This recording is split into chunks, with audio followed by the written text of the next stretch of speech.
Hello everyone, I'm Jenna, a werewolf betrayed by fate.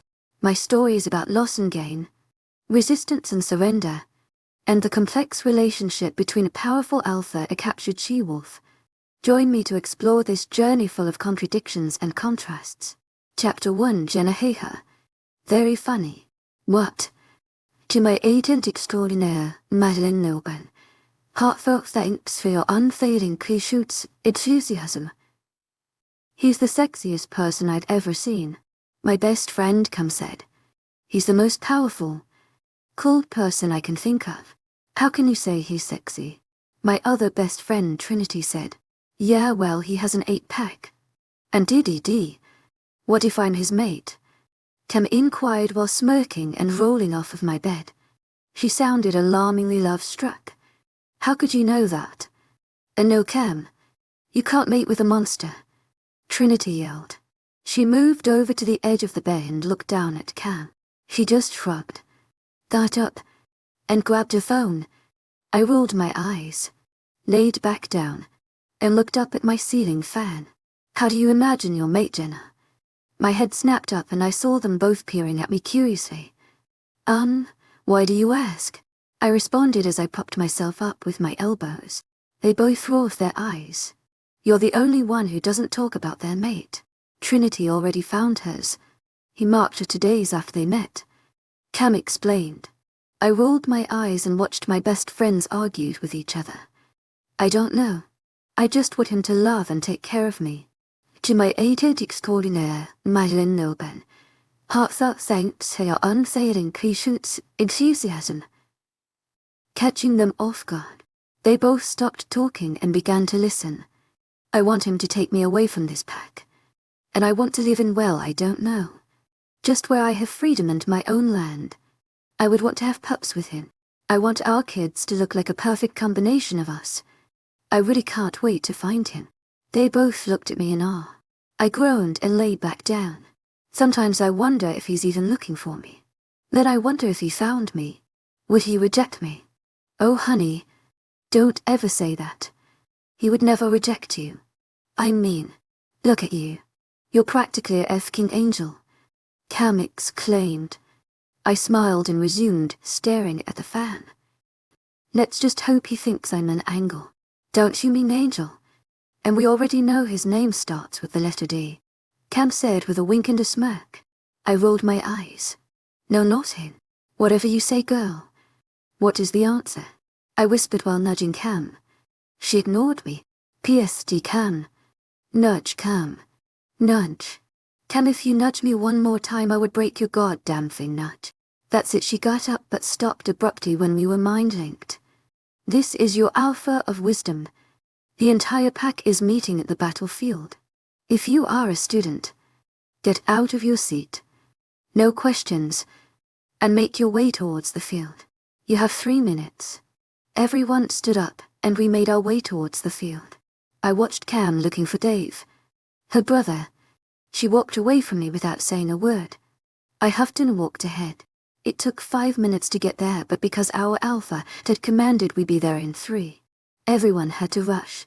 I made my way to the front because my dad was third in command. At meetings like this, the higher-ups had to stand in the front.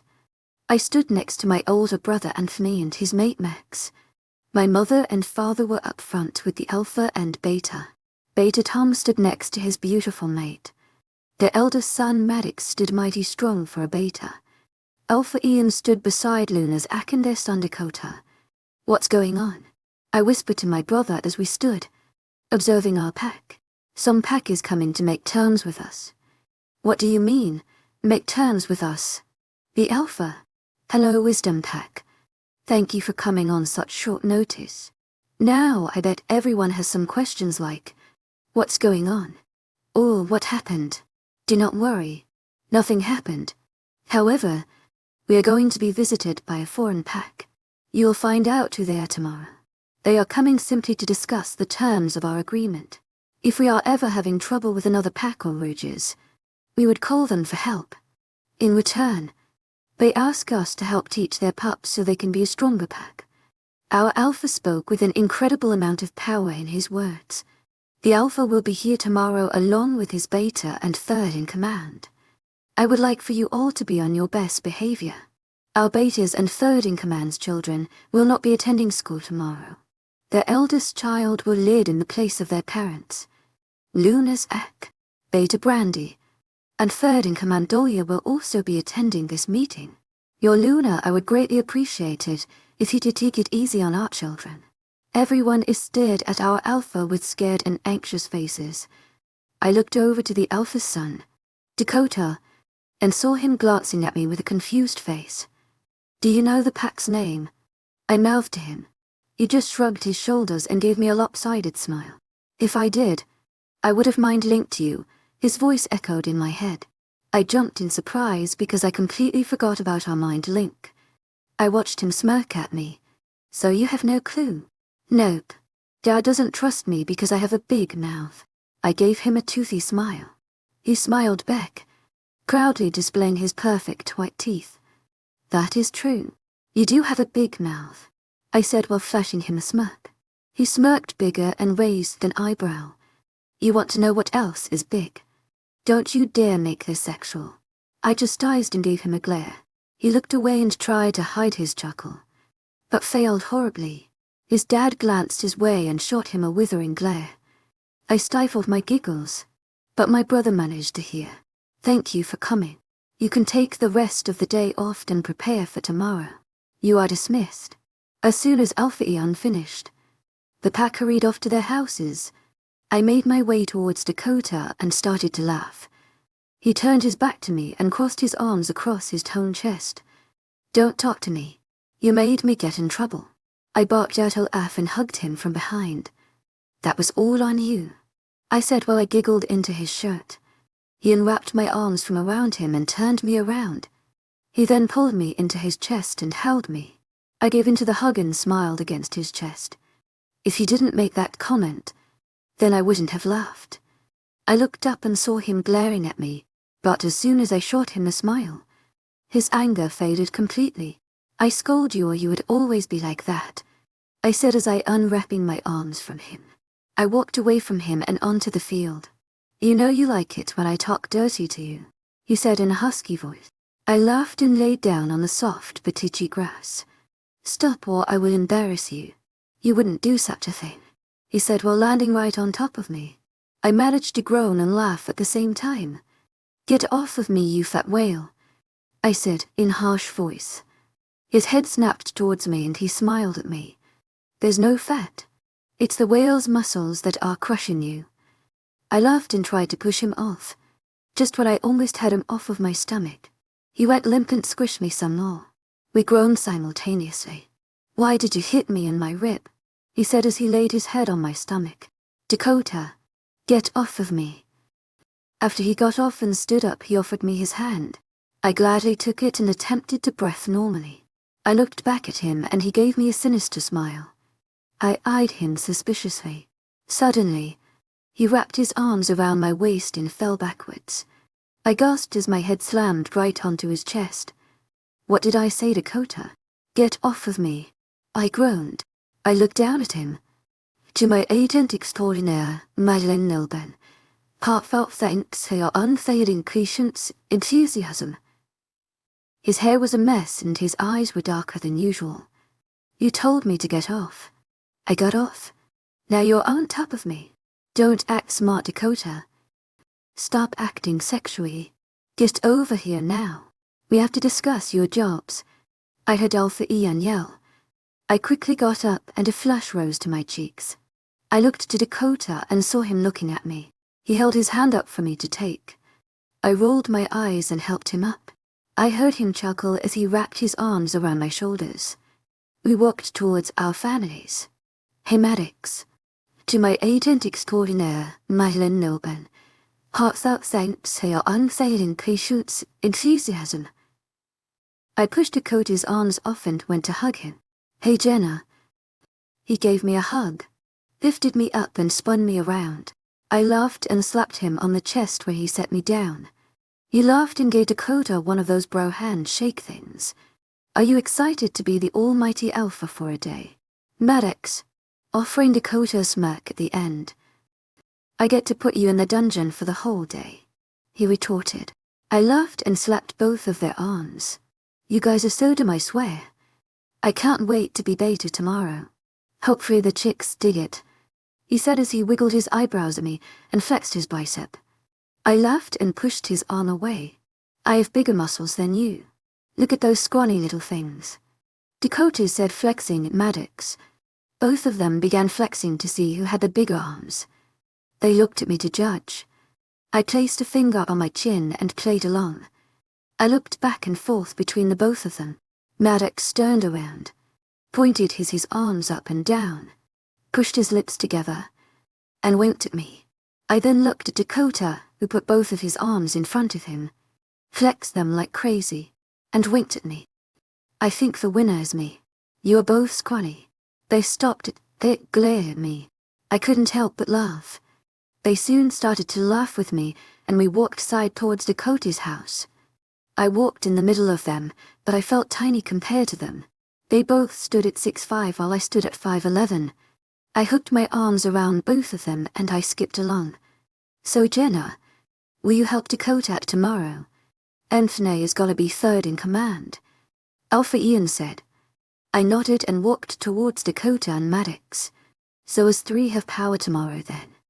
To my agent extraordinaire, Madeleine Nolben. Heartfelt thanks for your unfailing patience, enthusiasm." Smiling at the end. They were playing card, so they just nodded, their eyes glued to the screen. I rolled my eyes and sat on the couch. I sat in middle and played with their hair as they played against other people. Dakota leaned into my touch while Maddox didn't do anything. I smiled and closed my eyes. The next day came as expected. And let me tell you something. It was the worst day I'd ever experienced. Chapter 3, Jenna, okay. Today I woke up with a smile on my face and I quickly took a shower and dressed in some high-waisted shorts with a crop top and some dirty black chucks. I made my way downstairs and ate my breakfast and sprinted out the door. I ran towards Dakota's house and barged in without knocking. "Dakota!" I yelled while I ran upstairs and rushed in his room. I slammed the door open, but I heard snores. I smiled to myself of his body hanging off the bed with his mouth apart and his hair in a mess with his hand resting on top of his hair. He was shirtless, so I saw that nice beautiful six-pack, and he was in some boxers. "He's disgusting. Why do you have a crush on him instead of mate?" My wolf Audrey said. "Would you be quiet? I'm going to scare him," I said, rolling my eyes. "Whatever." I slowly walked up to him and got to the edge of the bed. He has no idea. I squatted and then jumped. I jumped up as a star and landed right on top of him. He sucked in a breath and right away his hands wrapped around me. "What the FCK?" he said in a deep, sexy morning voice. I chuckled. "Get up, Alpha. We have duties to attend to," I said, smirking. He opens his eyes and blinks a few times. "What the FCK are you doing here, Jenna?" he said, pushing me off and getting up. "My parents already left to the pack house, and so did your parents and Maddox's. Everyone is up expect for you. So get up." He gave me a sloppy smile and rubbed his eyes. "I'm already up." "Thanks to me. Now hurry up. I want to go walk around like a Luna," I said, sitting at the edge of his bed. "Whatever." Then he walked off to the bathroom and shut the door close. Maddox and Dakota walked in front of me with their chest puffed out, and I walked behind their tall figures. I tried to get in the middle, but they would always close the gap. I sighed and walked behind. We walked around the town, while people said, "Hello," or "Good afternoon."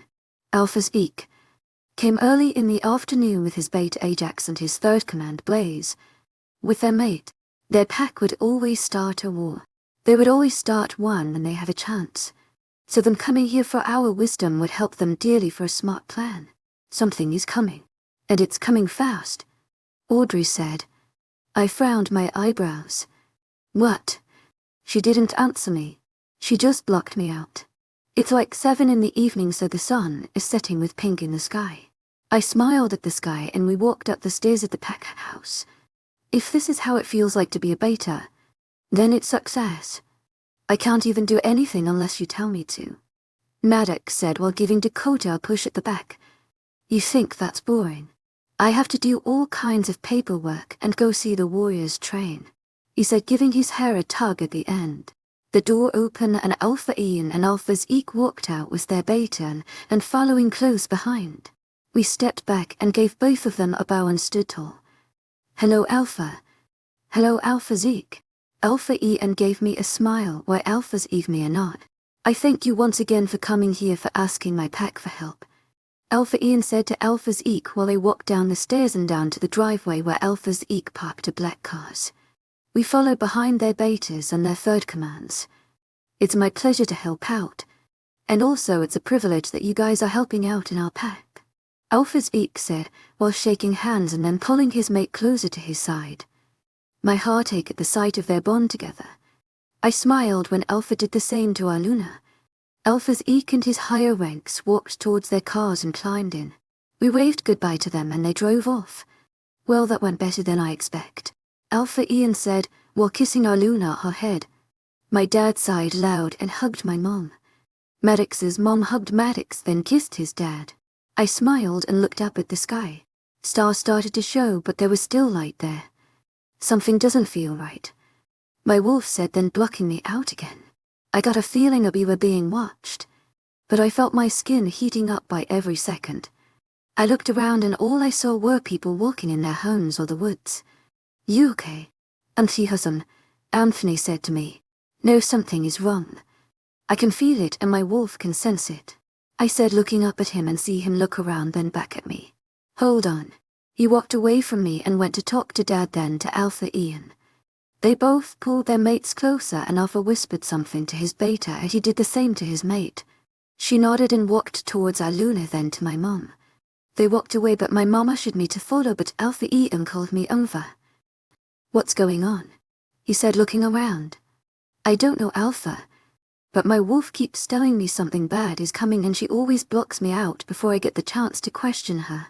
Dakota came to my side and placed his hand on the lower part of my back while Maddox stood tall against me. "It's probably nothing." He then walked away from me and towards where his mate took off. My dad and Maddox's dad followed behind. "He's here." "What?" She blocked me out again, and I let out a frustrated sigh. "What now?" Maddox asked. My wolf said, "He's here." "I don't know what that means though." "What? That doesn't make sense," Dakota said. "Dakota," Alpha Ian yelled. We snapped our head towards him and see him storming towards us with paperwork in his hands. My face paled while Dakota's did the same while Maddox laughed. "What is this?" he yelled in his face. I looked down at the ground while playing with my hands and Dakota doing the same. I didn't understand it. He murmured. I heard him sigh and then I looked up and see him looking Dakota, then pulled him in a hug. Dakota's arms instantly wrapped around him and I smiled at the sight of the father and son bond. "I'll teach you sometime." To my eigen extraordinaire, Madeline Noble. Heartfelt thanks for your unfailing patience, enthusiasm. To my eigen extraordinaire, Madeline Noble. Heartfelt thanks for your unfailing patience, enthusiasm. They pulled away and gave to the shoulders a pat. "Come you guys. Your mom is making some deer meat." We all started to walk away, but stopped when a loud growl came out of the woods in which Rusty Color Wolf came out with bright yellow eyes. More wolves came out and growled at all of us. Theseus' wolves were huge compared to our pack wolves. The pack was already inside the home, so no one saw these wolves. I'm surprised that they can't hear these beasts growl. The wolves surrounded us and snared at us, showing us their long fangs. Dakota was the first one to shift, and all of us followed after. We growled back and got in a cycle so none of those wolves come behind us. I howled for my dad can hear but soon got cut off by the most addicting smell. I whimpered and sniffed again. The wolves stood taller but still in attack stance. A massive wolf came out of the woods. His coat was a dark grey with beautiful blue eyes. The smell grew strong when he came closer.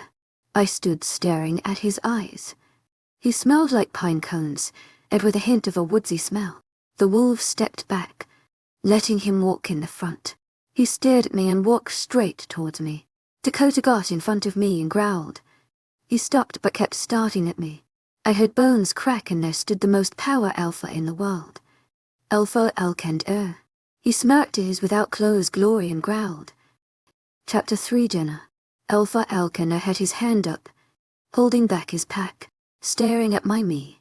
I whimpered back because not only is it bad that I'm his mate, it's bad because he only comes to pack territory if he's going to invade and destroy the pack and defeat the Alpha. Dakota and Maddox went in front of me with Alpha Ian baring their teeth at the most feared Alpha in the whole world. Alpha Ian shifted back to human form and walked between Maddox and Dakota to cover himself up. Leave my land before we start something we both don't want, Alpha Ian said with his alpha tone. He stared at me then looked away. I was going to start something, and I was going to laugh in your face when I finished it. But no, I don't want that to happen, he said smirking. I would leave your land, if I get to take my mate with me without no trouble, he said looking back at me. Dakota looked back at me then back at Alcander and growled and shifted to his attack stance. I can't if you refuse. I would send out my sign to all my warriors and give them to attack.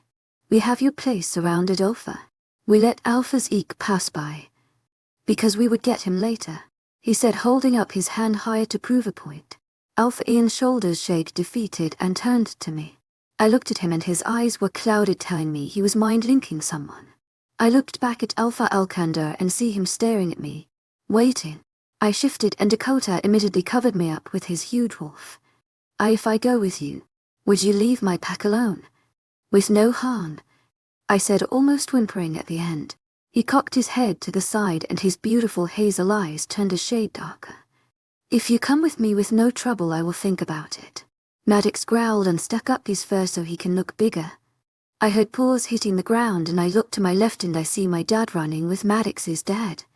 My dad had spare clothes for me in his snout, and while Maddox's dad had some for Ian.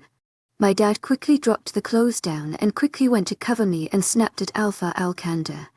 I quickly put on the oversized shirt and some running shorts on and walked next to Dakota. What if I refuse? I said looking at him straight in the eye. Then I would just take you myself. Either way you are coming with me. Refused or not. I gulped and looked at everyone. I would not let her go. Dakota said while he shifted. And sure you, he said with so much disgust. Dakota stood in front of me and covered me up so I couldn't really see. I am her mate, and she would never go with you, he said while I heard his wolf fighting to come out again. My eyes grew huge while my jaw dropped. What did he just say? Audrey said. Shut up. You come at the worst moments. Did he just say we are his mate? When our mate is right in front of us. Shut up. I blocked her out and peeked over his arm.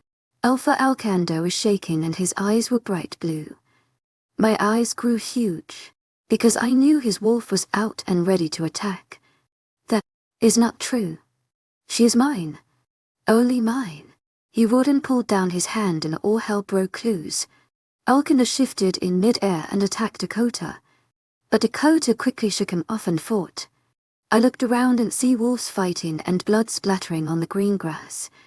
I mind-linked the Luna and told her we were under attack and she called all the warriors. More wolves came out of the woods just when our warriors came out. Flesh was being ripped apart and growls were coming left and right. I shifted and charged Alpha Alcander. He was about to go for Dakota's throat but I slammed into his rib cage and growled at him. He shook his head when he got back up and stared at me. I puffed out my fur so I can look bigger and snapped my jaw at him. I saw his wolf smirk and he got in ready position. I was about to attack but Dakota jumped in front of me and did his attack for me. They fought with so much anger and I looked to my right and see my dad taking on 2 wolves. I rushed over to help fight these wolves off but right when I was about to attack. The loudest roar I ever heard. That made me shiver in delight. Stopped everyone from fighting. I looked towards that roar and my eyes were huge at the sight. Alpha Ian was on the ground while Alpha Alcander had his paw on his throat and his snout while growling at him. Dakota was on the ground whining and I see there's a huge slash on his right side. I rushed towards him but stopped when a warning growl halted me. I looked towards Alcander then see him staring at me with those beautiful blue eyes and he then looked back at Alpha Ian's neck. My eyes grew huge and I was beginning to whine.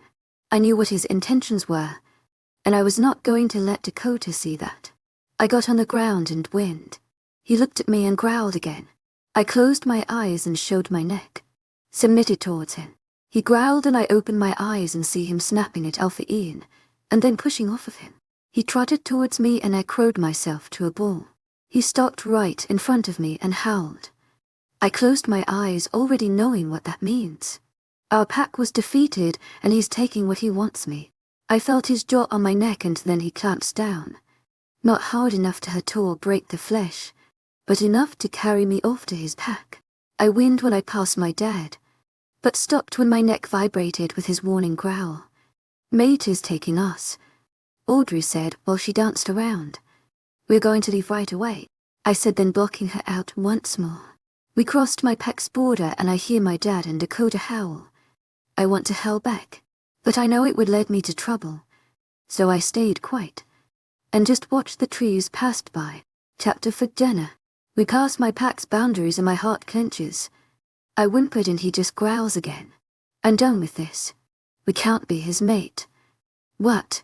We waited our whole life for this. And you just want to reject him. What is wrong with you?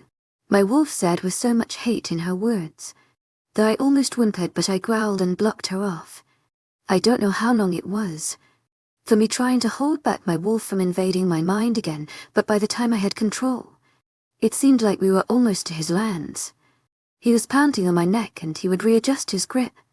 I'm pretty sure I'm bruised already because my neck feels tender and tight, and here and there his teeth would pierce through my neck. His group took off in a sprint. I'm guessing they ran off to their land. I waited till all of them were gone and I turned my neck and snapped at him and shifted. My bones cracked and I felt my fur disappear, and I felt a cool summer breeze on my without clothes skin. I quickly covered myself and started to growl. I stared at his wolf and see him tilting his big old head to the side. Stay away from me. Leave me alone. I heard bones cracking and saw him bend up with a smirk. Listen, mate. I beat your pack. I beat your Alpha, and I could have calmed his land, like I was going to, but I claimed you instead, so there is no one you can go back to. You are mine, he said while his eyes grew a little shade darker. I sneered at him, showing my fangs, and he gave me a warning growl. I don't want you as my mate, I yelled while I felt my fangs descending. He stepped forward and growled at me, but I growled right back. His eyes mixed with a little blue, telling me that his wolf is fighting for control. To my agent extraordinaire, Mylan Nilben, heartfelt thanks for your unfailing patience, enthusiasm. Stop and walk towards our land, he said while taking a step towards me. I stepped back and growled while I felt my claws come out. Mate, you don't even know my name. Now leave me, and let me go back to my pack, I yelled while my back hit the tree. I blinked and he's right in front of me. His scent invaded my nose, and my wolf is clawing at me to touch him and claim him as ours. His arms pushed my shoulders hard on the tree and I growled while I tried to claw him. He gripped my wrist and held them upon the tree bark. His eyes are mostly blue with the streaks of hazel, so all I know it's his wolf in control and not letting him back. You would not disrespect me, and you would never see that pack again. You're mine, he growled while he stuffed his head in my neck, inhaling my scent. I did one thing that I would never regret. I slammed my knee up and hit in his stomach, but was hoping for the other part. But he hunched over and let go of my wrist. I swiped at his chest and neck, my claws going deep in his flesh and seeping out his blood. I snare at him while I keep going. He growls and pulls me at his arms and hug me so my arms are pulled down at my sides, and all I can do is thrash around and snap at him. Stop, he says while his wolf is now in full control and I complete stop. My wolf whimpers in my head, and I stare completely into his bright blue eyes. I try to move, but his deep growl makes me whimper in fear. He's breathing hard and lifts me up and I stare at him wide-eyed. He turns me to my side and holds me on his side, and walks around the tree. I blink a couple of times and process that he's carrying me on his hip with one arm towards his land. My hands shoot up and grip his waist so I won't fall. My claws are still out and he growls deep for a warning, so I just loosen my grip and look at the ground because the way he positioned me was me facing his ear. So I stared at his feet stepping on twigs on the ground.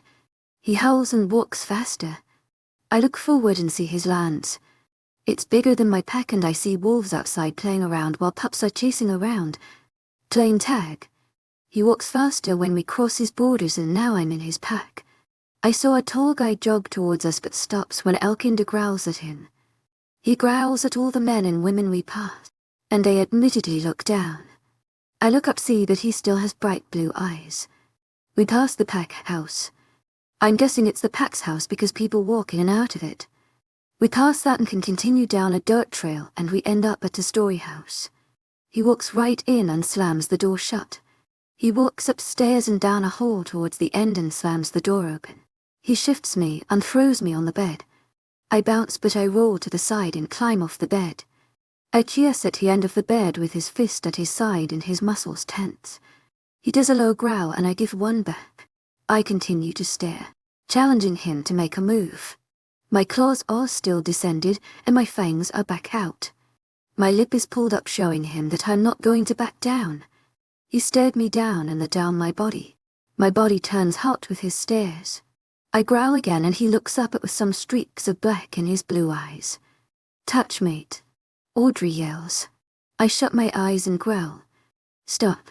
Touch him. Let me talk to him. Stop. My hands shoots up to my head and grip my hair. My claws dig in my scalp which they draw blood. I push her back and block her out once more. I look up at him and see half his eyes are somewhat hazel and somewhat blue. I bet you mine are somewhat grey with somewhat brown. Audrey's eyes are a light grey, but my eyes are just plain old brown. We are both breathing heavy, because we are both fighting with our wolves. Leave me alone, Alcander. I say slow while I look down and trying to control my breathing. No. He breathes out.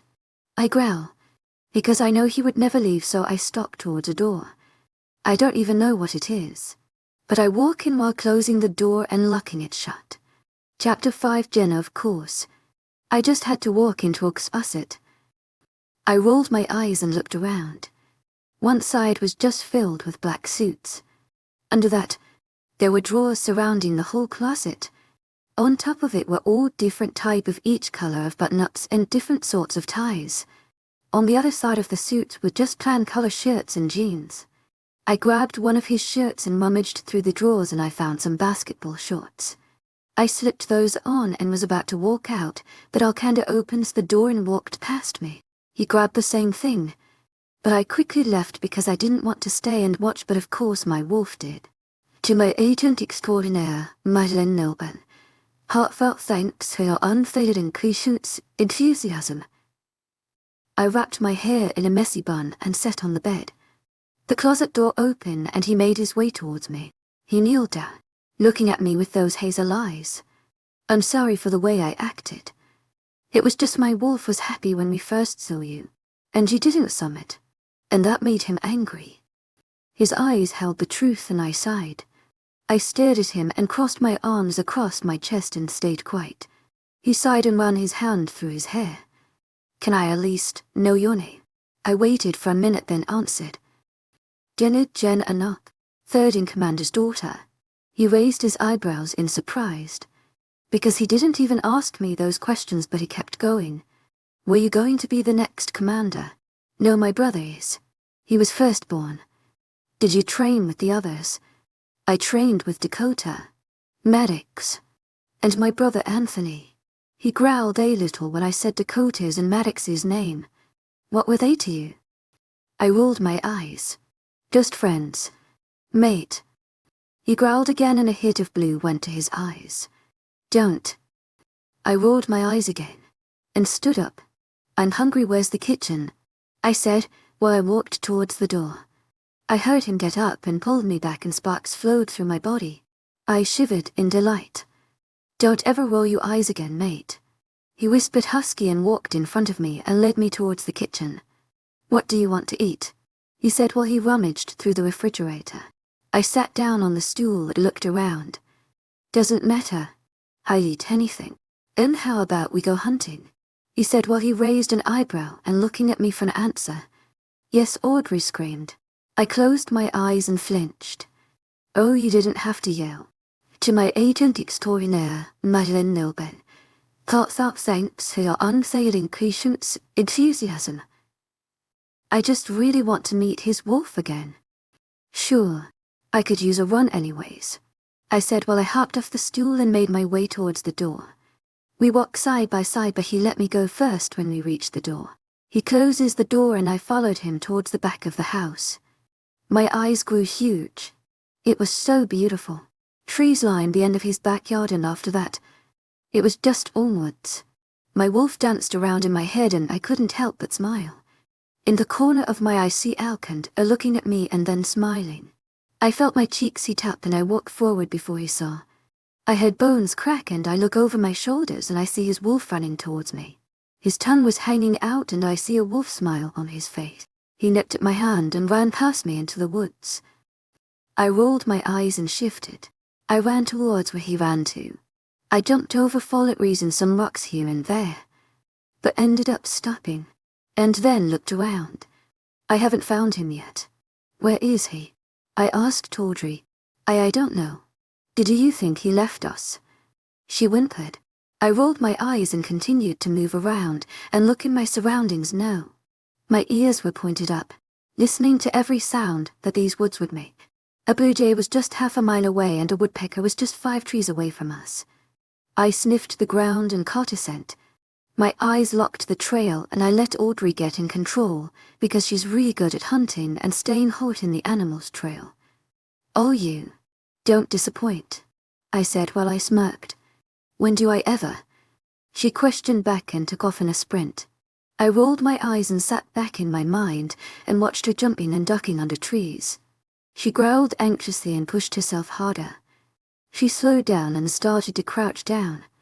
Our eyes locked at the buck that was drinking water from a stream. I could already taste the meat.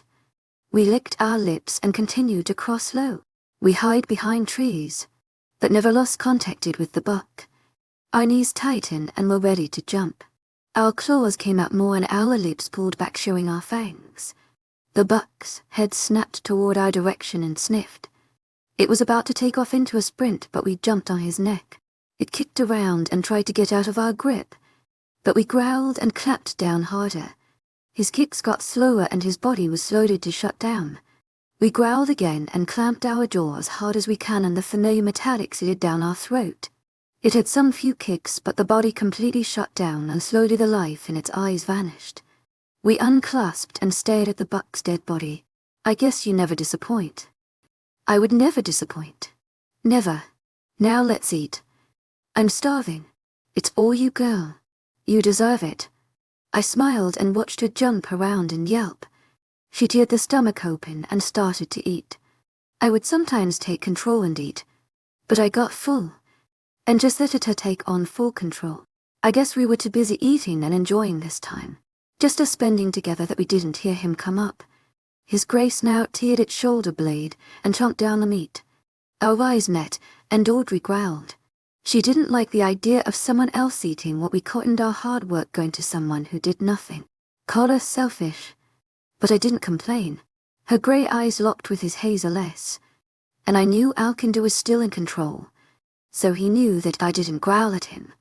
She continued to growl but still eating her hunt. He blinked and his eyes went blue. She growled again, but he never left her eye contact and ate her hunt. She pulled back from its stomach and growled again with blood dripping down her snout. Her lips pulled back and her fangs were tinted red and she sprang towards his neck. Chapter 6. Jenna. I tried to take over, but she growled so threatening that I went back and watched. Both wolves fought, each not letting each other win. Audrey was going for the soft underbelly, the soft flesh, but of course Alcander's wolf went for our throat. We got some chunk of meat off of him, but he clamped down on our neck. We kept snapping our jaw at anything. We tried to go for his legs, but he growled and clamped down more. To my agent extraordinaire, Madeleine Nelben, heartfelt thanks for your unfailing patience, enthusiasm, telling us to summit. But both me and my wolf are stubborn. We growled and tried to shake him off, but he pushed us down with his front paws and had one paw on our shoulder, with the other on our snout, preventing us to snap at him. He growled again and clamped down more. I felt the blood ooze out of our neck, and feel the pressure from all his sharp teeth. We growled again, But he clamped down again to the point if he goes any further, or if we move, he can end our life.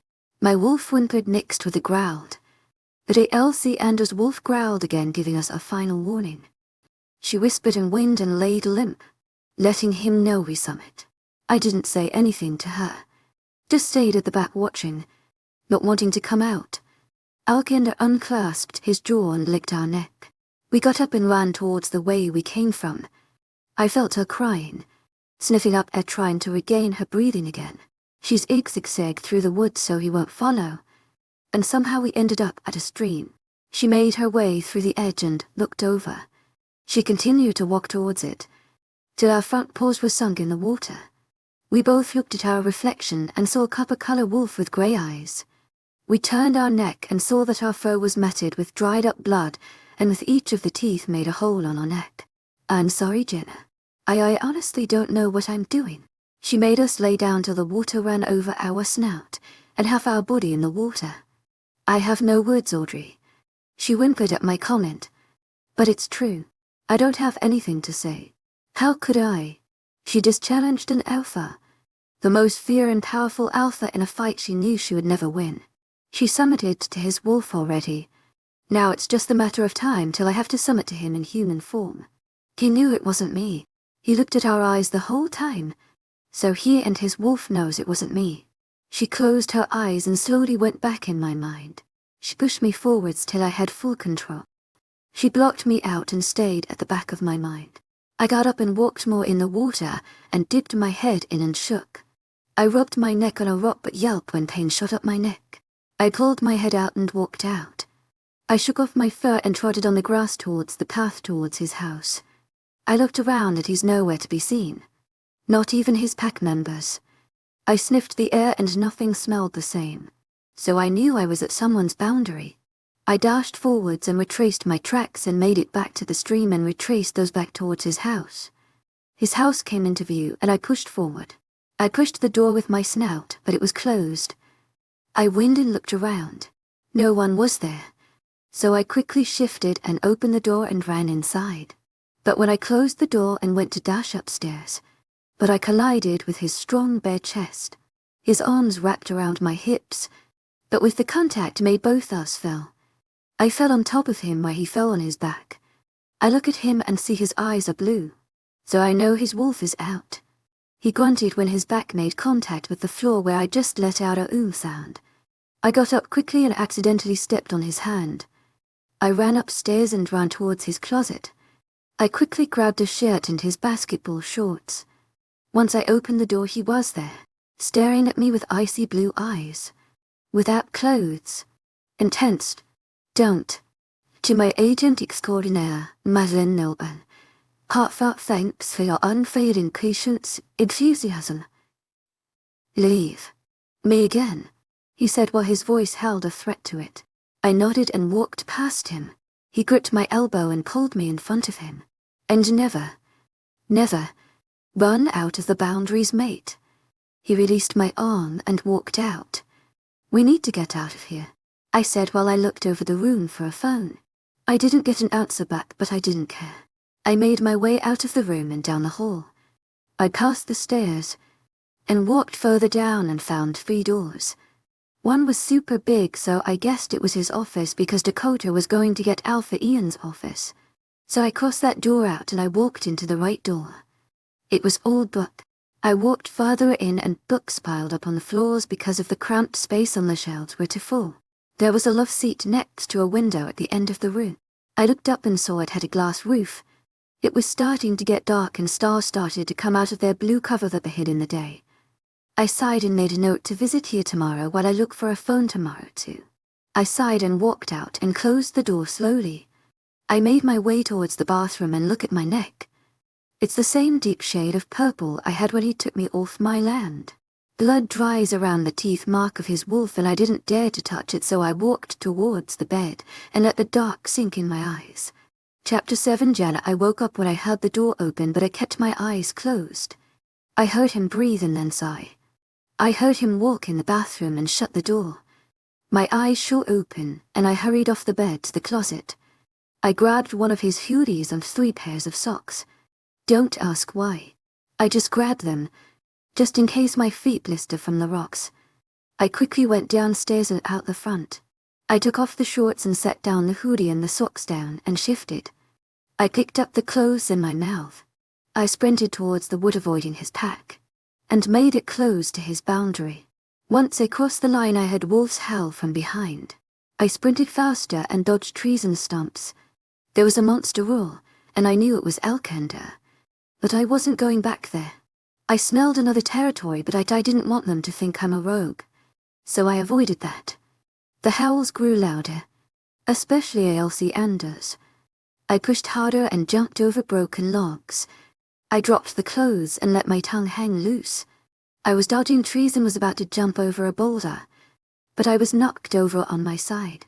I fell to my left side and skid across the grass. I was about to get up, but Alcander up of me and snapped his jaw at me. I snapped back and was about to growl at him, but Alcander roared in my face instead. I was on my back and I was about to claw at him, but he snapped at my paws. I growled back and tried to push him off of me, but his eyes turned blue and he roared so loud that I whimpered. I shook my head and growled while snapping at his neck. He roared loud again while he clamped on my neck and lifted me up. I growled and shook my neck. His teeth were ripping apart my neck and I whined. He ran back towards his territory and growled so loud in my ears when I would snap at him or move. His wolves already made their way back to their territory, and Alcander made his way in the pack house. Everyone who was awake stared at us, but when he growled at them as a warning, they quickly looked away. He trotted towards a hallway, then threw me on the ground. He shifted and I quickly got up and got in my attack stance. His face was stone cold, with his vein throbbing on his neck, with his fist at his sides. I snapped and crouched down with my legs locked, waiting to spring up. He walked towards me as if I wasn't a threat. So I sprang up and I was going for any part of him. When I was in the air, he took that as advantage and moved to the side. He pushed my side and I knocked into the wall. He gripped the scuff of my neck and dragged me down the hallway and towards a back door. I was snapping while drool dripped down my teeth and I pushed my paws on the ground to stop him. He pinched my neck with so much force that I whined and tried to shake off his hand. He dragged me towards an underground vault and he made me walk down the stairs. While I wasn't snapping, I took a sniff. I growled louder, trying to pry my neck away from his hand to snap it right off.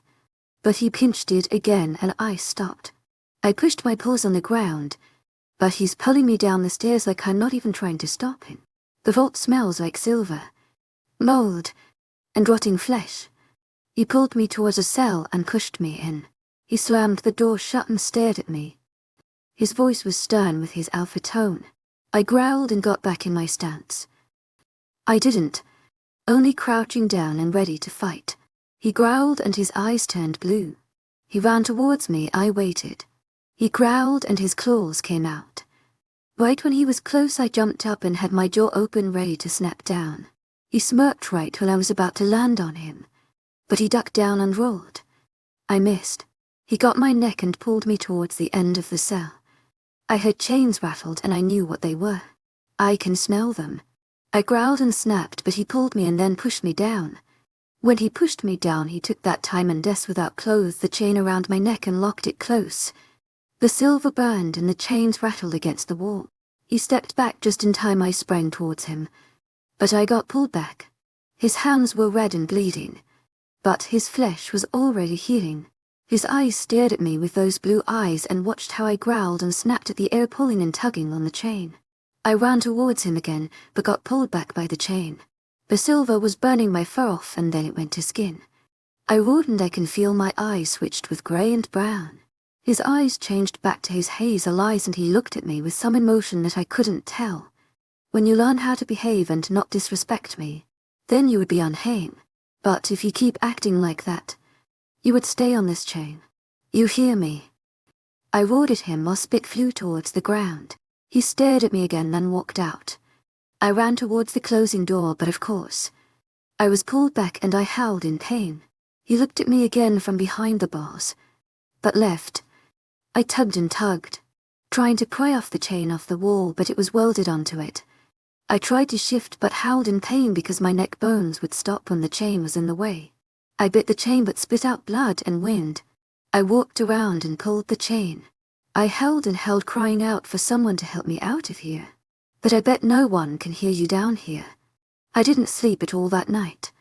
My neck burned and inched, making me not sleep. I held again and tried to pull the chain again. But the same thing happened. Is this really my mate? Chapter 8. Jenna.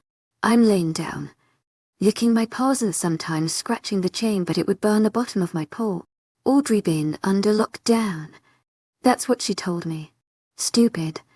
I would walk around and sniff up every edge of the room that I can reach and lay right back down. I wind and wind. My fur is matted with the blood that was oozing out. I wind and wind, just hoping someone can hear me. I got up and ran towards the door, but got pulled back. I growled and snapped at the chain but spit out blood again. My tongue was burning, but I kept clamping down on the chain. There were rattles against the bar, and I snapped my head towards the bar door. There he stood, looking at me with a water bowl and food. I snapped and growled while blood mixed with spit went towards the ground. He opened the door and walked in barely an inch away from the door. Are you going to behave and have respect? He said while walking close and placing down the bowl of water in front of me. I lunged at him and my jaw was so close to his finger, but I got pulled back when I snapped my jaw close. His face turned stern, and he moved the water bowl towards the end of the room where I can't reach it. He also placed the deer meat right next to it. He walked close enough but where I can't reach him. Mate, behave and you would be unshamed and you can eat. But if you continue with this act, you would spend another night in here. His face showed no emotion and he stared me down. I snapped at the air, growling at him, while my claws scratched the cement floor. The way he says my name makes me want to whine and shake in delight. But I shake my head. Stupid Bond, his eyes dilated, and he sucked in a breathe. They switched back to Hazel. Just stop this and let's carry on as mates. My pack is waiting to meet their Luna. I shook my head and growled. He sighed and walked towards the bar door. Audrey pushed me back with so much force that she blocked me out. Her eyes grew big and began to whine. She whined out for him and he stopped, but he sucked in a breathe and walked out, leaving us alone.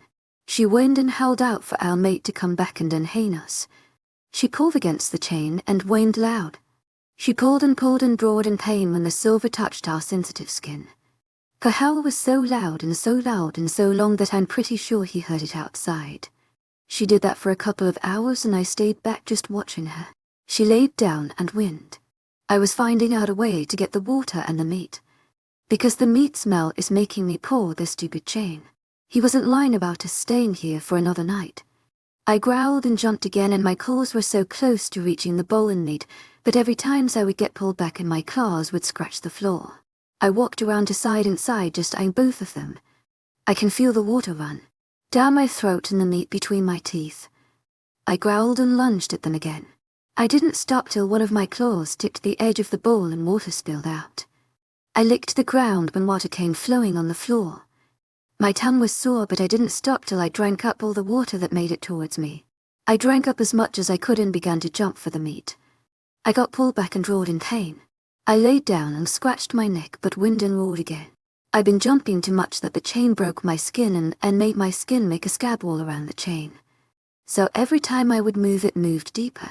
I whined and howled in pain and cried out for Alcander to come help me. I howled and howled all night, not stopping till he came down in the morning and walked in. I barked at him and he walked closer with his hands in surrender. I continued to bark at him and laid down but howled in pain. He walked up to me and slowly took out gloves from his pocket. I whined and he quickly put them on. He got the chain and I roared in pain. I know. He unhooked it and slowly peeled it off. I howled and roared in pain because my skin was making a layer around the chain, so he was basically ripping off my skin. I whined and growled. He completely pulled it off and I sprang up and growled at him. I puffed out my fur to make myself look bigger and got in my stance. Jenna, stop. Let me take you to the pack doctor. You learned your lesson, didn't you? He said while standing there with his fist at his side. I growled and barked. My claws extended and I got myself ready to jump at him. His eyes shifted to blue but back to hazel. I knew he was fighting with his wolf, but I sprang towards him when he was fighting himself. His eyes switched towards bright blue and he caught my neck when I was in air. I dropped down and whined so loud that it hurt his ears too. My neck wasn't healed yet, so his finger dug in my wound. I cried out and snapped at his hand. He dragged me back towards the end of the room and pushed me down. I got back up, but he pushed me again and locked the chain around my neck again. I roared in pain and he stepped back with his eyes back towards blue, then bright blue. I roared and howled in pain. Don't ever challenge an alpha mate. You won't like the consequences. His wolf said, and he walked out with me roaring in pain. Chapter 9. Jenna. I was looking at the cell bars, just watching them, taunting me. I growled at it and tucked my head in and placed my tail over my eyes. I really want to go asleep, but I would only get some hours than the amount I want. I fell asleep but woke up from the burning chain digging deeper in. I scratched, but it would just move side to side and cut deeper. I howled and clawed at the floor trying to shift. I tried and tried, but every time it would hurt 10x worse. I laid there and whimpered in pain. Audrey never came out. She acted like she never existed. I wish it was like that before all this crap. The blood dripped down to the cement floor and dried up.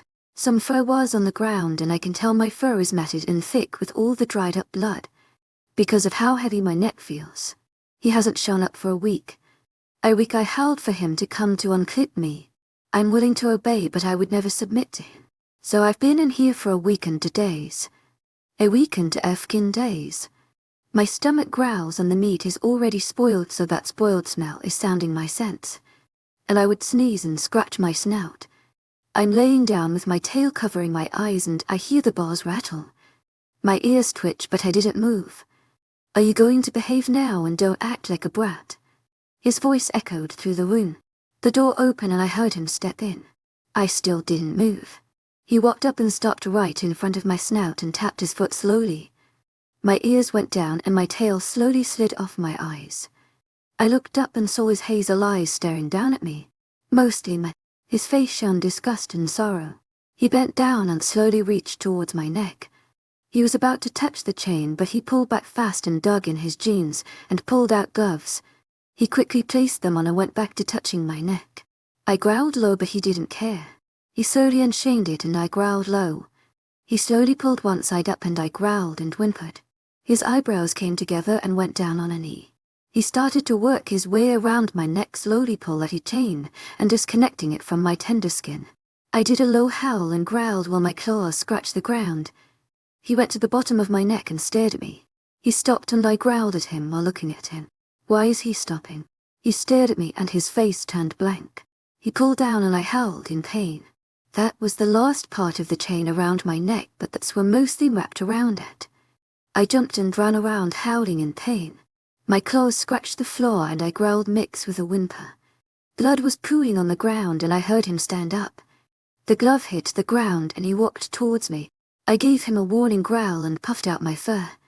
Don't, Jenna. Don't do it again. I would put you back on that thing if you act up, he said with a stern voice. I whimpered and laid down. He demanded. I closed my eyes and started to shift. My bones cracked, but when my fur was coming in I stopped because it hurt too much to shift. I stayed in my wolf form and whimpered loud.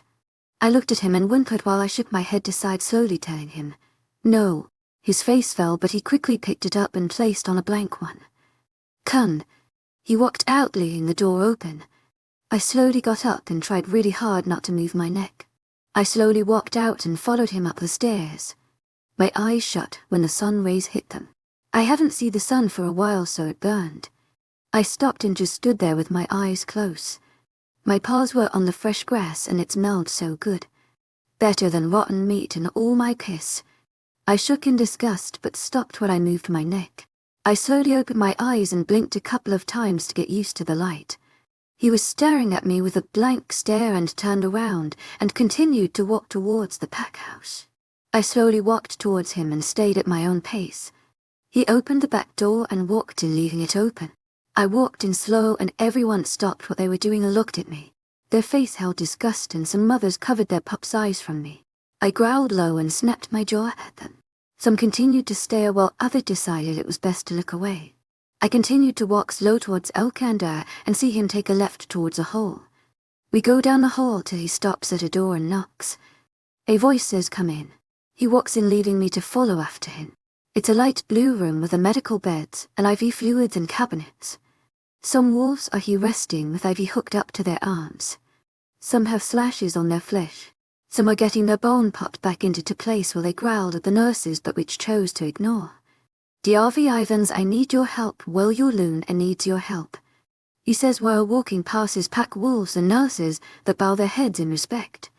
I quickly walked faster, ignoring their intense glares and making my way on Alcander's right side. An old man turns around while popping in a male shoulder back into his socket. The wolf growls and quickly yanks his arm back. D'Arvey Ivans looks like he's in mid-40s. He smiles and Alcander and bows his head in respect. He then looks at me and that smile disappears once he sees me. Oh my. He reaches out, I quickly growl. He looks up Alcander and smirks. "The ones you like." I growl at that comment and back away from him. Well, I need to sedate her so I can take a better look at the burn. Or wound, I should say. He says to Alcander, but looking at me. I back away and growl because there is no way they are going to put me asleep. He walks slowly towards me and snare my teeth at him, but he puts his hands up in surrender. "Luna, I'm not going to hurt you." I growl but jump when something picks my back. I turn around and see one of the nurses with a needle. I growl but it comes out weak. My legs slowly give out and I give out one last growl, then I met with my own darkness.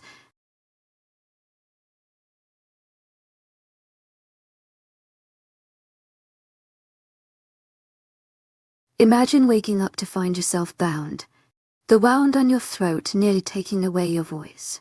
You are captured by a powerful and ruthless alpha who not only controls your body but also tries to conquer your heart. But in this feral world of werewolves, I, Jenna, refuse to submit. Even mocked by him, my heart still belongs to me. Join me on this journey to see how I fight against my destiny in this chase for love. Chapter 10. Jenna. I woke up with a bandage wrapped around my neck. I looked down and saw skin, so I knew I was my normal self. I'm on someone's bed, and by the smell of it, it's Alcander. I roll my eyes and I try to roll off the bed, but he strapped me down. Are you effing serious? I feel my fangs coming out in my claws and I try to cut the straps, but he walks in. Don't, Jenna. He walks towards me and quickly unstrapped me. Now you know better. I open my mouth but no words come out. He walks back with a sad face. I sat up and tried to speak again, but all you can hear are whizzes. My hand shoots up to the bandage and my eyes tear. He sits at the end of the bed and tries to touch my leg above the blanket, but I bring up my legs to my chest. D'Arvey Ivans said that the chain cut through your vocal cords. That's how bad the chain cut through your neck. I'm surprised you could even growl. He said while looking at me. I tried to swallow but it hurts. My beta told me it would be better till you get healed till we introduced you to the pack. And that's where I show everyone my mark on your neck. He said while looking at my neck, then back to my eyes. My eyes grew huge and my eyebrows came together. I shook my head, no, and I scooted away from him more. That's how my pack works. All upper ranks introduced their mate at the ceremony and they mark their mate there or beforehand in private, he said with serious face. I gripped the blanket and placed it above my neck because of his stare is on the side of my neck. I shook my head again. He sighed and pulled the blanket off and I was met with the cool breeze. Goosebumps appeared on my body and I shook. I looked down and saw I was in some track shorts and a tank top. I didn't have a bra on, so you saw that I was a cold. I look up and see his eyes dilated, but he's trying to take control of what the moon goddess wants, but he closes his eyes and takes a deep breath. His eyes are back to hazel and he's looking at my eyes, nothing else. I glare at him and I try to get off the bed, but he grabs my leg. It would happen, Jenna.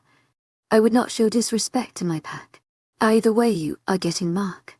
I flash in my fangs. He lets go of my leg and walks out. I took a deep breath and closed my eyes. I held it for a while and then slowly exhaled. I opened my eyes and got up. I walked towards his bathroom and turned on the lights. The bandage wrapped around my throat and I can see blood leaking through the bandage. My hair is in a messy bun and brown locks fall down the side. I look at my brown eyes but can't because of the tears blocking me from doing so. I wanted to scream and yell, but only my whizzes can be heard. I wiped my eyes and walk out. I walk down the stairs and towards the smell of something cooking. I turn a corner and see a sight I would never forget. Alcander was without his shirt on, as a kitchen towel on his shoulder. His sweats were low on his hips and all his back muscles flexed every time he would move. I suck in a breathe and slowly exhale. He hasn't heard me or smelled me, so I walked towards the island and sat down in the chair. He was stirring something in a big pot that smelled so good. His shirt is next to my arm and I push it away. He smells the steam but snaps his head towards me. I didn't hear you. When did you come down? He said, taking out the spoon and setting it down on the counter and placing the towel with it. He turns towards me and crosses his arms across his chest, and I'm trying really hard to not look at his body. I gave him "Are you serious?" face and glare at him. He looks at my neck and makes his mouth an O shape. I forgot, he said, rubbing his neck. I flip him off and look at the steam coming from the pot. He looks over his shoulder and back at me. You hungry? I'm making chicken nodidila soup because of your throat. My sister would always make this for me when my best friend and I got in a fight and we would go for throat. I just realized I'm starving because of not eating for more than a week. My stomach hurts when it growls and I held it. I glare at him because he already knows the answer. He quickly grabs a bowl and grabs a soup spoon and pours me soup. He grabs a spoon and slides it to me. The steam and the smells hits my nose and my stomach growls again. I slowly grab the spoons and dip it in and collect some of the broth. I bring the spoon to my mouth and look up and seeing him staring at me intensely. I start to blow, but whizzes come out. I bring my eyes together and try harder and breathe out. I try again, but with all the strength I put to blow, it is all whizzes. The spoon gets taken out of my hand and I look to my right and see him standing next to me and leaning over the bowl and blowing the broth. He looks at me when blowing the spoon. I look at him, then at the spoon, and he starts to slowly bring it to my mouth. His eyes stare at my mouth and I hesitate at first and then I slowly open my mouth, but close it fast before he can feed me. I grab the spoon out of his hand and slowly put it in my mouth. The broth is warm and so good. I close my eyes and slowly try to swallow. The broth slowly goes down, but it hurts. I squeeze my eyes and push down the broth. When it goes down, I sigh because that has been the only food I had when I've been here. I open my eyes and I see him staring at my neck, then back at my eyes, which held sadness to them. I'm so sorry. He whispers so low that I barely missed it. I glared at him and put the spoon back in the bowl. I grabbed some bits of chicken and broth and put it next to his mouth. He stares at me the whole time he's blowing and I just stare back at him.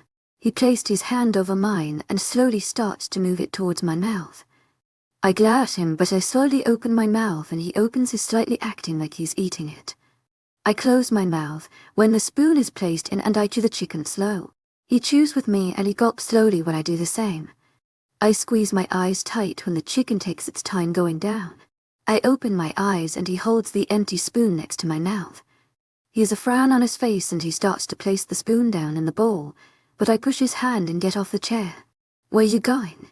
You still need to eat. He places the spoon down and starts to walk towards me. I shake my head, no, and walk upstairs towards his room. I can't do this anymore. Chapter 11. Jenna. I walked towards his bed and collapse on the ground next to it. Tears fall down my face, and it's getting really hard to breathe. Thank God I locked the door close. I heard him walk upstairs but then sprint to the door when he heard my cries. Jenna, open the door, he said while banging on the door. My throat burned. My tears sting my eyes. I gasp for air but then end up clawing at my throat because I can't breathe. He busted in and picks me up. I thrash around and claw at him, but I end up seeing black because the lack of air. I feel us moving and I catch the glimpse of the walls going in fast motion. We make our way outside and I slowly start to go limp. He's breathe hard and sweat trails down his forehead. I'm gasping for air but I can't seem to inhale it. My surroundings slowly turn black and everything comes as a blur. My body shoots up and I'm alarmed. A hand grasps my mind but I bring the other one from my side and sliver it was on their arm. Their hand tightens and I look up to them. Bright hazel eyes bore into me intensely. I gulp and his jaw is shut tight. I will let this slide, but know there's always consequences to your actions. he said in a stern voice while gripping my hand hard enough to where it hurts. I bit my lip from growling at him. The doctor said you were having a panic attack from all the stress and not be able to breathe correctly. I looked away from his graze and see that I'm in the pack medical room. Other wolves are here getting healed up. He squeezes my hand and I turn my head towards him. His eyes are soft and his face falls. He's looking at my neck, then back at my eyes. His mouth moves but no words fall out. I slowly move my hand away from his but he tightens it. "The said that your neck is taking longer than expected to heal. He said your wolf is barely putting effort to help heal you. Why?" I stare at him and I hear Rory whimper in the back of my head. I continue to stare at him and he's waiting for an answer. I bring up my shoulders telling him, "I don't know." I pull my hand away where his lays limp in the bed. I look around and see some of the wolves looking at me, but once they catch my gaze they turn away. "The said we can leave once you wake up. Do you want to leave?" I look back at him and he's standing already stretching his arms. His arms are above his head and his shirt comes up showing his V line. I look at his eyes and bring both my hands up and I pretend to write on it. He brings his eyebrows together, but then his eyes light up. He drops his hands and rushes around the room looking for paper and a pen. One of the nurses gave him a paper on a clipboard with a black pen. He rushes back to me and places it on my legs. I grab it and start to write. I would look up and see him starting at my handwriting. I brought the clipboard up so he won't see and he looks up to my eyes. I look down and continue to write. I drop the pen and tossed him the board. He catches it with ease and looks at me before he starts to read. His eyebrows come together and his face turns red. "Yes, I would like to leave. But not together. I don't want to be next to you. I don't want to live with you. I'm not going to be that perfect mate for you. I'm not going to be the Luna. Once I'm healed I would leave. I would leave and reject you and watch our pack burn to the ground when you are at your weakest point. Just know your actions leads to consequences, mate." He brings the board down and he's breathing hard. His eyes flash to blue and his fangs have descended. He breaks the board in half and slams it on the ground. "Leave," he says low, but everyone rushes out, even the wolves who are bleeding. The room is empty, leaving me and him by ourselves. He jaw clenched and opens. His fangs, his cuts, his lips, but they slowly start to heal back together. I watch and I hear my wolf whimper and yell for me to stand down. I push her out of my thoughts and sit up. "You would never leave me. You would never reject me. You won't leave. I waited years for my mate. And instead I get a BTCH for a mate." I flinch at what he says, but he laughs darkly. The truth, mate." He stalks forward and comes to my side. I scoot away, but he grabs my legs and yanks me to the side. My legs hang off the side he's on and I'm laying sideways on the bed. He hovers over me and he starts to lean forward. His hands go to each side of my head. His eyes are bright blue and I know his wolf has full control of his body than before when they were just plain blue. "When this damn neck brace shit comes off, my mark would be on your neck. I would mark you in front of my pack. With force or no, you are not rejecting me. There is no way I would live without a mate. So you will have fun and games with this thing on. But the second it comes off, that's when the ceremony starts and the marking happens," he says, looking straight in my eyes. I flash in my fangs and my claws come out. I go for his neck, but he pins my wrist next to my head as he straddles my waist. I try to growl, but it hurts. "Maybe I should just chain you up again and just tell my pack I reject you and leave you to die in there." I stiff under him and he knows he's got me around his finger. "Do you want to go back there?" I shook my head to the side while I felt the tears fall down the side of my face and his eyes soften but then turn back to stone. "Then don't act bad and don't attack your alpha mate." He kisses my forehead longer than needed and I close my eyes tight. He climbs off and takes my hand, leading me away. My forehead stings from his lips and my eyes burn. I swallow down the cries and the pain and walk with my alpha. We walks down the halls of the pack house and everyone bows their head in respect towards their alpha but stare longer on me. He gives them a low growl and they tuck their tails between their legs and look away. We walk outside and make our way towards his house. He leads me to the kitchen and reheats the soup and makes me sit on the stool. He starts to feed me but I don't open my mouth. He sighs and continues to try. I look down and play with my hands. He gets up and leaves me alone. Finally. Chapter 12. Jenna. I bring the soup close to my lips and would just breathe on it. The steam would move but then move back above the soup. I opened my mouth and touched the soup with the tip of my tongue but pulled back when it burned. I dropped the spoon and pushed off of the stool. I walked out the house not looking back because I can feel his stare from the top window. I flip him off not bothering to look at him. I walked towards the pack house and walked towards the living room and the walls in here move like I'm a walking disease.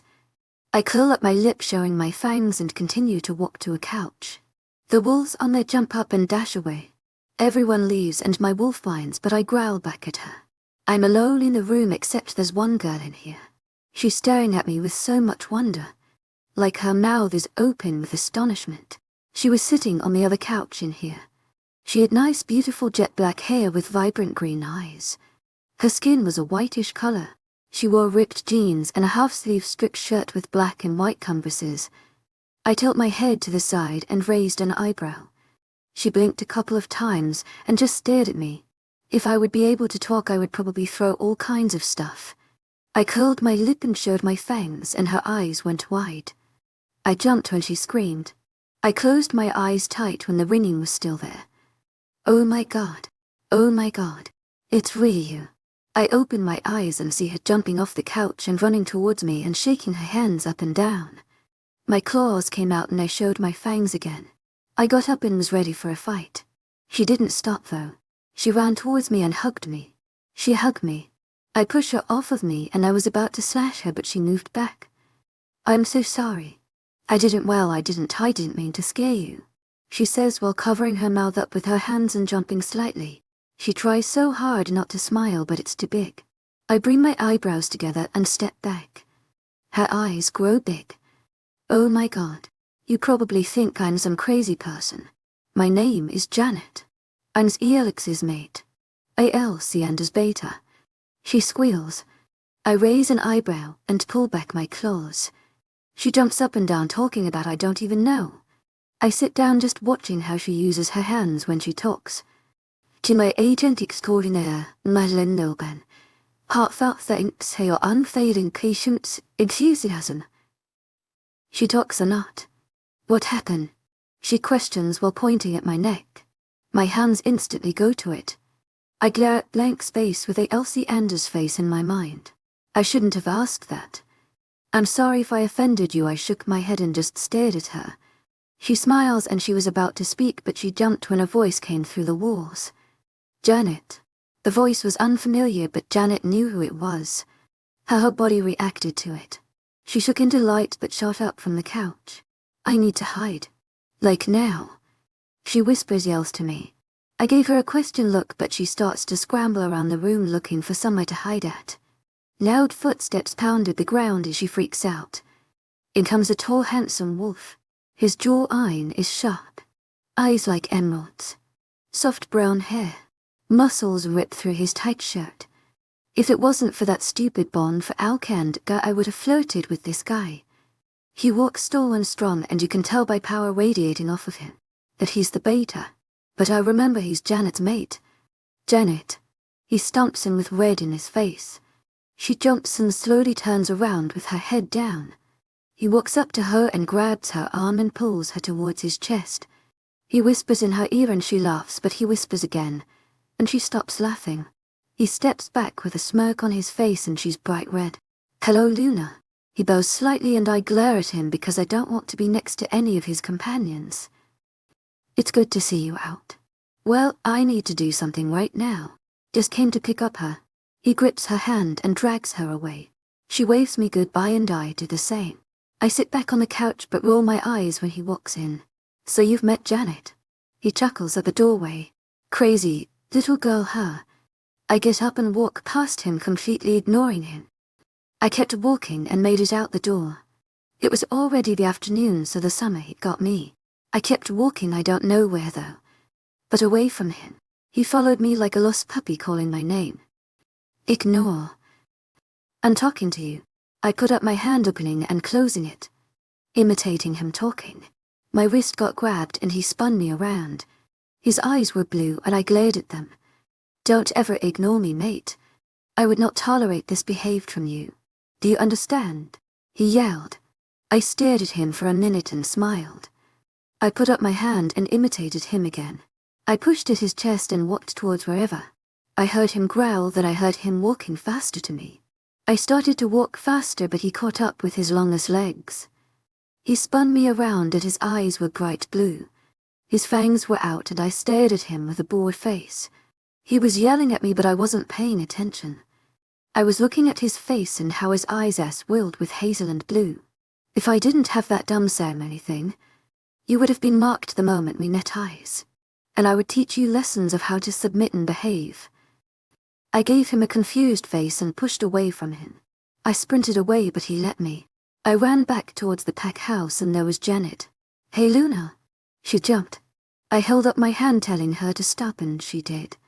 I pretended to write on my hand and she got the idea. She gave me her phone and I typed. Please don't call me Luna. Call me Jenna. I would not like to be reminded what I was with. So Janet, can you show me around? Chapter 13. Jenna. Her eyes lit up and her smile grew 10 times bigger. She was about to talk and jump up and down but held up my hand to stop her. She understood and she nodded her head violently. I couldn't help but smile at her energy. We walked around the pack house, showing me everyone, starting to lowest ranks to the highest. The Ungazer were shy and some would not look or bother to walk towards us. We walked out and met other pack members. They would hug me and rub their scent over me. They were warm and welcoming me as their new Luna. They would even bow their head in respect and I would blush because I was never got this respect in my pack. So getting all this attention was so new to me. Being the third in command daughter doesn't really put you up there like a beta or an alpha. But now as they are calling me their Luna and all, I feel like going to a corner and hiding from all their stares. They would look long at my neck but would shake it off and try to make a conversation with me, but Janet would answer for me. Some would look at me weird when I didn't answer, so I would look down. I felt like I was disrespecting them, but they didn't question it.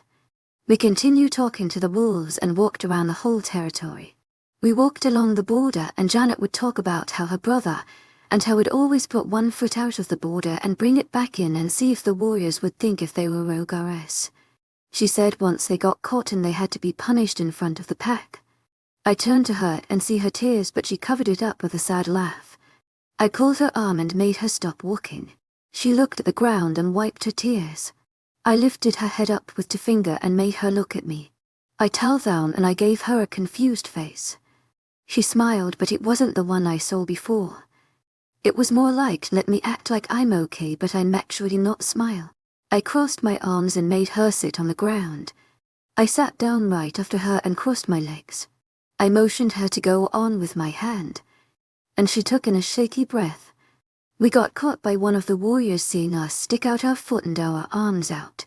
He mind-linked the Alpha Alcander's dad and told him what we were doing. We got sent in the middle of the pack field, and they made us stand on a podium. He was yelling at us, talking about if we really wanted to be a rogues then be his guest.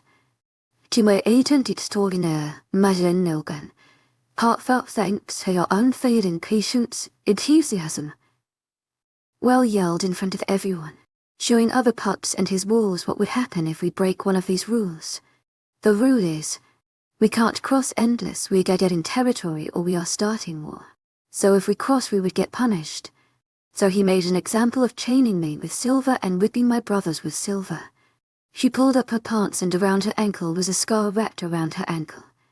I glared at it because now I know who he got it from. She quickly rolled her pants down and continued the story. My parents watched and I watched up close. My 2 brothers now have deep scars in their back.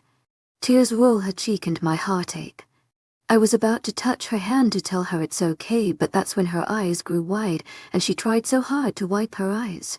I tilt my head in confusion, but she stood up and dusted her pants and she wiped eyes again and placed a fake smile on.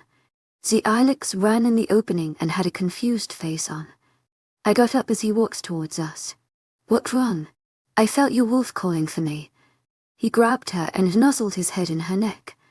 She looked at me and she brought her hands up to her lips telling me to don't say it. I gave her a worried face and she looked at me pleading. I sighed and nodded my head. She pushed at his chest and coughed. Nothing, just me and Jenna laughing. She was telling a funny joke. I gave her wide eyes and he turned to me. He looked at my neck then back at my eyes. Jenna, remember, and her eyes grew wide. You can talk. I smiled and held up my hand. No, she wrote it on the dirtsy. She pointed to my foot and I gave her a dumb look. Oh, she erased it. Sorry, love. He looked at me weird and then back at Janet. He smiled and kissed her. She smiled in the kiss and I looked away. I started to walk out of the woods when things got intense. I walked towards the pack house and walked towards Alpha Alcander's. I walked in and walked upstairs. He wasn't here and I was glad. I walked in the room and laid down. To my agent extraordinaire, Madeleine Noble, heartfelt thanks for your unfailing patience, enthusiasm. Why, yes. What's wrong? Talk to me. Nothing is wrong. Why are you taking a long time to heal us? She hesitated at first, then got up on her paws. I'm afraid if I heal us fast, he would hurt us again. That pulled at my heart and I closed my eyes. We are going to reject him once we are better. But no buts. I'm for real. To my agent extraordinaire, Madeleine Noble, heartfelt thanks for your unfailing patience, enthusiasm. Okay, thank you. She didn't answer, only stayed in the back in my mind. I got up and walked in the bathroom. I took off the bandage and stared at the wound. Puss was seeking out and I almost gagged at the sight. Blood had oozed out and I ran the water and gently dabbed it. It stung but I kept going. I jumped and spun towards the door frame and saw him looking at the mirror. I glared at him and walked towards him. He slowly looked at me and watched me. I glared at him and flipped him off and shut the door in face. Chapter 14 Jenna. I jumped in the shower while he kept knocking on door. I washed my head with his shampoo because that's the only thing in there. I bet I smell so bad. No wonder they stared long. No wonder they looked at my skin long too. I'd always smiled hard and walked fast away from me. I rolled my eyes and slammed the faucet off. I really wish I can talk so. I can tell him to FCK himself and reject him. I grabbed the towel and I can hear him breathing on the door. Listen, I didn't mean for this to happen. I glared at the door and wrapped the towel tight around myself. Jenna, don't be mad, but I already told the pack that you are ready for the ceremony. My eyes grew wide and I slammed the door open. His face held a smirk and he leaned against the door post. Now I know to use that for you to open the door. I glared at him and pushed his shoulder with mine and walked towards the closet. Look, I know your vocal cords can't work, but just know I won't stop till you talk again. I flipped him off from behind me and pulled the door open. I walked in and turned around and see his eyes dilated a little. He looked up and he licked his lips. I flipped him off again and slammed the door close while locking it. I sighed and grabbed his shirt and some of his sweats. I had to roll them twice because they were too big on the waist and a little too long. I walked out and I didn't see him there. I was glad, so I walked back to the bathroom. I looked at my wound again and I smiled. Audrey was already helping me. Scabs started to form and around it started to turn pink. I pulled my hair to a ponytail and hung up the towel. I didn't wrap up my neck because I'm letting it air out. So I walked downstairs. He wasn't here and I saw some more soup waiting on the island. I walked to it because I never really got to eat much, so I sat down and tried this again. I placed my finger in the broth and it was warm. I bit my lip and slowly brought the spoon up with some broth. Little steam flew up and I slowly brought it to my lips. I touched it with my tongue and it didn't burn. I sighed and slowly brought the spoon in my mouth. The broth warmed me up and I closed my lips around the spoon. The broth laid on my tongue, warming my whole mouth. I closed my eyes and swallowed. I clenched my fist and closed my eyes tight, waiting for the pain. When it never came and I felt it move down my throat towards my stomach, I opened my eyes and sighed. I looked at the spoon and saw it was empty. I gave out a whiz and smiled. It tasted so good. I got the spoon down in the broth. I swallowed again, sighing in delight. I placed the spoon again and grabbed some chicken. I gulped and slowly placed the chicken in my mouth and started to chew slow. When I couldn't chew it to smaller pieces, I closed my eyes tight and swallowed. When I didn't die and I was starting to feel the food in my stomach, and I gave a whiz again, almost as a laugh. I began to eat and closed my eyes every time I would swallow because of how good it is. When I got to the bottom of the bowl, I dropped the spoon and gripped the bowl. I brought it to my lips and drank it down. I closed my eyes and sighed in delight when I felt myself full. I smiled and set the bowl down. I opened my eyes and see nothing there. I got up and walked towards the sink and washed my bowl and left it there because I don't know where the drying rack is. I walked towards the living room and see the backyard door. I start to walk towards the door and open it. But I sigh and close the door. Nothing. Just plain field and the woods as a fence. I walked back towards the front of the house and made my way towards the pack house. I knocked and walked in and I see Jeanette helping some gazer out with some dishes piled up. She drops the plate and runs towards me.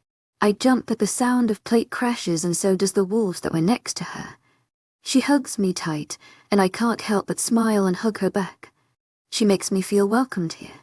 I gave her a good squeeze and pulled away. The smile reaches the end of her face and her eyes are lit up with happiness. I wrote on my hand and she looks at my neck and brings her eyebrows together, but she doesn't question it. She pulls out a phone and hands it to me. I grab it and bring it close to my face, blocking my redness. I can feel her stare on my neck and I starting to have second thoughts of not wrapping it. I start to type and I look up when I hear her open and close her mouth. I tilt my head and she looks away, blushing. I shake my head and continue to text. He did that, didn't he? She whispers. I look up and see her staring directly in my eyes. I bite my lip and look down and continue to text. So, I need your help. I need your help of getting me clothes. I can't stand wearing Alcaender's clothes anymore. So can we go somewhere? I handed her phone back and she reads it and her smile grows so big it reaches her ears. Chapter 15. Jenna. I bang my head on the dressing room wall, while Janet runs around store talking to herself. No, this one would match so much better. Wait, what was that? I sigh and turn around and see her rushing around grabbing anything that catches her eye. She come back running with her arms full with clothes. She pushes me back in the room and squeals. Go, try them on. She slams the door shut and I sigh. I drop like the 10-pound of clothes and rub my eyes. We've been in the damn store for the past 5 hours. She can't seem to stop running around and picking up crap. Effkin bullshit, man. I start to pick up anything that was a dark color. But Janet, being Janet, she picks bright colors. I close my eyes and take in a few breaths. You're fine. You're fine. Last time you asked for help. I start to change and I step out. I placed on some ripped jeans and a loose shirt. She was gone. I blew a strand of hair that was falling in front of my eyes and sagged my shoulders. I start to head back in, but I heard her running back. This one, I swear. Try it on. She pushes me back in the room and I barely caught my footing before I fell backwards. The door slams shut and I can hear her jumping up and down. I look at it and it's a black, high-waisted skater skirt with a stripped crop top. I sigh because I always hated skirts. I tried it in and looked through the mirror in there. The skirt hugged my hips nicely and it made my butt look wider. The shirt made the illusion of making my chest look bigger. I walked out and that's when I had to cover my ears from her scream. That's it. In buying.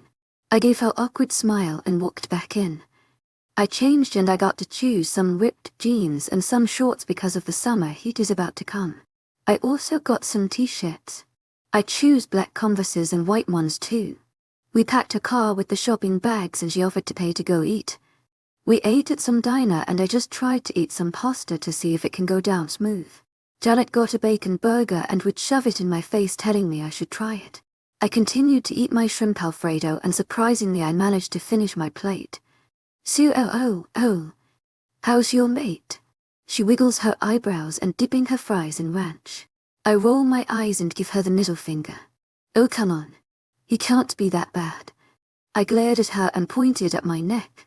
She looks at it and she turns red. Oh, my bad. I gave her the look. Oh, sure you did. I forgot, okay. She yells. I look at her and then look around and see people looking over their shoulders towards us. To my agent extraordinaire, Madeleine Nobel, parts up thanks to your unfailing patience, enthusiasm. She waves her hand towards them. I shake my head and drink my strawberry lemonade. I nod my head towards her and she tilts her head in confusion. I move my hand telling her to go ahead and speak. What's going with me and the Alex? I nod my head and her face lights up with happiness. He's amazing. He loves me. I love him. He said that when my heat comes I would be marked. I gave a confused face because Alc and said all higher ranks get marked at the ceremonies. I guess she saw the confusion in my face because she jumped in her seat. No. I mean, I've been marked already. She pulls her shirt down a little, and where her neck meets her shoulder that is his mark. I meant his scent. Like us, you know. I held up my hand because I can already guess the picture. She's betrayed and I give her a shy smile. When's your next heat? She asks while finishing her burger. I write on my hand and she passes her phone to me. I haven't had a heat yet. My mom said I'm late and I was going to the pack doctor, but that's when Alcander came. I handed her the phone and her smile that she had on slowly falls. She looks up and I sip my lemonade. You never had your first heat? I shake my head. No, and she gasps. What? Hell though. I bring my shoulder up and she sighs. Was your mum a late start? I shake my head and she brings her eyebrows together trying to think of solution. I tap her arm and motion my head towards the door and she go the idea. She left a tip and paid for our food and drove off to the pack house. She parked her car and I got out while going to the back and picking up some bags. She helped out and we made our way towards Alcander house. I didn't knock or bother to and just walked in. I walked up the stairs and I can hear her gasp. I look over my shoulder on the staircase and see her walking slowly in. She looks at the whole house then up the stairs at me. I raise my eyebrow and she blushes. I'm sorry. It's just I have never been in Alpha Alcander's house before. I roll my eyes and continue up the stairs. I heard her follow close behind, and I made my way towards the room. I threw the bags on the bed and fell backwards on the bed. I sighed and closed my eyes while I push off my shoes with my feet. I hear her place the bags on the ground and I look up. She smiles at me. I'll leave you here. It's getting late. I don't want to upset the Alex. So we'll see you tomorrow. I nod my head and she smiles. She waves. I wave back and the sound of the door clicking close. I knew she left. I sigh and laid back down. It felt like I barely closed my eyes. But when I opened it I saw putting my clothes away, and I look down and see I'm tucked away in the blankets. I barely have my eyes open, but I see him walking out of the closet with his shirt off and some sweat riding low on his hips. He climbs and unwraps his arm around my waist. I don't know what I did. I don't know if it was Audrey, but I moved closer to him. And that's how I fell back asleep. Efkin Bond. Chapter 16. Jenna. I woke jumping out of bed. My eyes are huge. I didn't know I pulled the covers with me. But somehow I did, and that woke up Alcander. What the FCK? His morning voice sent shivers down my spine, but I thanked the moon goddess for having his eyes close. He slowly opened his eyes and sees me at the end of the room glaring at him. What are you doing? He said while sitting up on the bed post. I glared at him and pointed at him, then to the spot I was at. He looked at himself, then to the spot, then back at me, showing me his perfect white teeth. Come back then. I'm starting to get cold, Jenna. Can I have a blanket back? I took a huge breath in and out. I clenched my jaw and flipped him off. He smiled and ran his hand through his hair and down his face. Well, I guess I would get up. I didn't look at him because he was just in boxers. I don't know what happened to his sweats, but they're gone. He walks towards me and I continue to glare at him. Don't give me that face. You're the one that cuddled up to me all night. I felt the color in my face drain and my mouth opened. He smiles and puts 2 fingers under my chin, but I tried to slap them away. But he gripped it hard and slammed me back on the wall. I hissed and dropped the blanket, trying to unclamp his hand. His other hand is on my hip, pressing me back on the wall, and he's tilting his head, taunting me. I glare at him and trying to kick my leg up. He catches it in between his legs and I fell him on my thigh. I try to pull it back, but he tightens his legs. Stop. His voice is deep. I continues to stare at him. His eyes dilate, but keep switching from hazel to black. I push at his chest, but he doesn't move. I close my eyes, clenching my teeth together as hard as I can, trying to mask what his voice can do to my body. I continue to push his chest, but he stays there up in my bubble. His hand goes under my chin, lifting it up to his glaze, but I close my eyes tighter. Enthusiasm, look at me, he whispers in my ear. I have to bite my lip trying to hide any noise my body wants to say out. He tugs on my earlobe that makes my knees buckle, but he holds me on the wall. Audrey, do something. Give me strength to push him away. No answer. To my agent extraordinaire, Madeleine Nilben. Heartfelt thanks for your unfailing patience, enthusiasm. At least let me talk. I sighed in relief, and I can feel my vocal cords coming together faster, and I gulped down the pain she was putting me. SSTOP, I croaked out. My voice cracked every letter I would say. I open my eyes and I see him staring at my neck. He looks at my eyes, then back at my neck. I guess I could arrange the ceremony now. He smiles and looks at eyes. Crap, crap, crap, crap. I open my mouth and try to say something else, but I fake that I can't anymore. I fake a whiz and make my face fall. He squints his eyes and tilts his head to the side. Can't talk anymore, huh? I glare at him and he chuckles. So you can't tell me to stop no more then? I glare at him while I try to bring my leg up, but he tightened his hold on them. Then I could do whatever I want because you're not telling to stop, and I assume you like it then. I open my mouth, but it's too late. He attacks my neck and left love bites all over my neck. I bite my lip from saying anything. I took out my claws, trying to cut his arms to let go of me, but he grabs my wrist and pinned them above my head. His tongue went across my neck and up to my jawline. I squirmed around trying to not get touched by him, but he presses his body on me. Tell me to stop. Oh, stop, he whispered in my ear while biting it. Don't stop. Shut up, Audrey. Damn it. I blocked her out and continued to move around and trying to get my wrist free so I can claw his face out. He continues to make love marks on my neck, sucks and biting my neck, then running his tongue over that spot. Say it. He pulled at my ear. I bit my lip and closed my eyes trying to win this fight. He started to kiss up my neck and up to my jaw. My legs are shaking, having a hard time to handle my weight. He trailed his tongue my jawline, then towards my neck, and I sighed in bliss from the pleasure. I felt him smile against my skin, and glazed his tongue on the side of my neck where his mark is supposed to be. Come on, Jenna. Just one word. He gripped my wrist in one hand and trailed his hand down my side to my hips. His hand went under my shirt and rested on my skin that sent sparks through my body.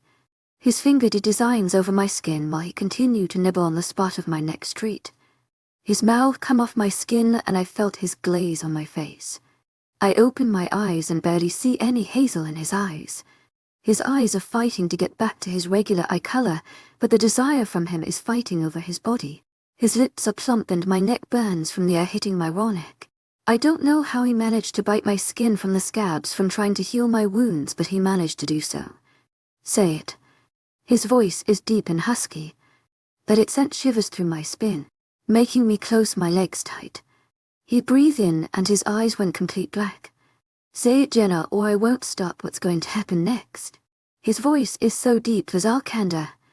I looked straight in those deep coal eyes and said, I, Jenna Knox, reject Alpha Alcander as my mate. Chapter 17. Jenna. I closed my eyes waiting for the pain to come. But that's when I freaking remember. He has to accept it. Damn it. I opened them and pushed back on the wall trying to escape. His eyes all glowing blue. I already know his wolf is out. No need to hide the fact. I try to push at his chest, trying to escape and run away, but his hold on my wrist tightens so hard I'm afraid he would break my wrist. I hiss and try to wiggle out of his stupid hold. What did you say? His voice is low and it's not his normal voice. It's his wolf talking. My dad always told me to not let your wolf have full control of your body. It's a bad idea. I looked straight at his eyes and flinched when he yelled. What did you effing say, Jenna? I licked my lips while he's turning red and breathing hard. I, Jenna Knox, reject Alpha Alcander as my mate. I said, keeping my head up high. He picks me up and throws me on the bed so fast that I gasp when I hit the bed. I looked up and his hands now have claws, and I look to his face and he's baring his fangs at me. I decline your rejection, he says while his lips bleed from his fangs poking them. I knew you would.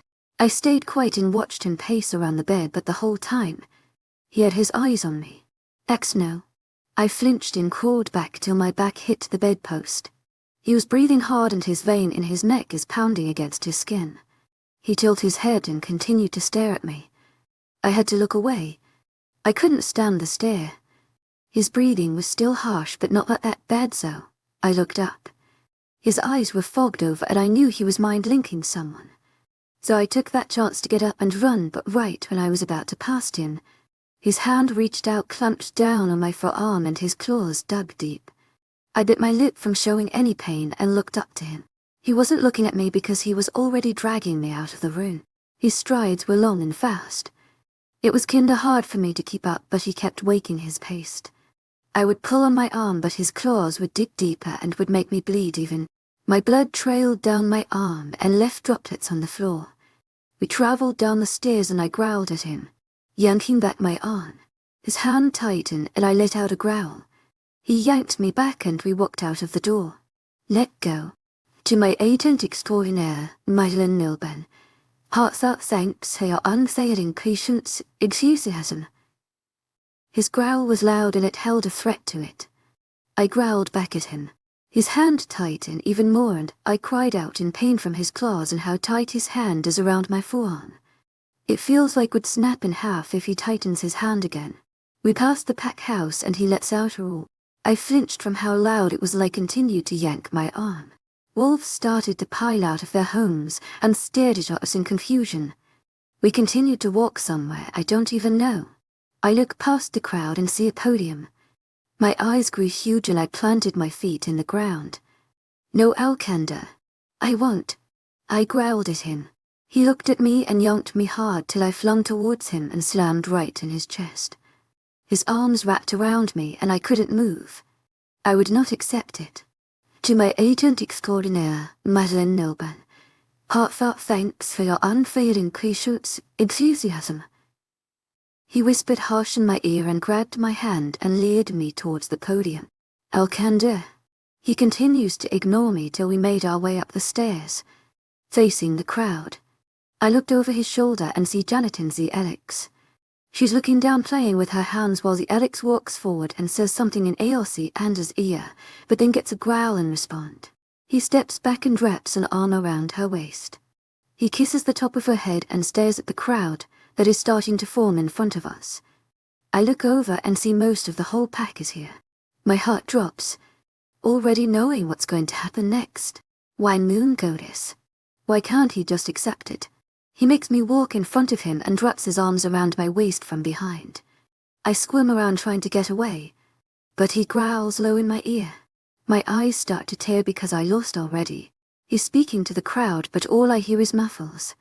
I take out my claws and start to claw at his arms around my waist, but he tightens them and pulls me closer to him. Don't do anything stupid, mate. Would you want consequences? He whispered harsh in my ear. I bit my lip from saying anything and slammed my foot on his. He growled in my ear but did nothing. Hello everyone. Today we are having a ceremony for your Luna, he said above my head with his alpha tone.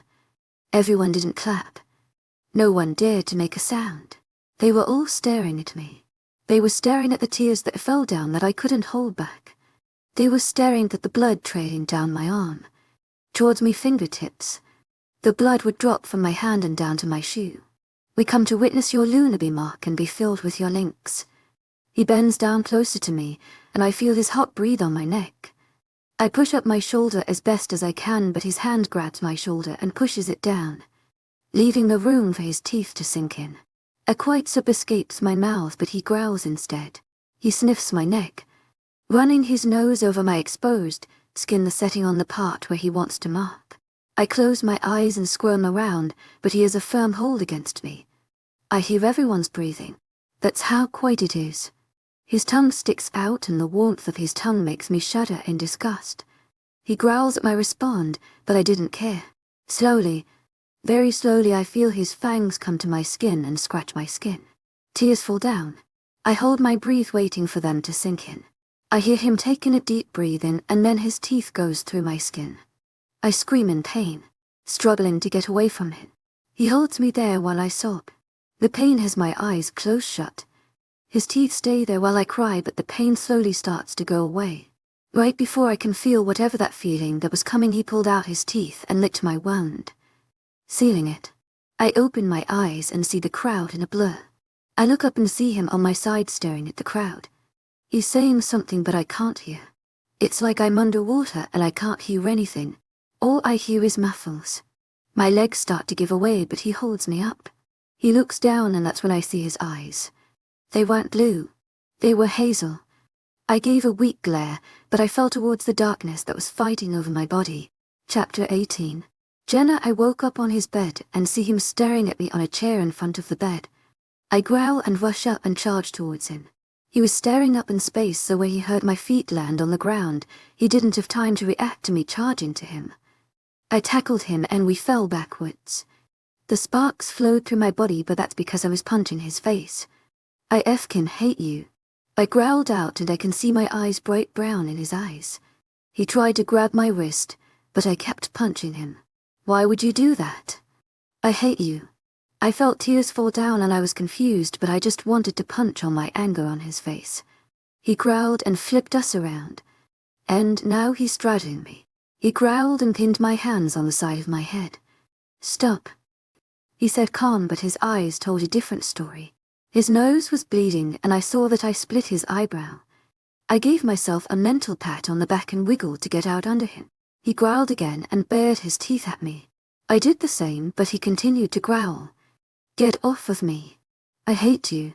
I don't even want to be your mate and you pull that shitty. I yelled in his face while he continued to growl at me. How effing pathetic you are. Can't even accept a reject. You can always find another woman to be your Luna and mate. But not me. I would never. He growled and came down, crushing his lips on mine. The sparks flew through my body again, and heat flowed through my body. I growled and tried to move my wrist to push his fat body off of me, but he held them tight on the ground. I tried to stop my mouth from moving along with his, but they're stupid. Now strong, Bond is making me follow his moves. I growled at myself to stop, but very slowly to move with his. To my agent extraordinaire, Madeleine Noble, heartfelt thanks for your unfailing patience, enthusiasm. Why can't we stop? She didn't answer me and I growled. I couldn't stop my lips no more. My body took over my mind and did its own thing. Why body? It's not your body, mate. It's you going along with it. I jumped because his voice is now in my head. My eyes grow wide and I see him looking at me while kissing me. Get out of my head. Stop touching me. Stop kissing me. Stop using the bond in your advantage. I yelled as hard I can in my mind, but he didn't seem to be affected by it and continued to stare at me. I glare at him and he winked. Probably because I need to mark him to mind link him. Then why are you running and tugging your hands in my hair? I look at his hair and see that my hands are in his hair. I pull them off and push at his chest, making us pull apart. I'm panting, trying to get hair while he takes a deep breath in and is fine after that. I push him away with my feet and hurry to get up. He falls on his butt and leans on his hands, staring up at me with a smirk. Please stop. Leave me alone. Leave my mind alone. Just please. I don't even want to be with you. I yell and I feel frustrated tears fall down. He gets up and walks still. We are almost touching. You will soon accept the bond in me. Just a matter of time till you accept me. He looks at me and then turns, leaving the room. Ugh. I land on the bed face first and start to cry. I look through the mirror and see my mark is healed now. I started to claw at it, but it would only send pleasure waves through my body. I growled and stomped down towards the front door and towards the pack house. Heads bowed in every direction. I would look, but I didn't nod or give a smile to anyone. I had a glare on my face while I walked in the house. Janet. I yelled while they made a walkway for me to walk through. Her head pops up from the crowd, and she makes her way towards me. Once she was in front of me, I grabbed her arm and pulled her away from the crowd and outside. Once there was no one close by, I turned to her. Do you have a room or something we can talk in? Please. She nodded and she led me through some houses, then to a one-story house. It's small and has a cozy feeling to it. She leads me to a room and it was simple. A bed, dresser, and a window. I went straight to the bed and fell backwards. I hate him, Janet. I hate him so much. I sobbed out and my shoulders shook. I can tell she feels uncomfortable because I can hear her shifting to feet. I looked up and see her playing with her hand, avoiding eye contact with me. I knew I should have went somewhere else. I said while I jumped up and walked past her shoulder. I walked out of the door and she didn't even say anything. I walked out of the house with tears falling down my eyes and I couldn't stand everyone staring at me while I'm crying. I shifted to my wolf form and sprinted towards the woods. My wolf was whimpering while I jumped over some logs. Once I found a spot where there is no one close by, because wherever I would look it was all trees. I laid down and shifted to normal form. I cried and cried alone and looked up to the sky, cursing at the moon goddess for her choice for me. Why me? I screamed and I hugged my knees and dropped myself. I sat there for hours crying while it was getting dark. I turned to wolf form to get warm and laid there and fell asleep in the grass. Chapter 19. Jenna. My head snapped out when it snapped. I opened my eyes and I didn't notice I shifted back to my human form in my sleep. He stood watching me, creeping closer to me, watching my moves. He stood in just shorts. No shoes. No shirt. Just shorts. I looked back down and tried to go back to sleep. I didn't want to go back to his house. I didn't even want to be in his pack from now on. Probably early in the morning. Leave me alone, Alcander. I don't want to be there with you or your pack. Jenna, do you know that wasn't me? I open my eyes and look up. He's taking a seat and leaning back on the tree's trunk, having his glaze on me. His hazel eyes shine, bright under the moon's light. I sit up and bring up my knees trying to cover myself up as best as I can. Yes, but you were still watching. I told you, Alcander, I told you I didn't want to be with you. Yet you let your wolf come in, and have control and do something that I would never forget. He looks down and plays with some dried up leaves that have fallen. If I could go back in time, and back to where you reject me, he looks up meeting my glaze. We stare at each other, not one backing down from each other's glaze. He licks his lips and says, back to the time where you reject me I would have done the same thing I done yesterday. I can't lose my only mate. Even if you hate me, even if you never accept me or our bond, I would never let you go away, or be taken away from me. I can't lose you, Jenna. Even if you want to leave me, I can't let you leave. I stare at him and watch him. I can't believe he said that. I don't know what to say. I don't even know what you want from me, Alcander. I can't be that perfect mate for you. I just can't. I looked down and stared at my thighs. Just carry my pups, and help with our pack. That's all you have to do. I look up and see him. He's serious. No. That's the reason you're my mate. I clenched my jaw and I can feel my blood start to boil. What? I said between my teeth. That's the only reason I have you as a mate. You carry my pups for me and just look out for our pack. No, Alcander. That's not the reason for a mate. Yes, it is. Why do you think I put you on the chain? To teach you that men here are greater than females. What? Why do you think my father never talks about my mom? She rarely talks to our pack, talks to others, because my father chained her too and now she fully submitted to him. He gets up and starts to walk to me. Why can't you do that? Are you serious? I get up and walk towards him. How kind air you say us women are lower than males. He stops and waits for me to meet him in the middle. I gladly march to him. I don't even care I'm fully without clothes to him. How kind dare he say I'm lower than him? I don't know why you are mad. It's just the way I think. I punch his cheek and growl at him. Don't ever can talk to me. I'm done with all your dumb remarks. I'm trying to get away from you. I'm done playing your kin little game. I'm done, Alcander. I'm done with you. I'm leaving and there is no way you are stopping me. He growls at my remark and stands tall looking down at me. Don't, Alcander. I stomp past him and walk towards anywhere I guess. Don't bother looking for me. I'll be long gone before you even find a trace of me. Don't, Jenna. You can't change the fact that we are mates. I tried to change that fact but you were too pathetic to accept it. I growled out. My foot stomped on pebbles and some sharp twigs, but I didn't want to stop right there. He growls and I hear him walking towards me. Leave me alone, Alcander. Go find some other low-life girl to carry your pups. Because that's not going to be me. I'm not going to be looked down at. Never in my life have I met someone like you. No wonder you have the title of the most feared alpha. I said while I hopped over a tree stump. He growls again and I hear him catching up. Don't tell Alcander, stop telling me to stop, Jenna. Never in my life would I stop to get you. I turn around and he almost bumps into me. Don't be telling all this nice crap. When you're the one that chained me. Marked me. Now you want me to raise your pups. No, Alcander. I won't be there for you. So don't count on me being the one to deliver your pups. That shuts him up, so I leave him there staring at my retreating body. Once I know a tree is covering my body, I shift to my wolf form and take off on a run and look up for the North Star. I'll let you play your little game of chase, mate. But once the night is done, hide fast. I'll be right behind. His voice creeps in my head and I shook my head, trying to get off his land as fast as I could. I'm not stupid. So I didn't head for my old pack. I went north instead because my pack was south. I started to run faster and I can start to smell the difference in the other land. I don't know if it's just open land or an aber pack, but I'm trying to avoid my scent going in other land. Just in case he can't find me, and ask other pack if they smell my different scent. So trying to avoid different territory is like a guessing game. You don't know if it's open or not. I stopped to catch my breath and I already blocked out Tawdry because she would just be yapping all the time.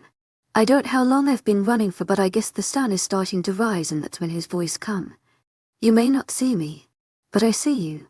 Don't leave a scent behind, because I'm already ahead. Good luck, mate. You have just challenged your Alpha to his favorite game. A good game of chase. My story is an escape about betrayal, revenge, and love. As a member of the wolf pack, I was forced to make a choice between two powerful alphas, my ex-lover, and my destined mate. This is a plot filled with contradictions and contrasts. How do I survive in the world of two wolf packs? And how do I face my true feelings within? Chapter 20. Jenny, okay. I'll be lying if I said that wasn't effkin scary. Just him. In my mind. Saying he sees me. Right when he said that, I turned around and raised my ears high, listening for any sound of him. I even sniffed the air. I looked up and see the sun about to rise, and I bet he brought the Alex or someone with him. Or at least he left in charge. I sprinted towards the opening of the woods. I sniffed the air and I didn't smell any scent. So I think I found open field. I hid my scent for a good while by rolling into mud and dirt, but now it's hardened and rubbing against my skin. I whimpered, but I kept running away from him. If he wants to play a game of chase, then I would give him a good game of chase. One that he would never win. I looked back to see if he was behind, but nothing. I felt my lips move up to a wolfy smile, but right when I turned around I ran into a tree. The FCK. I thought it was an opening.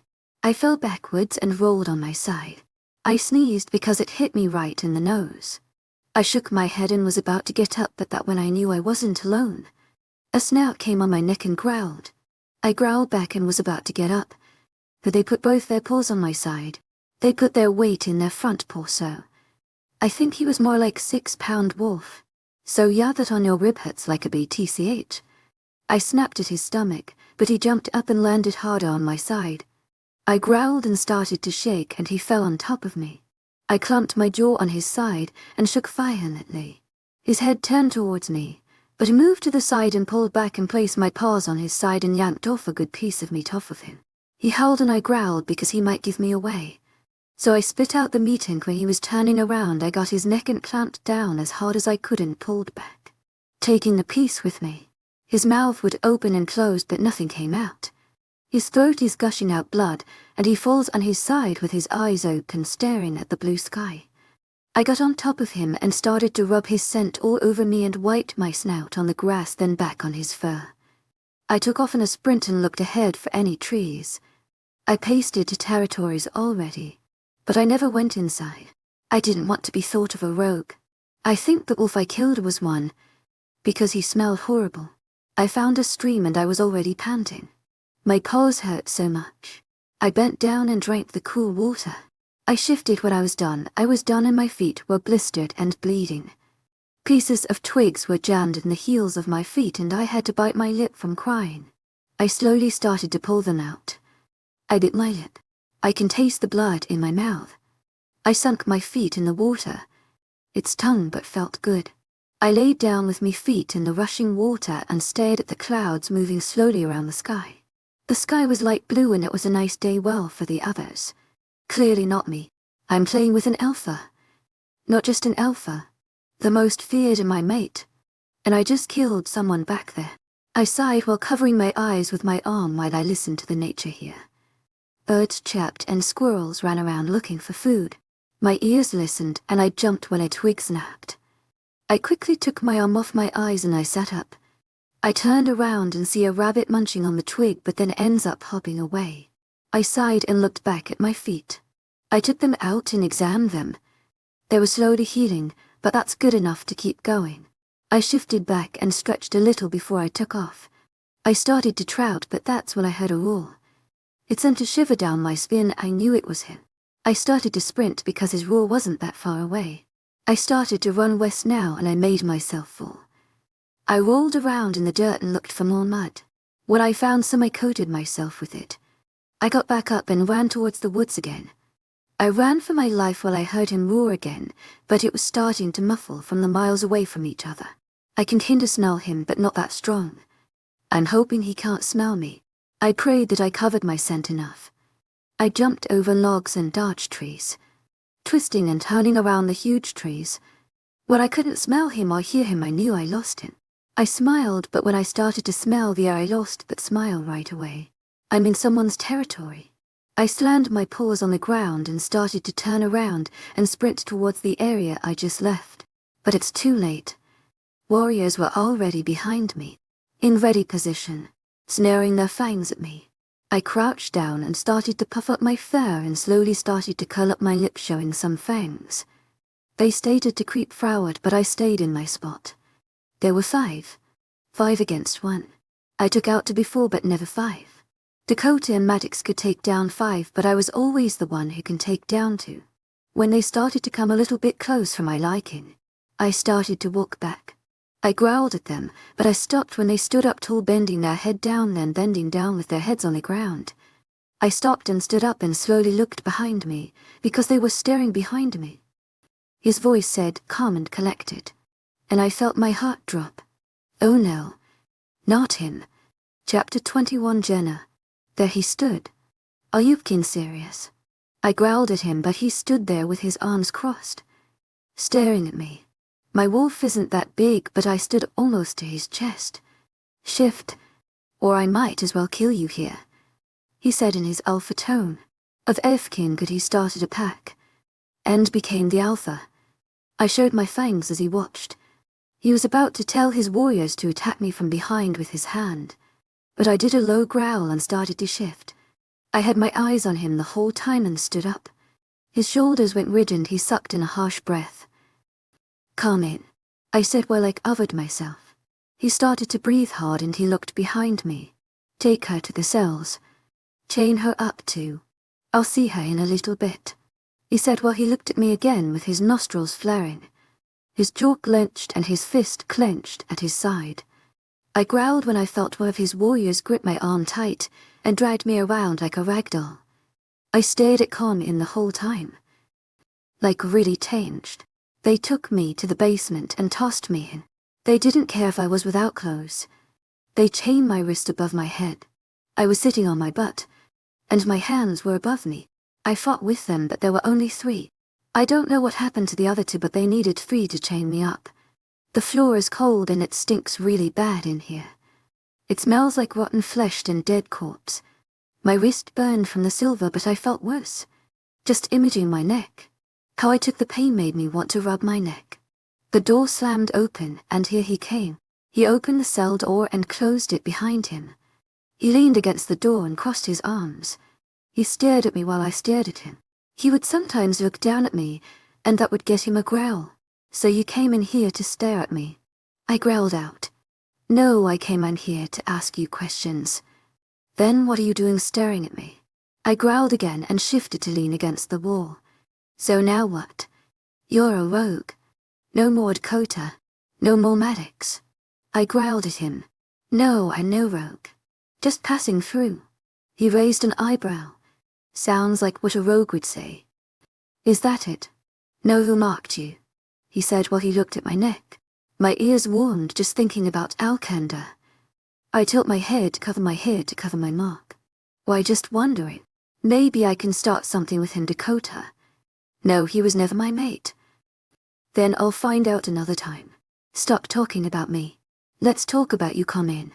Tu es agent extraordinaire, Mademoiselle. Heartfelt thanks for your unfailing patience, enthusiasm. Talk about how my ex kicked me out of my old pack. How she spread a rumor about me. How she said I was going to end up killing our pack because all I wanted to do was mark you. How she saw me cut all the ties from Ian and the pack. How I lost one of my 2 best friends because how she was too scared to say no. And not break up with me. He was standing in front of me now. His eyes were glowing green. You knew I didn't want to take anything far, yet you kept bugging me to mark me even though I told you I was waiting for. Then why not break up with me then, making Ian turn me a rogue? He yelled in my face. I don't know. I whispered. Of course. Of course you don't know. I lost my family because you decided to say that. I had to look down, away from his fury he was throwing at. I lost my family because you said I was going to end up killing our pack and saying I was going to rape you afterwards. To my agent extraordinaire, Madeleine Noble, heartfelt thanks for your unfailing patience, enthusiasm. I was dumb back then. I didn't know what I was doing. I was only 16, I said, looking back at his glowing green eyes. And I was 18 when I went rogue. He growled, 2 years learning how to live on my own. I fought others on my way. Then I thought. He walked in front of me and squatted till we were eye level. Let me take down an alpha and train my own pack and actually destroy the pack, including you. His tone was low and threatening. His eyes went back their normal green that I used to love. I clenched my jaw and stared at him. He smirked and stood up. But since I have you here now, might as well hurt your mate at the same time. His eyes lit with amusement. Where's your mate? I spat while I brought my knees up. He looked down at me and clenched his jaw. Haven't found one, he said while his shoulders went straighter and his muscles showed through his shirt. Now what? Have me locked up? Have me starving? Have me tortured? No. That's now how I do things here. The last alpha did those things, but he smiled down at me. Mine are more, how do you say it? Reasonable. I narrowed my eyes. What the hell does that mean? You'll see. He smirked, then turned his back and was about to walk out, but I stopped him. Wait. He looked over his shoulder. What's going to happen to me? We'll see. Then he walks out. Come in. Come in. I yelled out, but I heard the door close. I haven't noticed the sting in my wrist, but once blood starts to tick down my arms, I see they're badly burned. I look around. There's droplets of water dripping to the floor from the ceiling. There's no window, just bars in front and stone walls surrounding the rest. I look through the bars from where I'm at and see another cellar. I sigh and let my head fall. Rogue too, a voice said from the other cell in front of me. I jumped from his voice because I thought I was the only in here. No. I say, well, I'd like to see him, but I can't, it's too dim in here. Oh well, my name is Helmer. Helmer. Yeah. I like it though. Oh no. I wasn't saying it was a bad name, but I just never heard a name like that. But I like it. It's unique. Suo, what's your name? Oh, Jenna. To my agent extraordinaire, Madeleine Noble. Heartfelt thanks for your unfailing patience, enthusiasm. No, it's fine. So why are you here? I chuckle. Long story. We got time. It's not like we're leaving anytime soon. He chuckles. Okay then. Chapter 21, Jenna. So you became rogue to find your mate. I said while I shifted around. My arms started to burn from having them up for a while. Yup, why? When you do find her, what do you think she would think about you being a rogue for so long? Well, I'll tell her why I become a rogue. And if she understands and thinks it's cute, then we will be happy. And Nundy, if she thinks that she wants to reject me, I would accept it, but I would fight for her every day. Even though she would find someone else, I would never stop trying. I would make her see that she made a mistake about rejecting me. I felt every emotion in his voice and I knew he was thinking about everything about her. Helmer, she would love you. I highly doubt she would reject you because you becoming a rogue. And once you tell her the story about becoming a rogue, I bet she would fall in love with you right there and then. Because if I were yours, I would have fallen in love right there and then. But my heart stunned at my words. Thanks, Jenna. Let's just hope. So, how long have you been here, Helmer? 2 days. I'm surprised I'm not dead. I tried to talk to him and tell him my deal, but he just thrown me in here and chained my wrist. To my agent extraordinaire, Mythical Noban, heartfelt thanks for your unfailing patience, enthusiasm. Yeah, I only have one chained, but it's on the ground, so I can't get up and stretched out my limbs. F can be TCH. How are you chained? By both my wrist and they are above my head. You can't stand up. I haven't tried. Try okay. I brought my knees up and I pushed my back towards the wall. I pushed up and moved my back, crawling my way up. My legs were asleep, so it was a tickling pain that made my laugh in pain.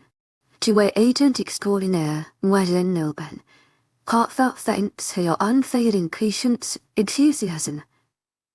I heard him say across the cell. And nothing, I said between my teeth. I managed to stand up. I shook my legs and arched my back. Now my arms can be down but not all the way. They burned, and when I made my arms go limp, they fell hard and the silver burned even more. I bit my lip, and once the pain went down. To my agent extraordinaire, Mythical Noban, heartfelt thanks for your unfailing patience, enthusiasm. Did you do it? Can the door slammed open and I jumped from the door, banging the wall. Helmer stayed quiet while I looked through the bars. I tried walking closer, but the chain was very short, so it tugged my arms back and made my growl a little. So this is how it's going to go. I'm going to set you free, but we are heading our way upstairs. No silly games, or might as well kill you, Conan said while he walking in front of the cell and unlocked the door. He saw me standing up and looking me over, then came close and unlocked my wrist. I was about to slash his face, but right when he unhanged them, he gripped the wound and tightened his hand. I bit my lip from showing any pain to him, and he whispered in my ear. I said, no silly games, Jenna, unless you want me to kill you and make that mate of yours die from the pain of you dying. So smart choices means good karma. Think before you strike. He unchained my other hand and the hold on my wrist and dragged me out. Wait. He growled and looked at me once we got out of my cell. If you set Helmer free, I would obey at anything. Just don't hurt him. Let him find his mate. Or he can be a really good help to your pack. What? I heard Helmer said. I looked at his cell and see him sitting down. He has really bright blue eyes, messed up black hair, and has a really sharp jaw eye. He's without clothes too, but I didn't look there. Please. I'll be. He growled low and almost made me growl back, but he unclamped his hand and walked to his cell. He unlocked it and walked in. I saw Helmer tense, but Common walked towards him and bent down and said something to him. Helmer growled low, but he kept saying something, but I couldn't hear. Helmer was hesitant at first, but he growled. Common chuckled and unlocked his wrist. He stood up, almost falling back down, but he held the wall for support. He pushed him out and pushed him next to me. He pushed my back and made us walk forward. Helmer looked at me from the corner of his eye and smiled. I saw him from the corner of my eye and I smiled back. He was taller than me, but not that much. I think he was like 6'2", Common stood at 6'3", I think. He kept pushing us till we made it to the door. He growled from behind us and I thought he was telling us to open the door, so I went to reach the handle, but the door opened with the guard with wide eye and staring anywhere else. Helmer got pushed so hard that he almost fell on the guard. He gave a warning growl, but Common didn't seem to care. We walked up the stairs and made it outside. I covered the sun with my hand from my eyes, because it was so bright. Helmer did the same. Guards were outside waiting for us. Common came in front of us and told us to follow him. The guards went behind us and I felt stares on my body. I growled and they only chuckled. I was about to turn around, but Coleman growled at us, making us shut up. I guess we walked to his house because the guards didn't go in. The house was almost like a Alpha Alcander's. Alcander. Just thinking about him made my heart pick up. I cursed at myself for thinking about him. We walked in and he told us to stay here. He walked upstairs and when I couldn't see him, I turned to Helma and looked at him. He's dirty and smells really bad. I guess he wanted to see me too, so he looked at me at the same time. He smiled and pulled me in a hug. Thank you, Jenna. Even though we just met, I consider you as a friend. You're welcome. And hey, I thought we were already friends, I said while I pushed him away and gave him a friendly glare. He looked at my face only. Wow, you are truly beautiful, he said while I rolled my eyes and said, not too bad for yourself. I know. I chuckled at his cockiness and looked back at the stairs when I heard his footsteps coming down. I had one of my own geezer bring me some clothes for you and I'm just going to lend you mine, he said, tossing me some clothes and tossing Helma some too. Take a shower, both of you. I'll be waiting for you guys and that's when we discuss what's going to happen now on. I looked at Helma while he turned to me with the same expression on. Confused. Chapter 23 Alcander. I shifted and stood without clothes staring at the dead corpse in front of me. The Elix was gone, staying at the pack taking care of it.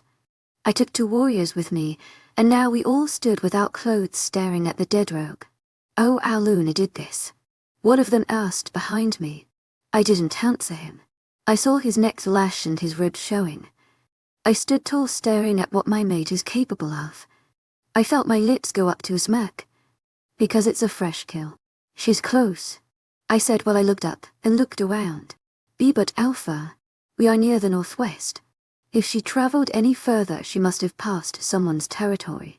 I clenched my jaw because I knew he was right. I haven't touched this land yet, so I don't know who has these lands. I turned around and see them staring at the dead corpse and then looking up at me. We'll head back. I have something in mind, I said while smirked. Just think about Jenna. Just wait, mate. You had enough fun playing your games. Just know I'm coming. And I always win. I mind-linked the Alex to bring me short because we were close to the borders. I shifted and saw Alex looking behind me, looking for his Luna. Where's she? He said while he tossed me the shorts after I shifted. Not with me, obliviously, I said while I walked past him and heard Bones snap telling me my warriors are shifting. Did you find out where she left off to? He said while he jogged to my side. Yeah. She's down the northwest area. Probably in someone's territory. He stuck out his hand, slamming it in my chest. I stopped as he went in front of me. The hell? How are you not freaking out? She's in someone's pack. With an elf, and aren't you someone else? I understand that, I said calmly. You're not mad. Oh no. I'm furious. You want to see me mad right now because I was trying really hard not get mad. I felt my wolf stirred around my mind. His eyes grew huge. No, it's fine. So, and what's going to happen next? Just shut the hell up for a minute, damn it. Why do I have to shower in your room? I said while I was walking down the hall with Carmen and Helma. For the millionth time, Jenna. Both you guys are taking a shower in there. There is no other shower because this is my house. He growled out. To my agent extraordinaire, Madeline Noble. Heartfelt thanks for your unfailing patience, enthusiasm. I smirked while Helma was shaking his head and mumbling something to himself. He pushed open the door and stomped towards the bathroom.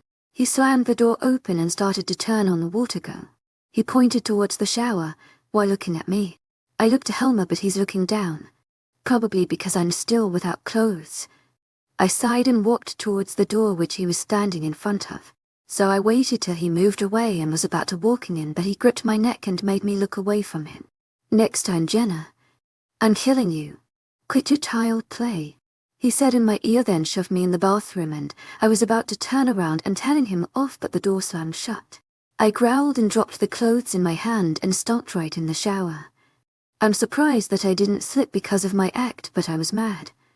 I violently washed my hair with his shampoo and conditioner and washed myself with his body wash. I mumbled to myself that I don't even know what. I was just saying random things. I shut off the water and found the towel sitting on the counter. I walked out and instantly my skin was filled with goosebumps. I wrapped my arms around myself and walked over to the towel. I started to dry myself off, but the door slammed open, and I squirmed, trying to cover myself as fast as I can. His hand clasped on my arm, tanking me out and then pushing Helmer in. The towel fell while I was being yanked, so I was still dripping wet and my clothes are still in there. Let go. I yanked my arm back and went to grab the towel. I quickly picked it up and wrapped it around myself. What the hell, come in? I looked towards him and see him shaking his head with one hand on his forehead. He growled and started to breathe heavy. I took a step back because I didn't like the feeling I was getting.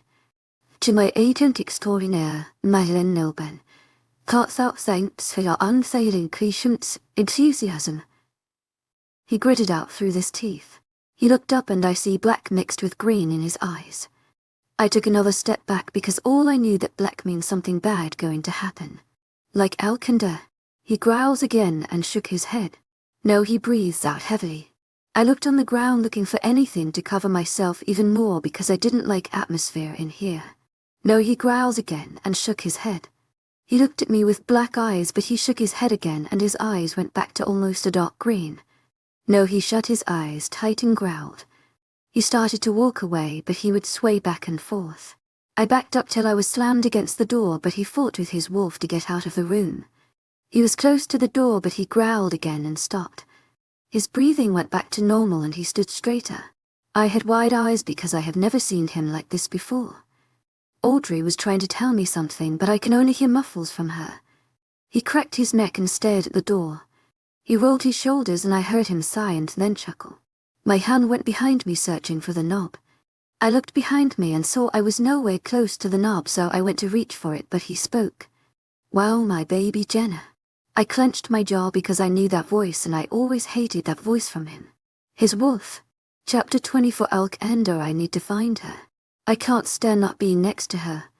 I yelled to Alex while I paced around my office while he sat on the chair watching me. And I told you FCK your plan. Damn it. Move. I'm making calls. I walked around my desk and pushed him away from the phone and started to dial numbers. Answer, damn it. I waited for them to answer. After the third ring they picked up. Hello. I felt my lips to grow up in a smirk. Hello, friend. I have a question for you. I heard him suck in a harsh breath and my smirk grew bigger. Alpha Alcander. How can I help you? His voice trembled, but he cleared his throat. I'm going to be paying a little visit. If you dare step on my land with your pack, I would take that as a threat. Now I hear him getting railed up. I rolled my eyes and walked around the desk looking out the window. It's not like that. I just want to have a chat. Be ready by tomorrow. I won't bring my warriors with me, but I'm bringing 2 men with me. I just have something to promote. Promote? Like what? Goodbye, Alpha. See you tomorrow. I hung up the phone and held it by my side. You know what to do with the pack. I'll be back later on today, so keep everything the same. And if someone disrespect you or Janet, just kill them. I said while I walked down the stairs with the Alex behind me. I walked towards the front door with the same warriors I took with me to find her. I looked behind me right when I reached the door and see Janet walking towards the Alex. I'll see you soon, he said while I nodded and walked out. The warriors were standing outside chatting, but once they heard the door open they stood straighter and kneeled on one knee, bowing their heads in respect. Let's go. I don't like being late. They quickly got on their feet and I walked over to the tree line and took off my pants and my button-up. I had a bag with me, so I stuffed my clothes and as well my shoes in there and shifted. I carried the bag in my mouth and took off in a sprint. I shifted back and took out my clothes and quickly put them on. The warriors did the same and stood beside me while we walked on the territory. I didn't like their pack smell. Smelled too clean. No blood wasn't marked on here. Maybe I'll just take this land too. We continued to walk further in and the border patrol finally found us and growled at us. I had a bored look on my face while I continued to walk. They stood in front of me and went in their stance. My warriors stood in front of me, ready to shift at any movement they would make. Leave, he said in the background. I looked up and smirked when I saw him standing there with his beta and his Luna. Alpha G Drek. I gave a dark smile towards him and looked at his mate. She didn't dare to look at me, which made me smile even more. Alpha Alcander, he said while he pulled his mate closer to himself. Long time no see. How's the scar? I saw his eyes grow brighter, but his mate placed a hand on his chest. He looked down at her and gave a soft smile. He then looked back at me with a blank face. I'm fine. Thanks for asking. How's yours? Don't have one. I smirked when I saw his jaw clench as he held her tighter. Shall we talk about my deal? I said while walking up to him. That's what you came here for. Why not? He spat out while forcing a smile on his face. Perfect. And how do I know she's on my lands? Or even on my neighbors? He said while he ran a hand over his face. I walked around his office, stopping at the window looking down at his pack grounds. She's actually really smart. She knew her pack was south, so she went north. She ended up at 3 border lines after taking down a threat. She must have ended up here or either the other two. I need to find her before anything happens. I don't like losing things that are mine. Well, I haven't had anyone trespass my lands. Except you and your men. I know that, because if she was on your land, I would have smelled her already. She was my mark and it would have been smelling a mix of me and her. So I know she's not on here. She on either the other 2 lands. If she wears your mark and she smells like you, wouldn't they already call you, telling you your Lula is on their land? I turned around and stomped my way towards his desk. I slammed my hands down on the desk. I figure they would, but someone is challenging me by taking my mate away from me. When I find him, I'm killing him and taking his land. I said while my wolf growled, just thinking of another alpha touching what's ours. Then why would you want me to help? I thought you were the alpha everyone feared. Clearly they are not seeing you as a threat. I clenched my jaw. That's why you are going to step on their land and talk to them. Talk about Rogor, how are you going to fix it? And if they end up talking about someone, or should I say, my mate, you tell them whatever, then you come back to me, and that's all you have to do for me. I'll take care of the rest. You'll leave my pack alone if I do this. No harm, he said while looking up to me from his seat. Enthusiasm, in the meantime. Yes, no harm towards your pack. To my agent extraordinaire, Madeline Noble, heartfelt thanks for your unfailing patience, enthusiasm. So when this happens, the sooner the better. I still don't know what they are doing to her.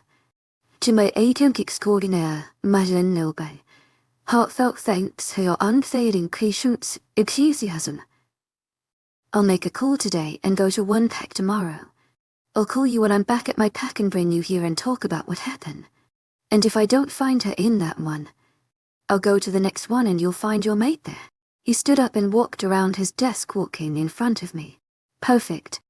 He stuck out his hand and I gladly shook it. Talk to you then, Alpha Alcander. He smiled while he led me out of his office. Talk to you then. To my agent extraordinaire, Madeline Noble, heartfelt thanks for your unfailing patience, enthusiasm. Chapter 25. Jenna. I didn't waste any time opening up the bathroom door and slamming it close behind me. My shaky hands quickly went to go lock the door, but I heard his stomping towards the door. I locked the knob and lock on the side and quickly took a step back. I was breathing heavy and the fog in here was not doing anything good. Hilna, I said while I stared at the door and jumped every time he would bang. What are you doing in here? Helmer, we have to get out of here. Like now. I said while I look over to the shower curtain and see him looking at me with his hair dripping wet. Like now. Yes, like now. I looked over on the counter and quickly put on the clothes that I didn't even get to put on. The curtain closed and I heard the water shut off. Can you hand me the towel? I tossed the towel over the curtain and was jumping on my toes because I didn't want to stay any longer. Hurry up, Helmer. I'm trying. The curtain busted open and quickly he stepped it and went over to the counter and quickly put on the clothes. I looked around for any opening so we can climb out. But just in our luck, there was none. I growled and looked over to the door right when he spoke again. Jenna, I just want to talk. What's going on? He whispered in my ear. I'll explain later. We have to pass him though, I said, nodding towards the door. He looked over but jumped when he banged the door again. Are you sure? Yes, now we have to do it fast so he won't expect it, I whispered. The pounding continued and my heart slammed hard against my chest. I can tell Helmer is cautious and second-thinking about this. Are you sure? You don't want to wait it out? Now I'm the one second-thinking about my stupid plan. Yes, I'm sure. Okay. On 3 we open the door and run past him. 1 to 3. I ran towards the door, unlocking it and pulling open the door. Alcander Alpha. I nodded towards him while I took a seat in front of his desk. Alcander. So, did you find her? My heart picked up just thinking of her. His face paled, and I quickly looked down at his fingers that were moving around. To my agent extraordinaire, Madeline Nobel. Heartfelt thanks for your unfailing patience, enthusiasm. So I called one of the Alphas of the South and called for a meeting. They gladly accepted the meeting and waited for me and my 2 men at the borderline. We talked about the ratings of robes. I asked if someone had pasted their lands. My heart started to beat faster, and I shook my leg waiting for the answer. So far, he hasn't had none cross his lands. I clenched my jaw and sighed, while my head hung low. Damn it, what alpha was this? I said, making my voice low. Alpha Alex. To my agent extraordinaire, Madeline Nobel. Heartfelt thanks for your unfailing patience, enthusiasm. Who's the other? Alpha, come in. I look up and he quickly looked down, away from my glaze. Thank you. I smiled and slowly stood up. Your work would be rewarded. He looks up and stares at my smile. I stuck out my hand waiting for his hand to shake mine. He slowly stood up and slowly clasped his hand around mine. I shook it and took a step back, unclasping. So you have your answer, Alpha. What now? I chuckled. Oh, you don't even know. The Alex. I said, busting through the doors to my office. His head snaps up from the paperworks, and he quickly stands. Yes, I found her. But we have a little problem, I said while I rounded my desk and stood right beside him. And what is that? You know that little Efkin rogue that slipped through our fingers years ago? I growled out. Anyway, he's now an alpha. He took some Wikevka spot and now he has my mate. I growled even more just thinking what he's doing to her right now. So now what? What do you mean? Now what? We are going to destroy his pack and I'll kill him myself. I growled while I walked over to my window and see most of my pack training. So when are we going to invade? I snapped my head towards him. Now what the hell's the Alex? I'm not going to wait any longer to get my mate. She's coming home. And I learn more land as a reward of winning the game. The game? Shut up. Round up the warriors. We are going soon. I call you men here to come help me get your Luna back from someone who thinks it's okay to disrespect your alpha. Now what do you all know about me when you disrespect me? All hands shot up and I felt my lips curl up to a smile. What do I do? I said, pointing to small teenage wolf. You kill them, Alpha, he said, standing tall and looking straight ahead. My lips grew bigger and I stood taller on the podium while I heard the Alex huff beside me. I smiled because of what my pack thinks, and I love what they think. That's right. Now, are you ready to destroy the pack who thinks Troy to take your Luna? I growled out while they growled with me. My beta would take care of your pack when we are gone.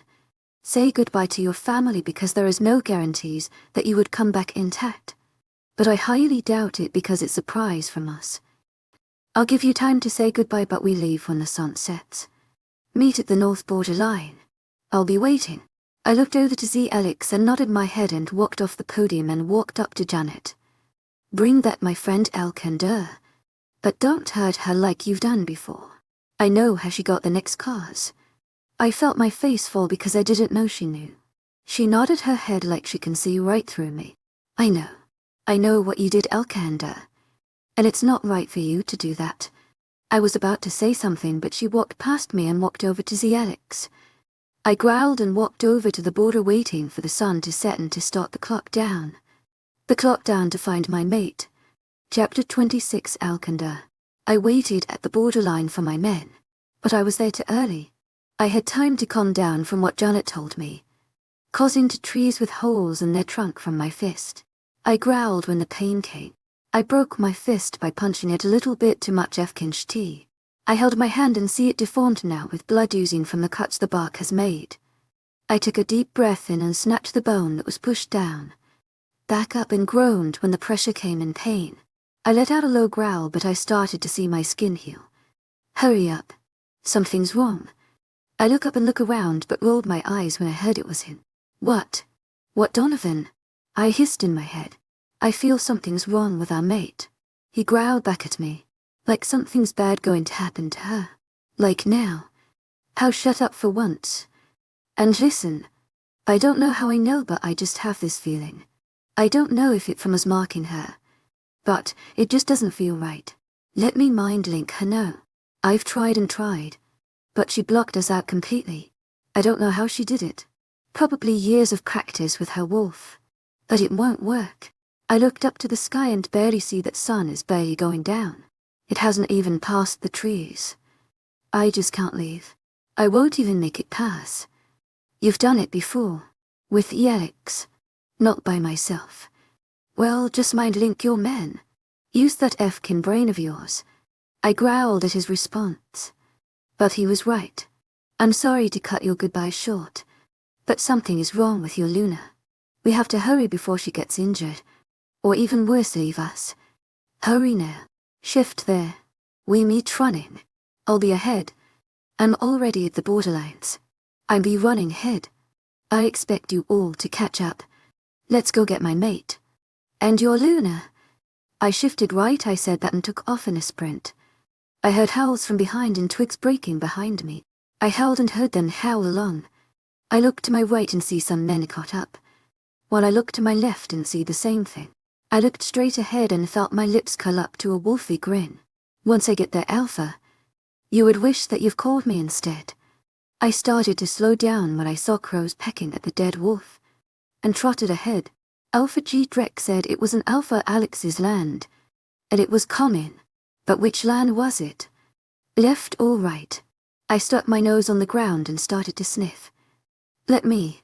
I didn't have time to answer because he pushed me aside and took over. I growled at him, but he ignored me and led my pack to the land of my mate. I was so glad to see his eyes back to normal, but I only saw that when me and Helmer pushed him while I kneed him in his crouch and we were already at the door. I'm so R-R-Y. I-H had to O-Conti R-O-L him. He hissed out while he was on the holding his junk. Helmer was in front of me, guarding me away from him. What the hell? He growled. I brought my eyebrows together and looked at his back. I never heard him yell before and turn angry. If you knew you couldn't control your hornier wolf of yours, then you should have stepped out. He growled while he took a step closer to him. Kalmin's head snapped up. I tried to, he said between his teeth. I tried to, but I couldn't hold him back. He got up and took a deep breath in and closed his eyes. My wolf hasn't seen any other women since Jenna. He only wants Jenna, but seeing her with a mark and different scent he got out of line. He said, while he opens his eyes and looks at me. But Helmer quickly stepped to the side, hiding me away from his glaze. I don't care if your wolf likes her or not. She's not yours. She's clearly someone's, and he would probably come for her. Because I would have. He growled out. Helmer, I'm okay. He didn't even touch me. I said while I looked his back. He looked over his shoulder and whispered only for me to hear. What are you still doing here? Go, I'll find a way out. I was just waiting for a perfect timing. Go. I'm so confused. Since when did we come up with that plan to escape? That go. I'll find my way out again. I paid attention when we walked up here. He looked back at Carmen, who was staring at him weird. And haven't you learned how to control it when your pack women go into heat? Well, yeah, it's no difference. That was last thing I heard because I was slipping out of the door and down the stairs. My heart beated faster. I kept looking back because I didn't like leaving Helmer here by himself. I was close to the door, but I looked back when I heard Helmer yelling, Run, Jenna. Run, Jenna. He was skipping the stairs and his face was ghost white. I had huge eyes. I saw Carmen stomping towards the stairs and staring at Helmer, who was already beside me. I locked eyes with him for a split second, but I was being dragged out by Helmer. We were sprinting and I heard him howl. I looked over to Helmer. We were running and see him looking back, then straight ahead. What the hell did you say? I said while I started to feel sweat grow on my forehead. Nothing. Just said that we are leaving your pack and you were already on the borderlines. But I was wrong, he said while he tried to regain his breathing but was just panting. Oh my God. Helma, you're so dumb. I growled out. I looked back and see him at the front of his house yelling at some men close by which were already shifting. We have to shift. Like now, I said while I looked over to Helma. His eyes grew big and he looked at me. Now. I haven't shifted in a while. Shut up, Helma. Endless, you want to go back there and die without finding your mate. He growled at my response, but I started to see his back muscles shifted and I knew he was shifting, so I joined with him. He was a dark grey wolf with black ears, but I don't want to spend time watching him shift. I felt my paws hit the ground and I looked ahead towards the tree line far ahead. Oh, please let us live. Chapter 27. Jenna. We reached the borderline when I heard more wolves behind us. I was breathing through my mouth, but it was kinda hard. Helma would slow down, but I barked at him. I didn't want him to get caught because of his stupid plan, and not ever see his mate. I ran closer to Helma and pushed him with my snout, making him speed up. I ran behind him, snapping at his tail when he would slow down. We are running in the woods now. I'm snapping at his tail on the right so he can start to turn left. We need to go to the opening. Right when I was turning left, I was hit hard on my side, throwing me into the close tree. Helma was thrown the same. I felt my rib snap. I already knew it's broken. No doubt. I growled low, but there was a hit of pain in it. One of his men growled at me, snapping his snout at me. I whimpered when I tried to rise up, but he growled and pushed me down with his snout, crowing back at me. I snapped mine at him, but he stepped back right before I got his front paw. It looked like Helma was fine, because he got up and attacked his neck. The wolf in front of me looked over, debating if he should go over. I slowly got up and lunged at his neck. My claws came out, hooking into his skin while he struggled to shake me off. Every time he would jike, I would just clap harder till he was slowly starting to sway and dropping on his stomach. I pulled back while my paws pushed forward and took out a good piece of meat out of him. I pushed off his dead body while I tasted the blood seeping through my fangs. I looked over to Helma and see him take down the other wolf too. I barked at him and he looked over and I see his tail wag, but stopped. His fur puffed up and he got low. I turned my head over my shoulder and see Calm in creeping towards us. He has his men behind him. They're all shifted and they slowly start to surround us. I looked over and see Helma walking over to my side with a limp. We stood close together waiting for them to lunge at us. We crouched down, puffing our fur out, looking at all of their eyes, seeing if they would make any movement. Calm in walked forward, but me and Helma growled at him. He growled back and looked over to his men, probably mind linking them. They started to walk with him. I took a step back but ended up hitting the tree, standing in front of me and Helma. I didn't look there. I just stared at his face. Now he growled out. I looked at the corner of my eyes to Helma and see him snaring at him. I looked back and slowly walked towards him. His men growled at me, but he stopped them by putting up a hand. I stood right in front of him. Helma was snapping at my tail, but I waged it and slapped his face. I tilt my head and he stares down at me with glowing eyes. I start to shift my shoulders, and I see a smirk come off his face. But that's when I lunge. I slash my claw on his thigh and jump up, pushing him back. I look over to Helma and started to run towards where we're heading to. He was confused, but once everyone was out of their moment, they finally caught up what happened. Helma caught up to me as we zigzagged through the trees. We ran side by side. He roared and I heard his men trying their best to catch up. I felt my lips curl up. I looked behind and saw that they were barely catching up. I saw Carmen at the end but limping. I smiled to myself and sprinted harder. Helma pushed himself to keep up with my speed, but I would slow down a little. I saw the opening and barked at Helma. He looked at me while I looked at him. I saw him smile while I felt my lips grow bigger, but right when we turned our head, I slammed right into another tree. He did too. I was thrown backwards to the ground while he was thrown to his side. He's here. What? I asked while I closed my eyes shut because the pain from my rib hurt so much. But she didn't answer me back. I shook my head and then I remembered we are being chased. I rolled to my side and looked over to Helmer and see him already up growling at one wolf. They caught us. I jumped up, ignoring the pain from my side and turned around, puffing my fur up. But I stopped. My fur went down. My eyes grew huge. And I almost whimpered. Alcander. His dark grey fur shined with the sunlight, while his blue eyes shined in the light. He looked at me and I swear I heard him say, "Found you." I stood there frozen, just staring at him. He found me how? That left my mind where he looked past me and growled. I looked over my shoulder and saw Common in front of his men, staring at us. Alcander walked past me and stood in front of me, standing tall waiting for Calmin's move. I don't know what to do. I honestly don't know. Should I run? Should I leave and make them both chase me? Or if I run, would they let me? I look over to Helmer and see him circling around one of the wolves he slammed into.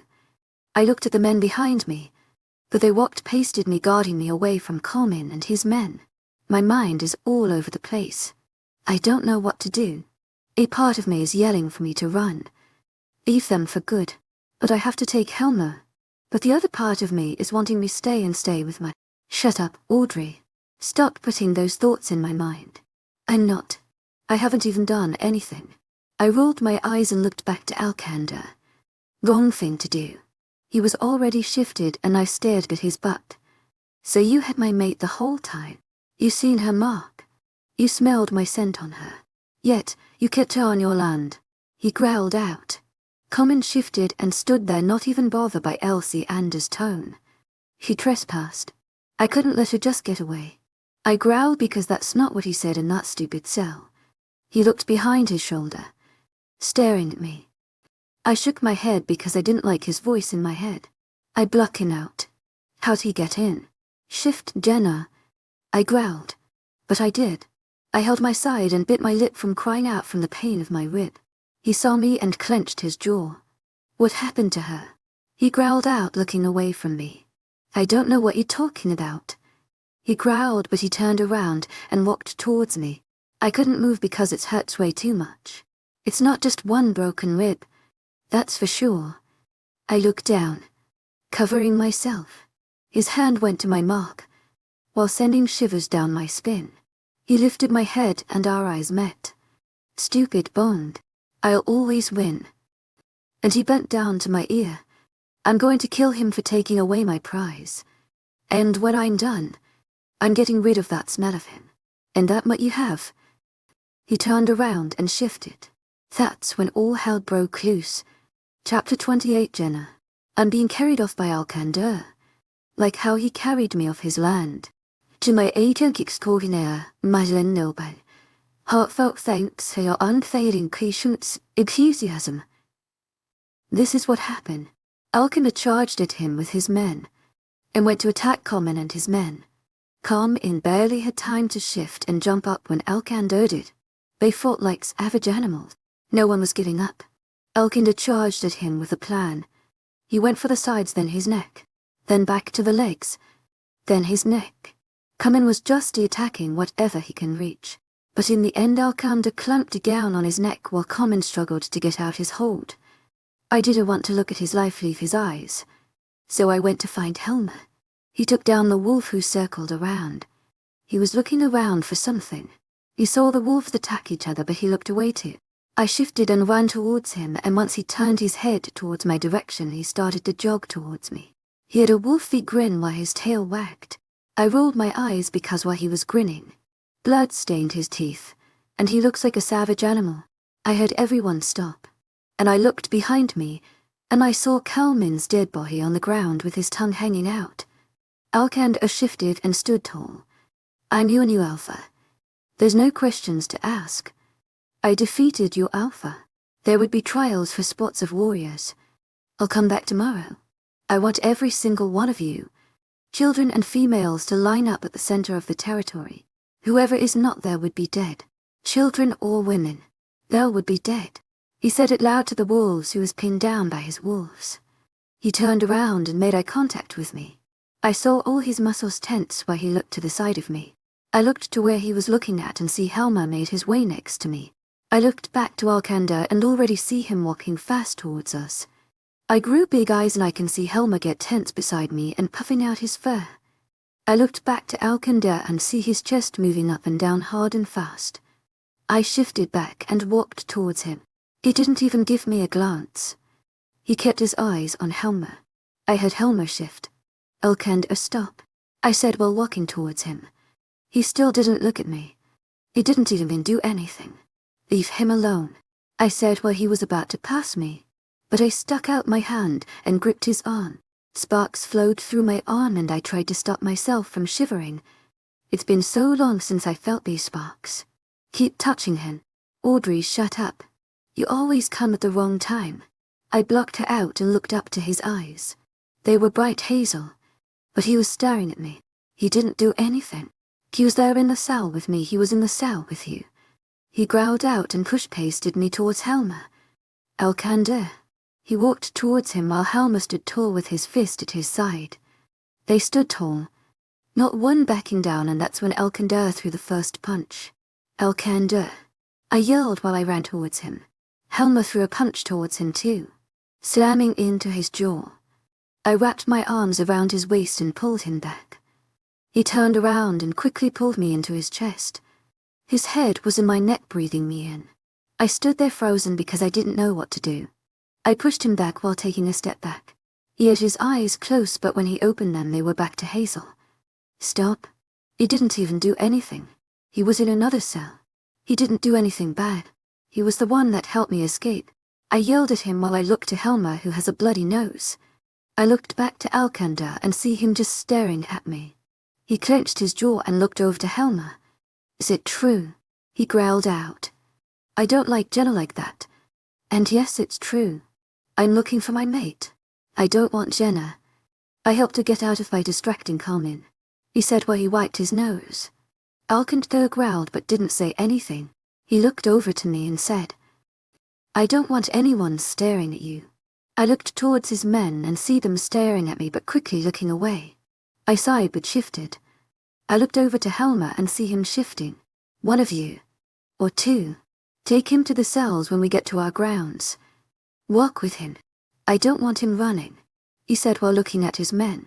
I growled at Alcander and stood in front of Helmer. I snapped my jaw at him while he rolled his eyes. Don't do this again, Jenna. He shifted and stood in front of me. Let's go. I shook my head and rubbed my paw over my head. Let's go. Or I'll carry you. I looked towards him and narrowed my eyes, challenging him. And that's how I'm being carried off to his land. I would shake, but he would just growl against my neck. Helmer is next to us, because Alcander made them walk next to us. We made it on his lands, but he continued to carry me to his house. Helmer and the two wolves were still next to us. He placed me on the ground and pushed me towards the door with his nose. To my agent extraordinaire, Madame Noble, heartfelt thanks for your unfailing patience, enthusiasm. I huffed but shifted and opened the door. I was about to close it, but it opened again. I looked over my shoulder, seeing Alcander walking in. I'll be back. Don't leave, he said over his shoulder. He looked towards me, but I was already going up the stairs. We need to talk. I ignored him and walked towards the room with the clothes that Janet got me. I grabbed some yoga pants and a big t-shirt. I quickly placed them on and walked out of the closet. I spun around and already see him in basketball shorts. What? What? I yelled. Well, I was going to walk past him, but he grabbed my arm and yanked me back. I want to start over, he said while he looked down at me. I narrowed my eyes at him. You have my friend out there, waiting to be locked up, and you want to talk about us. Alcander. Not right now. I want you to not lock him up because all he ever done was help me get out. He clenched his jaw and looked away from my eyes. He killed one of my men. He deserved to be killed. He even had a scent on you. He mumbled. I pushed his chest, but he didn't go anywhere. He killed one of your men. So what? If your men are that great at fighting, That means he's good enough to take down one of your men. Leave him alone. Let him be in your pack then. Let him be a warrior. Since you lost one. I growled out. He looked at me and stared. I don't know, he mumbled, but I was slapped him. If I killed one of your men, would you kill me? No, right. Don't kill him. Because he's my friend, and if you do that, I would kill myself because all he wants is to find his mate. He looked hurt by my words but growled. He gripped my arm tighter and pulled me closer. You will never say that again. You hear me, Jenna? Don't kill him then. I said while I pushed him away and walked downstairs outside, while he stood there watching me leave. Chapter 29. Jenna. I walked out the doors and see them walking away from me with Helma struggling to get out of their grips. I ignore him, but when he grabs my arms I spun around and growled. What, Alcander? I said while I tried to pull away from his grip. He tightened it and sparks continued to flow through my body. I won't kill him. If you at least talk to me. His eyes were pleading for me to say okay. His body language was praying for me to say okay. His face will fall if I say no. I'm sure he would stop working. My heart pumped faster and I couldn't help but fall into the trap of saying okay. I looked behind and saw the guards letting him go. While Helma was confused and was about to make a run for it, but stopped when Alcander spoke. I'll kill you if you escape. But for now you are to attend the pack house and freshen up. I'll be there in a couple of hours. He starts to pull towards the door and all I can do is stare at his back. He just lied to me about killing him. He dragged me upstairs and plopped me down on the bed. I know from the very start he hated me. Just because of what people have said about me. And yes, I heard them all. But that doesn't mean I'll be like that with my known mate. I know I've chained you. I've been horrible from the very beginning. But you've been the same. I put those chains on you because that's what I was grown up to. To my authentic extraordinaire, Madeline Nolan. Heartfelt thanks for your unfailing patience, enthusiasm. That was the first thought that came to mind when I couldn't get you to submit. I'm horrible for doing that, but I can't do anything about it now. But just look at the scars on your neck, taunting me, telling me I was the one who caused it. And when I look at your wrist, that gets me even more mad. Because you've been through enough pain and he decides to chain you too. I was mad. No, I was furious. I'm furious that we fought all the time. I don't think we even took the time to appreciate each other like mates. I want to start over. Forget my title. Forget your sass. Forget the past. I want to start something with my mate. He said while he was squatted in front of me and placing a hand on my thigh. Alcander, you act like I can forget what happened, and I don't see us going any further. I meant what I said about rejecting you. I don't regret it at all. I said while I tried to keep my voice stern. But I failed. His face falls. So you don't feel anything if I touch you like this. His hand moves away from my thigh and goes up to my cheek. His hands rest on my left cheek and his hazel eyes bore into mine. His eyes soften, while I'm trying really hard not to close my eyes and lean more into his touch. It's a trick, I tell myself. But when I start to hear Audrey start to talk in the background, I can't help but to close my eyes. His thumb starts to crease my cheek. I let out a sigh and I feel myself lean more into him. But I can't seem to fight my own body to try to pull away. Jenna, I know you feel the pull towards me. I just want to start over. Start over what I messed up before. Please, give me a chance. If you still don't feel the same pull like I expect you to do, you can reject me.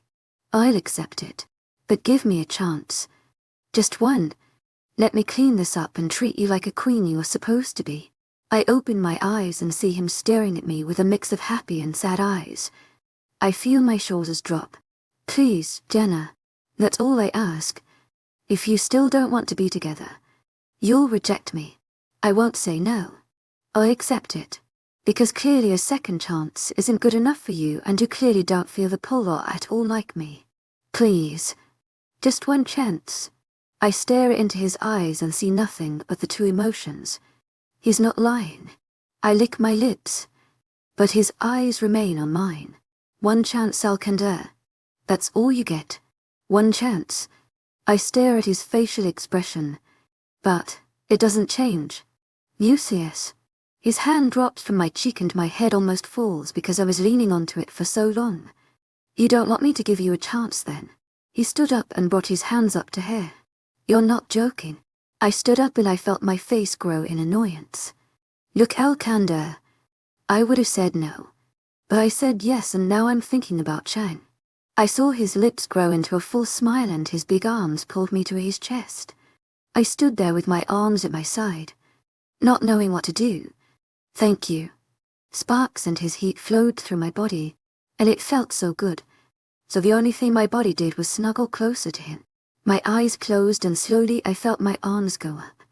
For a while my body was in control and I couldn't do anything but just let it happen. We stayed like this for a while till I got in control and pulled away. But when I did, with a full-on smile, I'll have to see if this mud is good for my pack, he said while his face went back to a scowl. Don't call him that.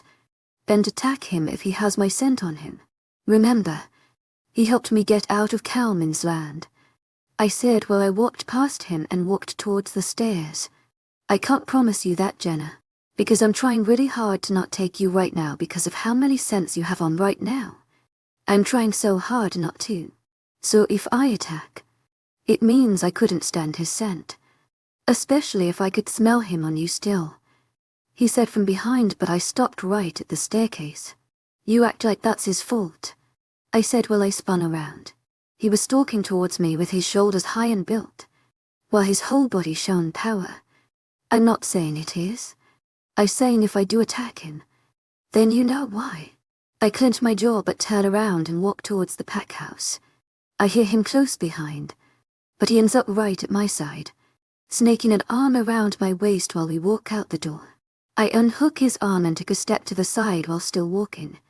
I just forgave you. It didn't mean you can walk around and hold me, but you just let me do it in the room. That wasn't me, I said while I can see the pack house ahead. Alcander. Please. I didn't mean to upset you. You didn't. I said while I walked upstairs to the house. Jenna. Wait. Walk with me inside because I don't think I can control, he said from behind me, but I already had opened the door and I see Helmer staring at the door with a sandwich in his hand. I felt Alcander come up from behind me, while I look over my shoulder and already see his eyes bright blue. Oh no. I was once his enemy. Now I am his savior. In a fight to the death, I discovered not only his weakness but also emotions between us. Chapter 30. Jenna. There's a girl named Janet who makes really good sandwiches. Helmer says to try and to break the tension in here, then taking another bite out of it. I looked back to Alcander and see him taking a step closer to him while his head twitches while he keeps blinking. Each blink his eyes would change. Blue, bright hazel, bright blue. He took another step closer while his breathing is harsh. Alcander, I say while I look over to Helmer and see him looking down at the freaking sandwich, not paying attention that an alpha might just end his life right here with no mercy. He takes another step. While he's now in front of me, I stick out of my hand and grip on his shirt. I yank him back and he looks down at me with blue eyes. Stop. He's not even doing anything, and not even showing a sign that he wants me. Stop. I say in harsh whisper only for him to hear. He stares at me while he blinks slow, then opening his eyes to Hazel.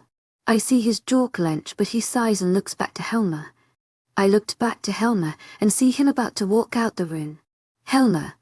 He jumps and looks over his shoulder and meets my eyes.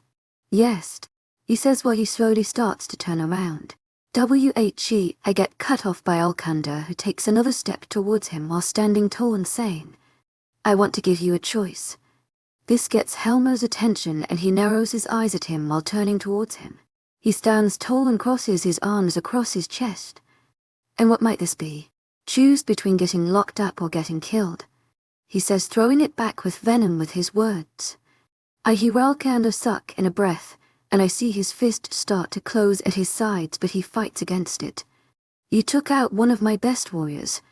You took him out with such ease, while others would have a difficult time doing so. That's what happens when you become a rogue for so many years, trying to live for your mate. He growls, I didn't ask about how you learned how to fight. I'm asking you this. I would like to invite you into my pack and become one of my top warriors, he said while I saw his finger twitch. Helmer clenched his jaw and stared at him with fury in his eyes. And then what? Have me just trained every day, where I can go seeking through the woods trying to find my mate? It's either a yes and no question, but if you choose to say no, I won't have no choice but let you get far, but I would set out my men to kill a rogue. He growled out. My eyes grew big and I was about to speak, but he came in my mind. I won't do that. I just want to see what he would do. I glare at his back, but I stare at Helmer. His eyes are a deep blue. He stares at Alcander and I can tell his mind is turning wheels.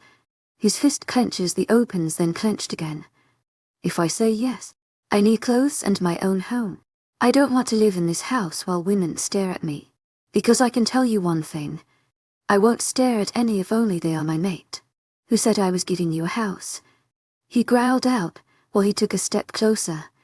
I did. Look, Alpha. I didn't train for so many years just to get locked up and get pulled into a pack without my own house and clothes. So it's either get a bribe or none. I'll say yes. But I need my own house and clothes. And no. I would be off my way, but that wouldn't stop me from killing your best men, he said, staring hard at Alcander. Alcander stood quiet. I stared at his back, but then Helmer's eyes. They were still deep blue. I think those are how his normal eyes are. Because in the cell his was bright blue. So I don't know. And I also noticed he was still without clothes. I still stared at his face, but his chest was so defined. His mate should love him. I stared back at Alcander and he still hasn't said anything. I took a step forward, and enough till I was to his side, and I looked up to the side of his face. He was staring at Helmer, but I can see his eyes fogged over. He might be talking to his wolf mind linking someone. If I say yes to the house, you'll train my other warriors your techniques. I'll tell you when to end the sessions, but you would not disrespect me like now. I will kill you. I have so many ways to kill you in my mind. And it's hard when I can smell my mate with your scent. Oh, I didn't know you can be protective when you chained her on her neck with silver, he said, stepping closer. I heard Alcander suck in a breath while I grew big eyes and snapped my head to Helmer. What did you say? Oh, how you treated your mate. How you got mad because she didn't submit to you, so you chained her up. How the hell do you do that to your own mate? Does he want to die? Audrey said while she came closer. Clearly he does. I looked back to Alcander and saw his turn into the shade of blue. I quickly placed my hand on his arm, but he didn't stare at me. Stop him before he does something we both don't want. How the hell do I do that? He's not even looking at me. Helmer was still talking and taking steps closer to Alcander while he was breathing hard. I don't know. Think of something. Alcander. He took a step closer while I was trying to pull him back. What else do you have to say? He growled out while trying to pull his arm away. How the hell do you do that to your mate? Aren't you supposed to cherish her, not treat her like a peasant? He took another step closer to him while Helmer did the same. Helmer, stop. I growled while pulling Alcander back, but he didn't even move. He can't do that, Jenna. How are you standing him right now? He growled, not looking at me but staring at Alcander. Even Helmer, I said while pulling back his arm. I don't know what to do, Audrey. Help me. Help me pull him. I was already helping you. My heart started to pound against my chest and I heard them talking while they both growled at each other. Alcander took a huge step to him and I felt his arm go up and I didn't know what I was doing, but this is what my brother's mate did when he was out of control. I went in front of Alcander and gripped his face, pulling him down till his lips were on mine. Chapter 31, Jenna. It felt like time stopped. It felt like I was on cloud 9. I'm probably Sparks flowed through my body, and I almost moaned from the feeling. I closed my eyes and just stood there with his lips on mine. He was frozen, shocked probably. I didn't know why I did it, but it just seemed right when it came to thought. I was about to pull away. That's when his arms wrapped around my waist and held me there. His lips started to move. I'm kissing him. I really am kissing him. After all that, I decided to kiss him. I start to pull away, but he brings me closer to his chest and starts to move his lips faster. I can't control my lips, and how they are reacting to this. One of his hands goes behind my neck and he continues to kiss me. I growl, but it comes out as a moan for our ears to hear. My eyes snap open as he's already looking at me. They're a mix of hazel and black. My hands are still around his face and I tried so hard to move them down to his chest to push him away. But Audrey decides to come up, trying to get control. Stop, Audrey. I need to pull back. I only did this before he did something stupid. Well, clearly we both like what's happening. Right when she said that, he moaned into the kiss. That sent a shiver down my spine. He pulled me even tighter and my hands were still on his cheeks. But they slowly became limp, so they slowly fell down his neck. To his chest. I felt his heart pounding fast and hard against his chest. To my agent extraordinaire, Madeleine Noble. Heartfelt thanks for your unfailing patience, enthusiasm. We have to stop. I didn't mean to make this as a make-out session. Well, clearly he does. Stop. I growled again, but it coming out as another moan. I wanted to growl out of frustration, but I know that would just make him think I'm enjoying it. Because you are. Shut up, Audrey. I had to fight over my body because Audrey was taking control. She made our arms move around his neck, bringing us together even more. He groaned in response. Audrey, quit it. We need to stop. I can't even breathe. Oh, you're fine. I'll take over. I have bigger lungs. To my agent extraordinaire, Madeleine Noble. Heartfelt thanks for your unfailing patience, enthusiasm. We have the same body. We are not in wolf form. Oh well. I guess we can pull back. I'm going to kill you, Audrey. No, you're not. Because if you did, you'll kill yourself too. I blocked her out and she finally listened to me because I was almost gasping for air. I unwrapped my hands around his neck and pushed him back with so much force that he stumbled back. I took a huge breath in and exhale out.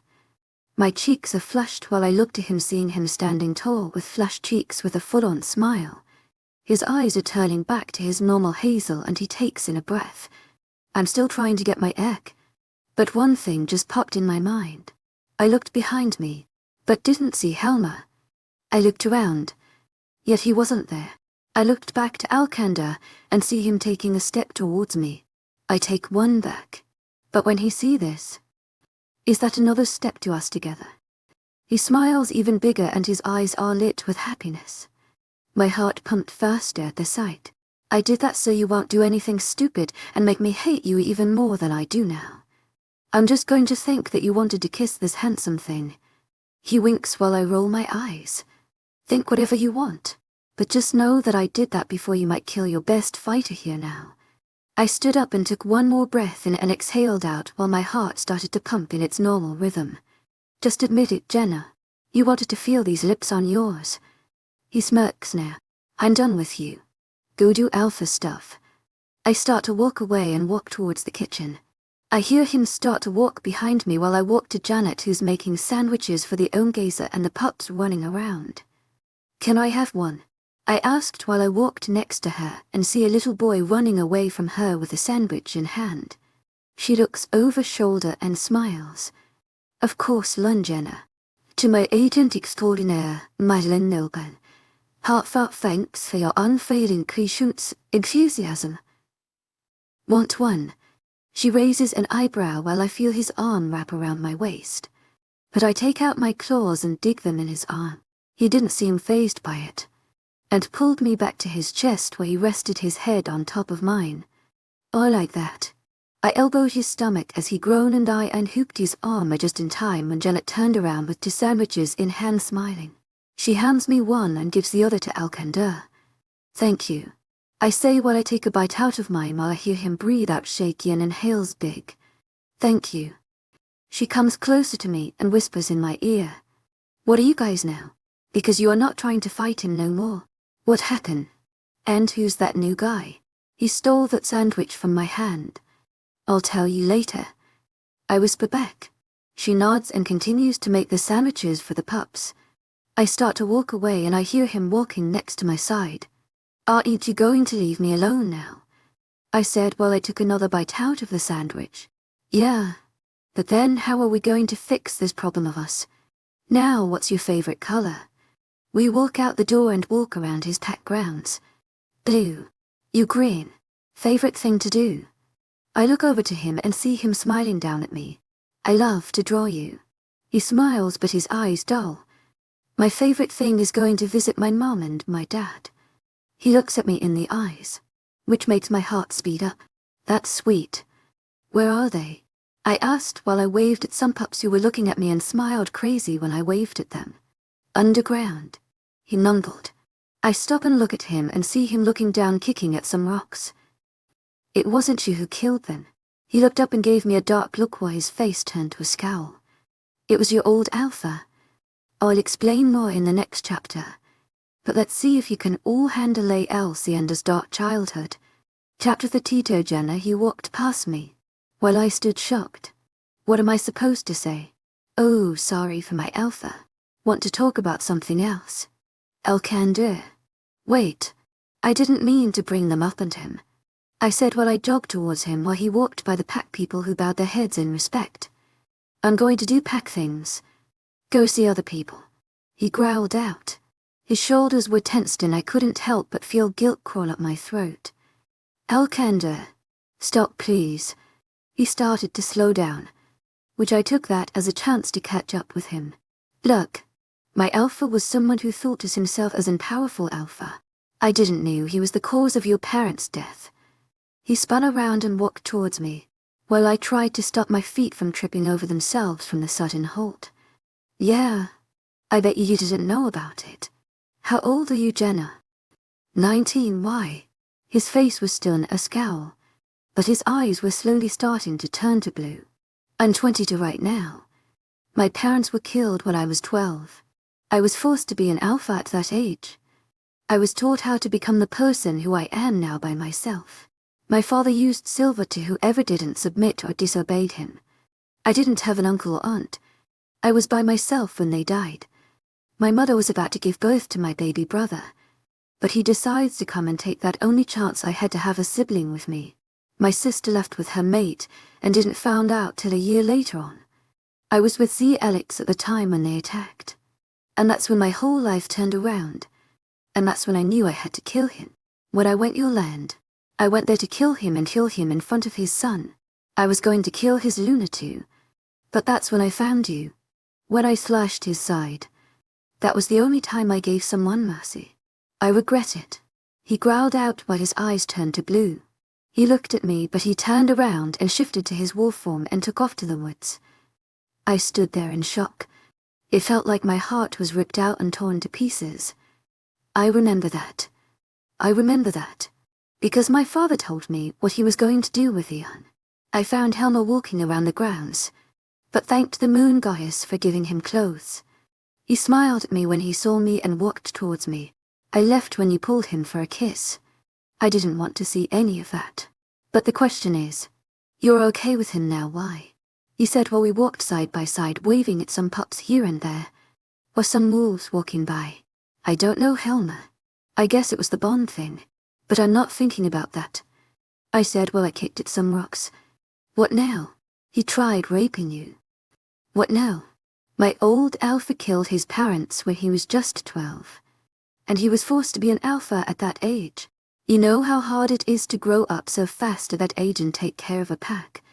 And not let them get invaded and killed because of how young he was. Helmer, that's a huge step of responsibility for a pup to take care of. No wonder they called him ruthless and the most feared. I said while I stopped walking and stared at his blue eyes. He stayed silent for a while and I sighed heavily. You don't know how much I feel guilty right now. I can't believe Jenna. Stop. You're acting if like you killed his parents. It was your Alpha that did it. No big deal. He started to walk away and I gasped while I looked at his back. Helmer, you can't just say it's no big deal. What would you do if you found your mate, and found out your parents had been killed by her Alpha? How would you feel? I yelled to him while he stopped and turned towards me. To my agent extraordinaire, Madeleine Nilben, heartfelt thanks for your unfailing patience, enthusiasm. My mate would not be living with someone that mad. To my agent extraordinaire, Madeleine Nilben, heartfelt thanks for your unfailing patience, enthusiasm. I didn't think my own Alpha had done that to his parents. She was pregnant, Hilmer, She was ready to give birth to his baby brother. You know how hard that is for him to lose his parents and his baby brother. I wouldn't know the feeling. To my agent extraordinaire, Madeleine Nilbert. Heartfelt thanks for your unfailing patience, enthusiasm. He was so young. He didn't even have no one with him to help him through it. He was alone, Helmer. His sister was already at Adulton with her mate. She wasn't there with him. She barely found out a year later, Helmer. He stared at me while I took a breath in. When he went to my land, he was going to kill my Alpha. But he found me instead. Then he done the right thing to do and not kill him.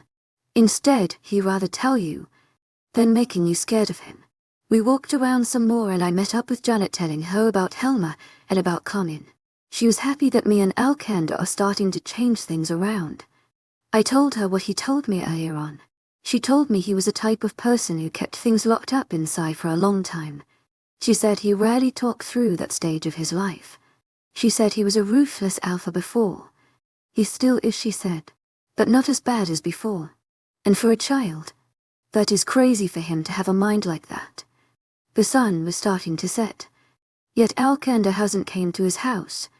I'm walking around his halls, looking through each room. His estate is massive. It's not a regular house size.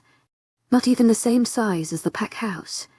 I decided to cook something, because I haven't ate since the afternoon from Janet's sandwich. I walked downstairs, towards the kitchen. I took out some things to make some meal with meat. But when I was about to open the fridge door, the door slammed open with a bang, and while I heard heavy breathing coming from there was another bang, indicating he slammed it close. He came walking in with nothing on while sweat dripped down his neck to his chest. He gave me a glaze but didn't say anything and walked upstairs leaving me behind. Chapter 33 Jenna. I slowly start to creep to the stairs and when I was going to take a step up the stairs, I jumped so much I thought I touched the ceiling. So where am I going to sleep? I turned around with my hand over my heart. Don't freaking do that, Helmer. What? I don't know where to sleep, he said while he walked in more, closing the door behind him. Where were you the whole day then? I asked while my eyebrows furrowed together. Walking around, telling wolves what to do, he said in a dull tone. Do you know you're just a warrior, not a beta, right? Yeah. And the highest ranked warrior. I have a right to tell others what to do. I'm going to do it sooner or later, right? He said while he walked towards the kitchen and went straight to the fridge. Helmer, that still doesn't make you tell them what to do, I said walking towards him. Clearly it does, because they listen either way. He looked towards me and bowed with one hand on his stomach, while the other was in the air behind his back. I'm so sorry, Luna. I'm sorry for disrespecting your pack. I narrow my eyes at him and cross my arms across my chest. Don't, Helmer. Don't call me that. He stood up straight and tilted his head. Why not? I just don't want to be called a Luna. He shook his head and looked back at the fridge. You're done. What? No, you're done. No, Jenna. You're done. No, you're done. He closes the door. Clearly you are. How am I done? You're done for liking Alcander back. I felt my jaw clench. That doesn't mean I'm dumb. Yes, it does. Because he goes back to someone who chained you for weeks. Weeks, Jenna. How are you so stupid for going back to him? I felt a growl crawling up. His he changed. He sighed out while his hands flew up to the air. He chuckled and shook his head. His blue eyes stared at mine. How can someone change? How can someone that is supposed to love you and hold you tight change from not being ruthless? I stared at him, and was about to say something but he kept going. How can he change from not using silver again on you? What would happen if you two have pups and they misbehave? What? He'll use silver on them too. Jenna, I don't know what brick wall you're staring at, but look to the other side and see the truth. He won't do that. I growled out. How do you know? If he did it to his mate, how can he not do it to his own pups he grew up with, Silver Helmer? So that doesn't mean for him to use it on his mate. I couldn't help but let the growl come out. What? Now you're mad. Jenna, get your head out from under your tail, he said while he took a step closer to me. What happened to you running away forever, huh? I stared at him while my fists clenched at my sides. What happened to us in the cells and you telling me how much you hate him? How you told me what kind of madman he is? How he was a monster? Hilma. Stop. I growled. Oh. Now what? He told you to get mad at the truth like he did when I told him. Jenna, open your eyes. He's a monster and you know it. No, he's not. He took another step closer to me. I remembered you telling me that you hated him with all your might. That you're glad that you lost him. That you're glad that he hasn't found you yet. But once we came back to his pack now, you're all lovely devoted to each other. That's because he wants to restart on being mates. He chuckled and shook his head. Jenna, you can't restart with a monster. I stood there holding back the growl and pushing back Audrey. Good night, Hilma. I turned around and walked back to the stairs. The truth hurts, doesn't it, Jenna? Good night, Hilma. I walked up the stairs. I heard him growl. Jenna, quit staring at the brick wall and stare at the truth. I growled. Good night, Hilma. I made it up the stairs and turned to the right to Alcander's room. I walked towards the door and took a breath in. I closed my eyes, trying to calm myself and Audrey down. I opened my eyes and knocked twice softly. I didn't hear anything, so I slowly opened the door and found the room pitch black. I blinked my eyes a couple of times, trying to make them adjust to the dark, and then I saw his figure on the bed. I walked in, closing the door after me. Inside, his scent filled the room. I walked over to the closet, trying so hard to not bump into anything. I finally found it was slamming into the wall a couple of times, but I'm surprised an alpha can sleep through that. I walked in, closing the door after me and switching in the light. My eyes stung because of the brightness the light shine and how they adjusted from dark to bright. I blinked a couple of times and then walked over to the side of my clothes. I grabbed some sweats and a large t-shirt that Alcander won't mind if I use.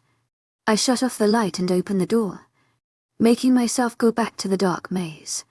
I finally found the bathroom door while I slammed my toes on the edge on the bed a couple of times and almost crawling. I closed the door behind me and turned on the light. I hissed again from the brightness but blinked and walked over to the shower. I turned on the water, letting it run till it turned warm while I started to strip. I finished my shower and turned off the light with my clothes in one hand. I sighed when I was met with the darkness. I started to walk towards the door, but foot got caught on something and I slammed straight down, hitting the edge of the bed. My head started to pound while I growled but slammed my lips close. Jenna, just get up here, damn it. I jumped and rolled to my side while the pain was still coming. I groaned and closed my eyes. A light flicked on. I groaned again from the light. Sparks flowed through my arm and I quickly opened my eyes and see a tired Alcander pulling me up to the bed. I stared at him while he pulled me up till I was laying on the bed with him. He leaned over and turned off the light. I was stiff as a board while he wrapped his arm around me, holding me tight while he stuffed his head in my neck and sighed. Good night, he said in a hoarse voice. I laid there stiff while he fell back asleep with a soft snore. Well, just great. Chapter 30 for Jenna. I woke up from the bed, digging, then bouncing, then back to digging. I breathed in and exhaled while slowly opening my eyes. I was on my back, so I was staring at the ceiling. I blinked a couple of times, trying to adjust to the light that is beaming through the window.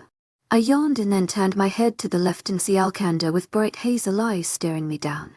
My heart started to beat faster, and I slowly got up and scooting away a little. Good morning, but I need you to change as fast as you can, he said while I saw his Adam apple move up and down after his sentence. My eyebrows furrowed together. Tu es agent extraordinaire, Madeline Nilben. Heartfelt thanks for your unfailing patience, enthusiasm. Where I pushed myself up into a sitting position that made him jump out of bed and acted like I was some disease. Jenna, please, we'll talk about it when you're done, he said while he pushed himself to the wall. His eyes were mixing with grey, then the grey was slowly turning to black. My eyes grew somewhat big and I slowly got up from the bed. I heard him suck in a breath. Please, Jenna, I'll tell you why. But just change. He quickly stepped out of the room while I sat there confused. Do you know what's wrong with him? I asked Audrey while I got off the bed and walked to the bathroom. Nope. But I have a feeling that he was staring at your chest because you don't have a bra. My eyes grew huge. and I dashed towards the bathroom. I switched on the light and saw my hair in a mess, but I didn't notice at all last night that I picked a white t-shirt from his side. So you can see everything. I groaned to myself and closed my eyes. I feel so stupid. So stupid. I sighed and went to do my business and cursed myself because how am I going to brush my teeth? Use your finger, dumb fool. Shut up already, damn. I sighed because I don't have to do. So I grabbed the toothpaste on the counter and squeezed some on my finger. Once I was done, I walked to the closet and pulled out some clothes and a bra. I sigh and change again and walk down the stairs. I need a house. Why are you in my house? Wasting food. I need a house. You've said that for the millionth time. Tell me why you are in my house. I walked towards them and see Alcander standing in front of Helmer with his claws out. I grew big eyes and speed walked to him. I saw Helmer that he saw me and then he looked back to Alcander. Jenna, let me stay, he said, taking a step towards him. I heard Alcander taking a breath in and was about to slash him, but I gripped his arm and pulled him back. Helmer, you need to leave. I'll have Janet and her mate get you a house. But right now I don't want to see you. You are to train the warriors at 10 am. I'll have Alcander send a mind link. You are to train them till 2 p.m. No questions asked. Just do. You are to train them your techniques and how to get out of a situation like you have. Have a nice day, Helmer. I'll see you at 2. Your house should be done by that time. But please, start to walk to the training field. It's almost 10. I said while I stood in front of Alcander, staring at his blue eyes. He stared at me for a while did the same. He took a breath in and only nodded. He walked out and I heard the door close. I sighed and took a step away from Alcander. I turned around and see him staring at me. What? You're fine. I'm sorry for having one of your shirts and having it to be wet. That's how a Luna should talk. Talk with power, Jenna. He said while he gave me a small smile. I felt myself warm up from those words. I felt my lips grow to a soft smile. I shook my head. I only did that so you won't kill him again. Because clearly you two don't like each other. I don't know what's his problem does. He growled while he took a step towards me. I felt my eyebrows furrow. Does he like you, Jenna? What? No, why would he like me? He said he would only love his mate. And only. So you don't have to worry about another male liking me. Well, like that. But like friend. I saw his jaw clench, and he took another step towards me. I don't like him. He took another and wrapped one arm around my waist. I chuckled. I know. It's not that hard to see it, I really don't like him. He said again while he lifted my chin up to make me see his glaze with his other hand. I know, Alcander. I'm not done. You know, when you were talking to him like that with so much authority, I couldn't help but get, don't. I don't want to hear that. He smirked and pulled me closer to his body. It's true though. I shook my head. You need to call all of your warriors to the field.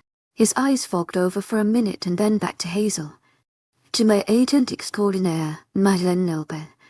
Heartfelt thanks for your unfading clichés enthusiasm. Now. Nope. I need to eat. I didn't eat yesterday, I said, trying to get out of his hold, but it only tightened. A good morning kiss would be great, he said while I looked back at him and see him staring down at me. I raised an eyebrow. It might seem to you, but food seems better to me right now. I pushed at his chest but he lifted my chin up again. But I want a kiss. We'll go kissy, Alex. Not me. His face turned to disgust. What? No, he is like my brother. No way. Then I'm sorry. You're not get to. His lips cut me off. His hand went behind my neck and he started to move his lips. I was about to do the same. But right when I was, he pulled away with a smirk. Okay, now what do you want to eat? He pulled away from me and walked to the kitchen. I glared at his back and groaned to myself. I hate him. Alcander went to go cheek on the training. While I went to the pack house where Janet is always at. I walked in and waved at some pups who were running and laughing. Janet. I yelled because it was pretty loud. To my agent extraordinaire, Madeleine Nilbert. Heartfelt thanks for your unfading patience, enthusiasm. I turned my head to the side and see her walking with the Alex in hand. I smiled and walked over to them. "Hey Luna." The Alex bowed. He then looked over to Janet. "I have to go. Alcander is calling me." He kisses her cheek, then looks back at me again, and did another bow. He walked away while I looked back at Janet, who's blushing but starts to walk. I walk with her and we end up walking out of the house. "Okay, I need to tell you something. To my extraordinaire, Madeline Noble, heartfelt thanks for your unfailing patience, enthusiasm." What is. We walked around the pack house and walked through the pack grounds. "Okay, you know Helmer?" "Okay, well, Alcander made a deal with him. He'll give him a house and clothes. But Helmer has to train his warriors and Helmer would be the highest ranked of the warriors. To my extraordinaire, Madeline Noble, heartfelt thanks for your unfailing patience, enthusiasm." What's wrong with that? We need to build a house. And have it done by 2. Chapter 35. Jenna. "What do you mean we have to build a house before 2? She asked with worry in her voice. Her eyes were burning holes on my face. I had to look down at my hands. "That's exactly what I mean, Jenna. A house can't be done in 4 hours." She shouted. I looked up and see her clenching her hair. I know. But you know this pack better than me. There has to be a spear house sitting somewhere. Then we can start to build the house. There's millions of house, Jenna. I just don't know whose has it or not. That's why we can look for 4 hours," I said, giving her a smile. But her glare made me almost drop it. "Jenna, please, Janet. Please. This is all I'm asking for. Janet, please." I stared hard at her while she still had her glare. But slowly it started to fall and her shoulders sagged. She then sighed while closing her eyes and running a hand over her face. I felt my lips grow into a huge smile, but I couldn't help but wrap my arms around her and give her a hug. "Thank you," I said, while I pulled away. She gave me a soft smile. "But this is only time, Jenna. The only time I'll walk around looking for houses. I already did it with the Alex. I didn't think I have to do it again. Trust me, this is the only time." Me and Janet split up. She went to the south side and west, while I went to the north and east side. I already knocked on mostly half of the north side, but I would always have a door opening with a different face. I would always ask how they are doing and I say I was just doing a checkup around the pack grounds.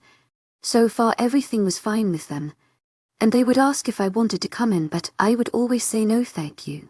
Then I would go on to another house.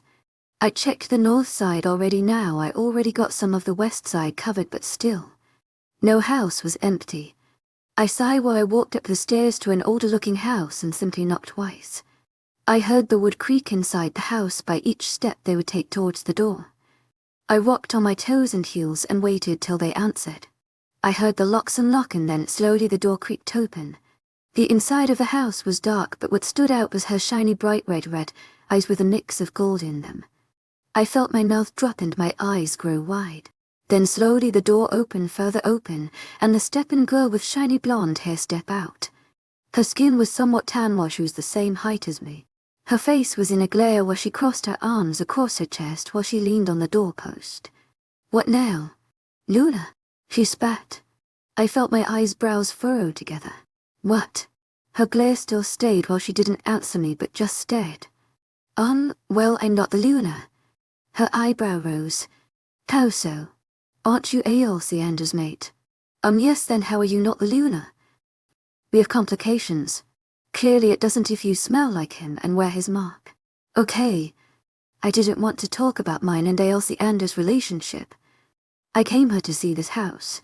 "Why her? You're going to kill me too." She spat. I got taken back by her answer. "What? No, why would I come here to kill your last Alpha did it to my parents. Why wouldn't the son?" She growled. "No, I just came here to check if this house had someone in it. And if it did, I was going to ask if everything is fine." Her jaw clenched and her hands tightened around her arms. "How can I know you won't tell?" "Well, you kinda trusted me when you opened the door. Her mouth open but shut close while she narrowed her eyes at me. Listen, I didn't come here to kill you. All I did was see if this house had someone living in it. Well, it does. Now please. She pushed herself off the doorpost and took a step back into the house. Leave. She was about to slam the door, but my hand shot up and held the door. Wait.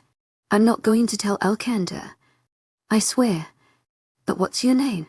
She looked me toe up and then her eyes rested on mine. To my agent extraordinaire, Madeleine Nilben. Heartfelt thanks for your unfailing patience, enthusiasm. My hand still held the door open, but she didn't seem to close it. Mine's Jenna. Jenna Knox. Just Andrea. We stood there staring at each other, and then she sighed. Come in, I guess. She left the door open, and then her figure disappeared in the darkness. I slowly walked in and slowly shut the door behind me. The door creaked so loud that I felt my heart start to beat faster. When the door shut completely, all I can see was darkness. I had to blink a couple of times for my eyes to somewhat adjust to it. I started to walk but ended up hitting my leg with something. I bit my lip because it hit me right in my shin. Oh yeah, I forgot you guys can't see things. She yelled. I was rubbing my leg but I felt my eyebrows come together. What? Come on. Over here. Her voice said further down the darkness. I can't see.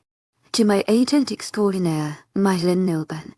Heartfelt thanks for your unfailing patience, enthusiasm. I really can't see. Even if my eyes try to adjust, I just can't see. I even switched to her grey eyes, but still nothing.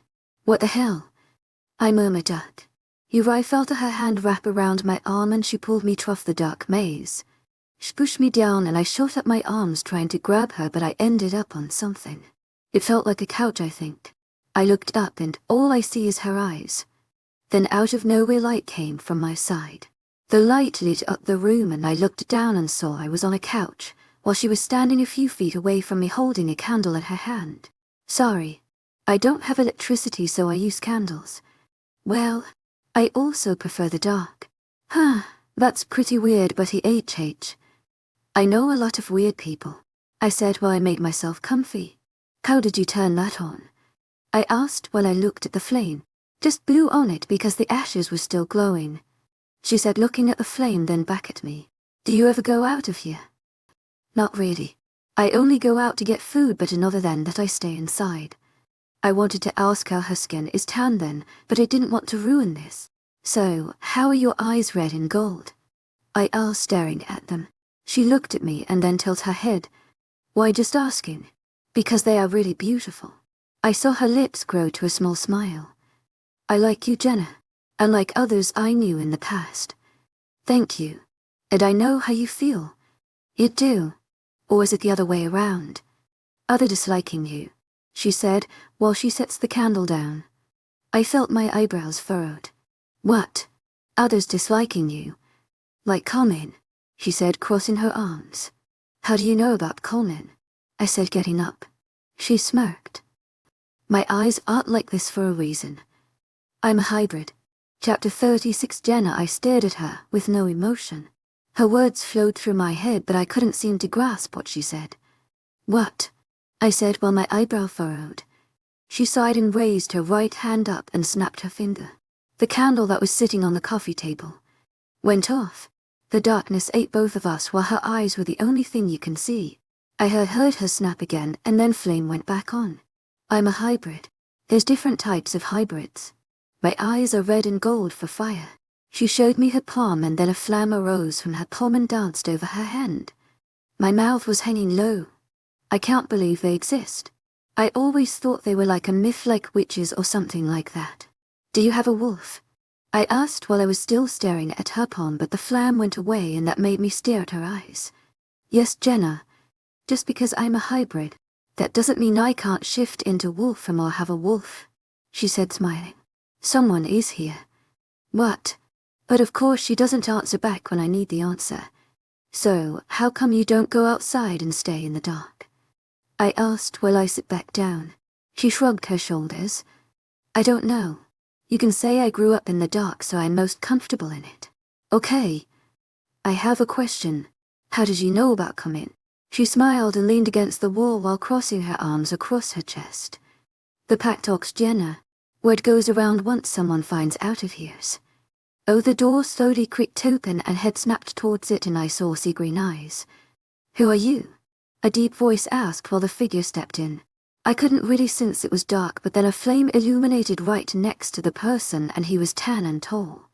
His dark brown matted hair was everywhere.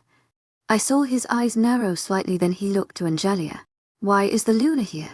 Shut up, Wilson, she said while she pushed off a wall. Wilson walked further and dropping a bag filled with food on the floor. I couldn't stop staring at his eyes. I never seen sea green eyes before. He tilted his head to me while raising an eyebrow. To my agent extraordinaire, Madeline Nilben. Thought thanks for your unfailing patience, enthusiasm. I never seen those color of eyes before. He grunted in response and walked over to Angelia. I stood up. Are you two mates? They looked at me with open mouths. No, they both yelled. I was taken back by the voice rising. He's my cousin Jenna, Angelia said while pushing Wilson away from her. Oh, I'm sorry, I said, trying to hide my laugh. She chuckled. No, we are cousins. My father had a brother who was also a hybrid and had him, she said, nodding towards him. He was rubbing his shoulder. You didn't have to push me that hard. She shook her head. You're just too weak. I'm not. Yes, you can't even hurt an ant. She chuckled. I looked over to him and see him staring down at the floor. So if Angelia can use fire, what can you do? I asked while I took a step closer to him. He looked up to me with confusion on his face. What? If your cousin can use fire, his eyes grew wide. His head snapped towards her. You told her. She nodded. To my agent extraordinaire, Madeline Nilben. Heartfelt thanks for your unfailing patience, enthusiasm. What have you done? Now we're going to get killed. She won't tell. I can tell already, she said, giving me a glance. She's the Alpha's mate. How would she not tell him? I won't tell. He looks over to me and then turns back to Angelia and glared at her. I already shown her my power.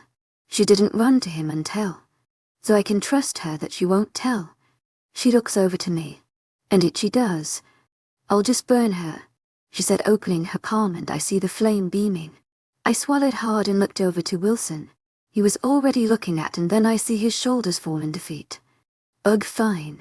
He steps forward and opened his palm. I'm a hybrid that has the power to use earth as a weapon. His veins in his hand start to slowly pop up and flower vines start to crawl out of his veins onto his hand. I can use anything, really, he says while they wrap around his hand. I look up to his eyes and see them staring at his hand. This is so cool, I say while I look back down and see them starting to go away. There's different types of hybrids. Like how there's different types of wolves.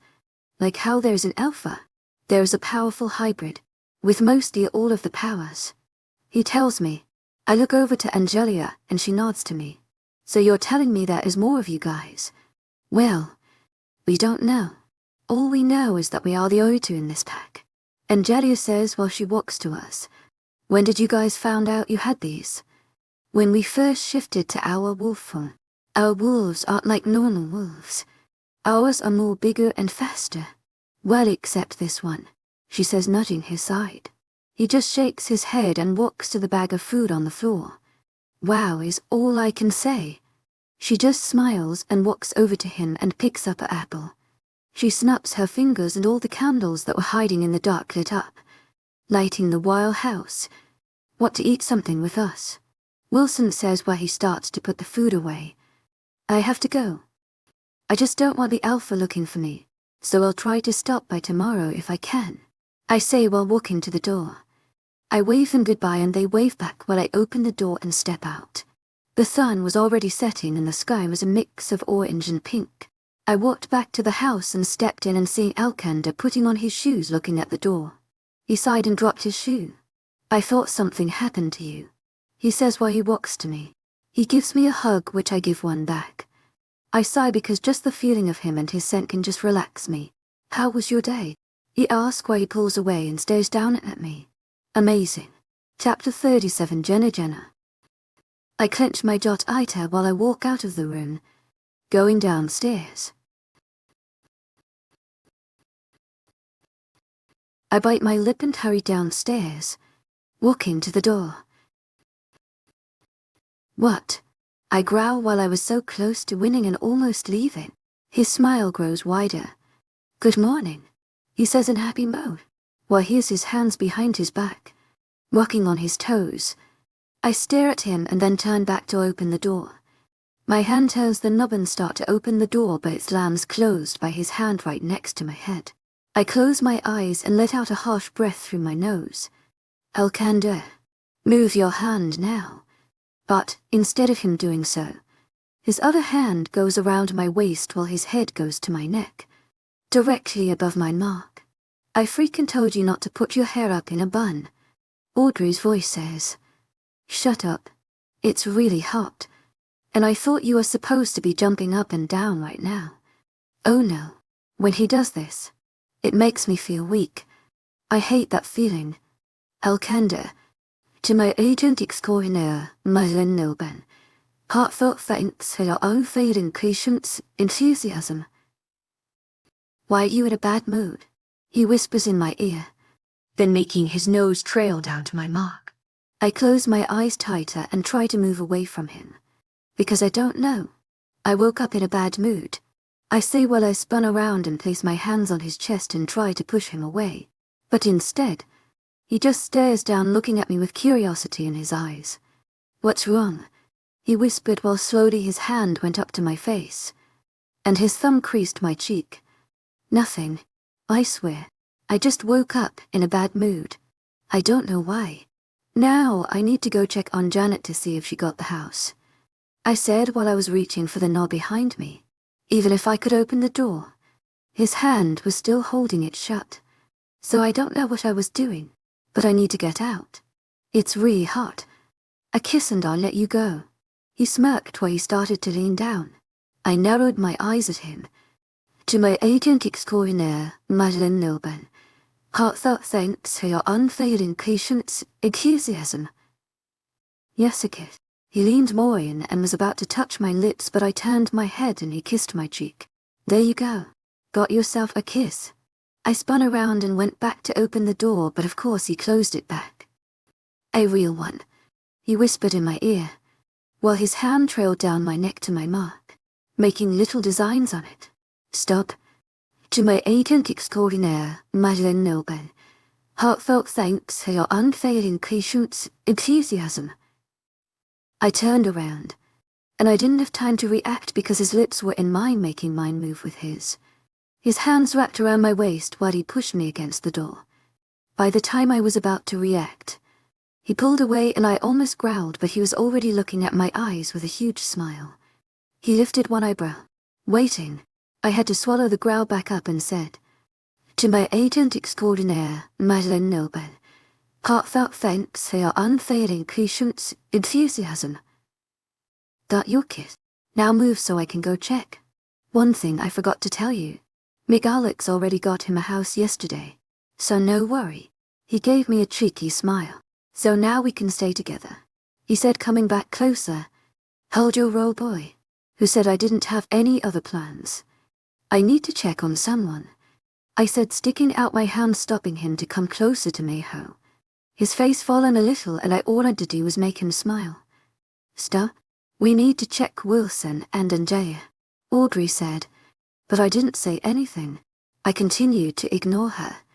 I'm sorry, but I told that person I'll show up.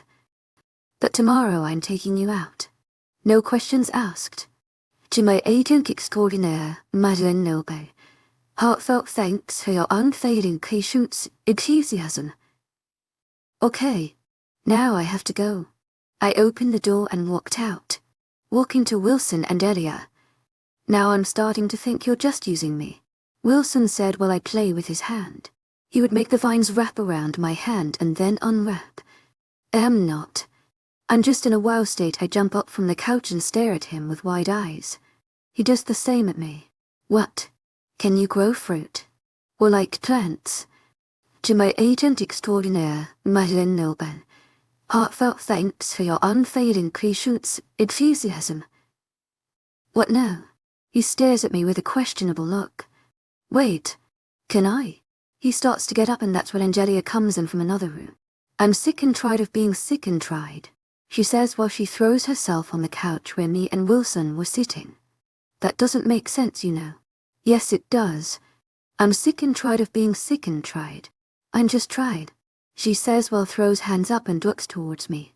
I raise an eyebrow and cross my arms across my chest. Did you sleep, eat? She laid her arms down and stared at me with narrow eyes. Why am I too fat? Is that it? How, Jenna? What the hell? When did I say you're fat? I said while she stood up. She started to walk to me. I clenched my jaw and was ready for anything. We were only inches apart. She breathed in and opened her mouth, and then started to laugh. My eyebrows furrowed. What the hell is wrong with you? I just wanted to see if you'll get mad at me for lying to you. But you somewhat got mad. She chuckled and then walked over to the kitchen. Okay, you need to get some help, I said while walking towards her. Been there, done that. She looks over her shoulder with a smile. Killed them when they didn't succeed.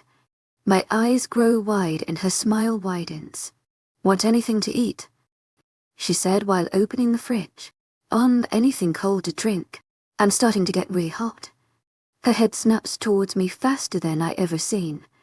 I'm surprised she's not on the floor with a dismantled neck. What do you mean? You're hot. She closes the door and walks towards the counter and sits on it. That's exactly what I mean. I'm starting to get really hot. So, do you or not?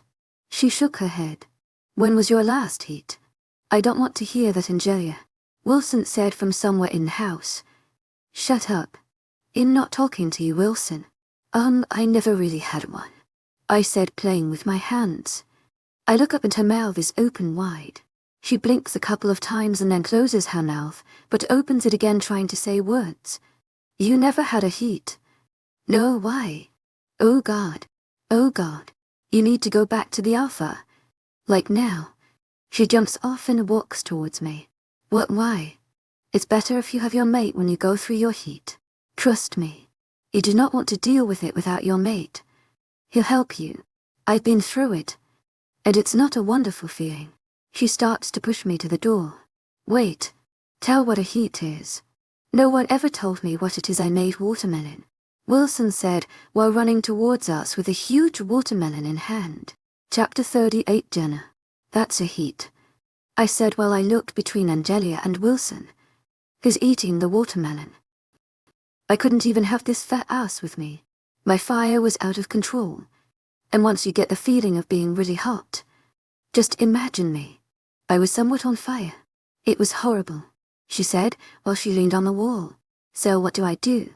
Go to him before all the males come hunting for you, just to get in your pants, Wilson said while chewing the watermelon and then trying to offer me some.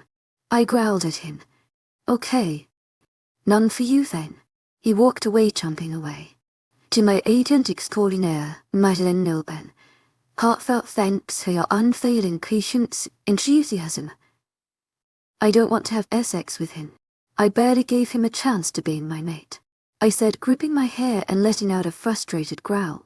Well, you have to. Or suffer through the pain. But I'd rather have sex. Because of heat. She chuckled while shaking her head. It's no fun, Jenna. Ask anyone who had their heat by themselves. They'll tell you the same thing, I said. Except for the fire part. What do I do now? I'm getting hotter by the second. And you never gave me that water.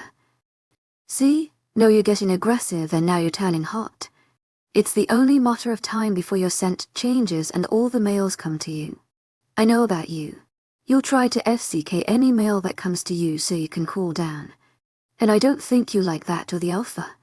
I growled at her, but she shrugged her shoulders. Just saying the truth, Jenna.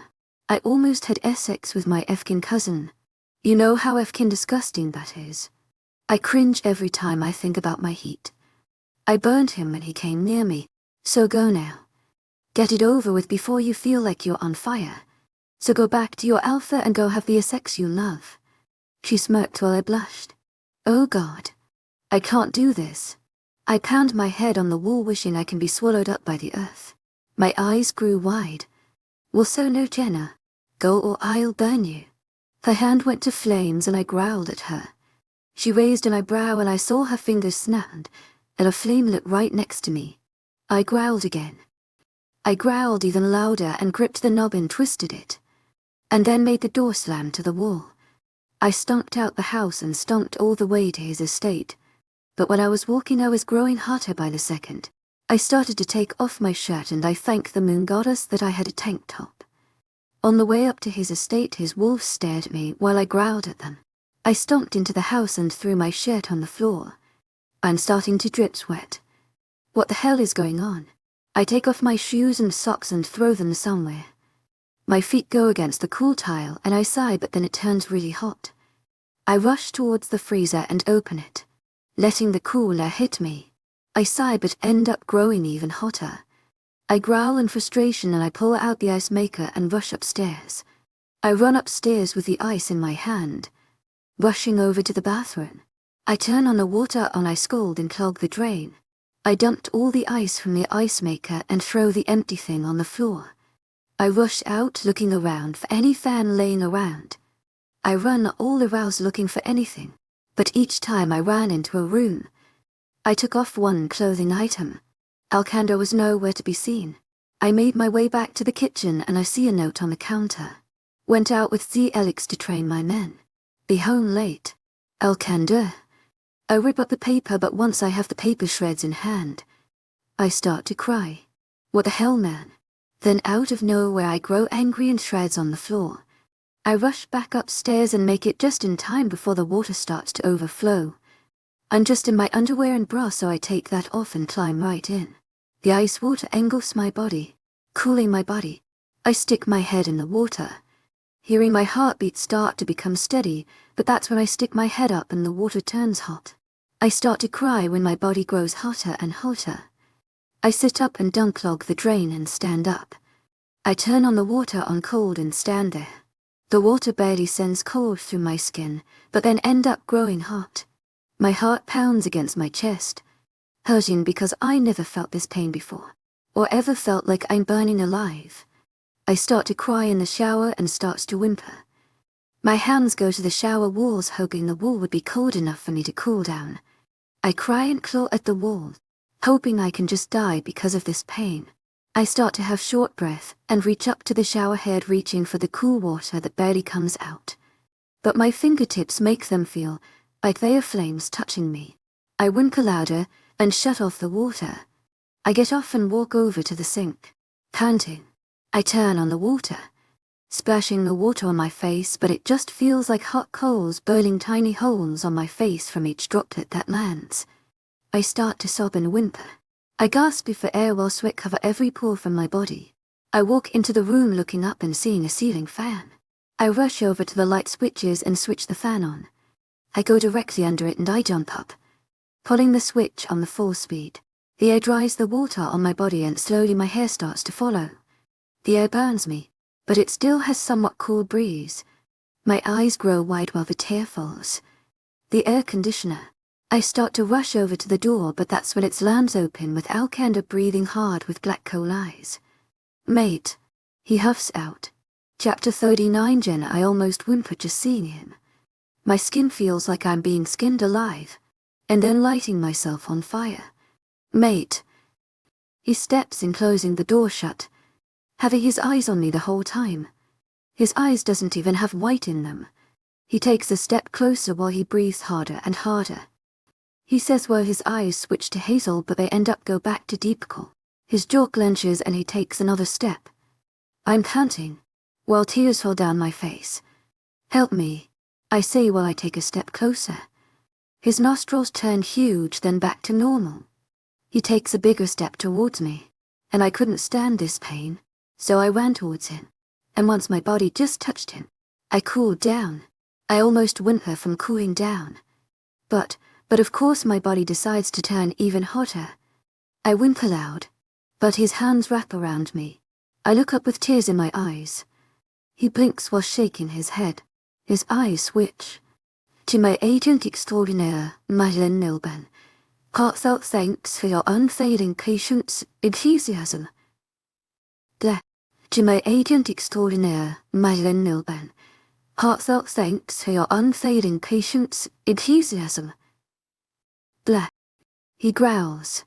I won't, he says, but has trouble doing so. Do it.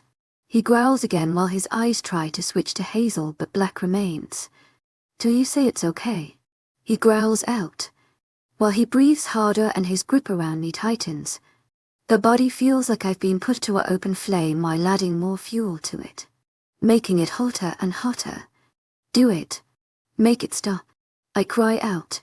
My hands clenched around his shirt while I'm begging for this pain to stop. He picks me up and places me on the bed. I whimper when he stands up staring at me. He growls again and shakes his head while he stares down at me. He closes his eyes. While I try to reach out to him, begging to touch him, he opens his eyes and I see them hazel. If we are going to do this, I don't want my wolf to be the one to do it. He growls, then takes off his shirt and then his pants. He crawls on top of me and I don't know what I'm doing, but I'm trying to stop this burning feeling. I grip his face and pull him down till his lips were on mine. My hands trail down his chest, feeling each muscle line. My foot comes up and goes to his waistband, pulling them down. He growls in my mouth while I moan and they come off. My skin still burns, but every time he moves his legs and his arms to stay up, it ends cool but also pleasure to my body. And I can't help to moan. Jenna, quit effing talking. And help me. I growl, while I look at him with narrow eyes. He bites his lip and only nods. I pull his head down and made his lips go on mine. I don't know why, but I was trying to put myself in control for this whole thing. I started to wrap my legs around his hip, and moaning when I was doing so. Jen, he tried to say, but my lips didn't let him talk. He was pushing his hips up, stopping for me to get out of this pain. Alcander. I whimpered while I pulled him down till he was almost putting his whole weight was on. My face was in the crook of his neck. I'll do this, but I take control. I only nodded because my body was heating up more and more. Dinner, yes, Alcander. Just make this STO. Before I could finish, he slammed right into me, making me growl and whimper at the same time. Instantly I was cooling down, and I almost cried at the feeling of being cooled down. But I forgot about Alcander for a quick second, but when he was moving I moaned really loud in his ear. But he hissed, nice going. Way to ruin the most. Shut up, Audrey. Get out of my head right now. My legs tightened around his hips and he growled. My hands went to his back and I felt my claws come out, sinking into his back. His chest came off of mine. His arms went right next to my head. I looked to his eyes and I see his hazel ones. He was looking down at me with lust till I couldn't help but do the same. His arms' muscles flexed, while he held up his weight. My hands trailed down his back, feeling every muscle move with his hips. I even felt the scratches I made, but they were already healing. My legs pushed down his hip when he was about to thrust and made him slam into me, making both him and I growl and moan. His head went down and kissed the side of my mouth, trailing down to my neck, going to my... He started kiss around my mark while my back arched and letting my head fall to the side, giving him more access. He started to kiss my mark, then slowly his teeth scraped it off and I couldn't help but moan. And the pleasure from his kisses on my mark at his hips. I was on cloud 9 from all the pleasure. My hands went to his biceps and clenched around his muscles. They flexed every time he would move. He trailed his kisses back up until his lips were on mine. We kissed while his hips were moving faster. I moaned into the kiss while he growled. I pulled apart while I placed my head in his neck. I was moving my hips with him when I was starting to feel my stomach clench. I guess he was feeling the same since he was moving faster. We were both panting, and once I was almost there, I don't know what I did, but my fangs came out, claiming him as mine. We both came together while his hip weakly thrusted and both us came undone. He said weakly. I grew big eyes while I was licking his wound. I pulled my head out of his neck and saw his eyes were trying to stay open. Oh no. Oh no. Alcander, I said while my hand went to his face. He was blinking weakly and he tried to say something, but he fell onto the side of the bed, knocking out cold. Alcander, I sat up while I shook his shoulder trying to wake him up. I licked my lips and looked at his neck. The mark was slowly healing and I couldn't help but stare at it. I marked him, claiming him. Oh no. Imagine finding out that your soulmate is a ruthless alpha werewolf who came to claim your people's land. You fought, but ultimately were imprisoned in silver chains. And when you thought you were finally free, he marked you without your knowledge. You are both his prisoner and his mate. What would you do? Chapter 40. Jenna. I ran. I changed and ran. I ran out of the house and ran all the way to Angelia and Wilson. I didn't even bother to put on shoes. All I have is his shirt on. The rocks and pebbles stabbed my foot each step I would take, but I didn't feel anything till I made it inside the house and threw myself on the couch. What are you doing here? Wilson asked while he was eating an apple. I did something bad, Wilson. Something really bad, I said while I choked back the sob that was ready to come out. His face grew in confusion while he walked over to me and sat on the coffee table. Go on. I'm listening, he said while taking another bite. I marked him, I murmured while I played with my hands. He stopped chewing and everything went quiet. I slowly looked up and see him with one leg crossed over his knee while the apple was in front of him while his other hand held his elbow. His sea-green eyes stared at me intensely. Okay, why? What's the problem? He said, raising an eyebrow, and started to eat again. Wilson, you don't understand, I said, sighing loud and rubbing my face violently. Clearly. Do care to explain? He said while taking another bite. I barely gave him a chance. I gave him a second chance after all the things he did. What's wrong with me? What he do? Another bite after that. I look up and see him staring while he chews fast. I lay my head back down on the couch and took a deep breath in. When I first found out he was my mate was when he came to take my pack's land. I submitted to him there so he won't hurt my alpha. So he took me. But I would always put up a fight which he'd chain me underground in Silver 4. He would unlock me but I would try to attack him. So he would put me back on the chain and say I need to listen. I think a month. I don't know. Maybe weeks. I finally listened and he took me to the pack doctor. My vocal cords were messed up and I couldn't eat, drink. To my agent extraordinaire, Madeline Milgan. Heartfelt thanks for your unfailing patience, enthusiasm. He would dump me in the cell by putting the meat far away where I would be staring at it but can't reach it. So with the water. So when I was in the pack hospital. I don't know what it's called. I tried to talk but he gave me a clipboard. I wrote that once I would talk I'll reject him. And I did. I rejected him. But he didn't accept it. So he took me in front of his pack. Oh yeah, we saw that. But go on. Well, he marked me without asking and then I ran away. That's when I got captured and was going to be bait for the Alpha that found me. And tried to hurt Alcander because I had his scent and had ties with him and his wolf. But I escaped from him and took another with me. His name is Helmer. So we ran towards the opening but that's when Alcander came and killed Conan. We went back to Alcander's land and Helmer became his top warrior. Alcander asked for a second chance and if I didn't like him after the second chance I'd get to reject him but he would accept it. I said okay. So when I was in my heat, I didn't know what I was doing. And marked him. I marked him. And he's asleep on his bed right now. What is wrong with me, Wilson? I was going to reject him but now I'll feel pain because I marked him too. I felt a tear fall down my face. I wiped it and took a deep breath in. Sounds like a mate bound. And Julia said from the darkness. My head snaps up and I see her firing eyes. The living room is the only thing lit. So her eyes are bright in the darkness from the hallways. She steps closer in. Clearly you're attracted to him. So you only did what your instinct told you to do. That's what wolves do. Find a mate. To my agent extraordinaire, Madeline Milgan. Heartfelt thanks for your unfailing patience, enthusiasm. Mate.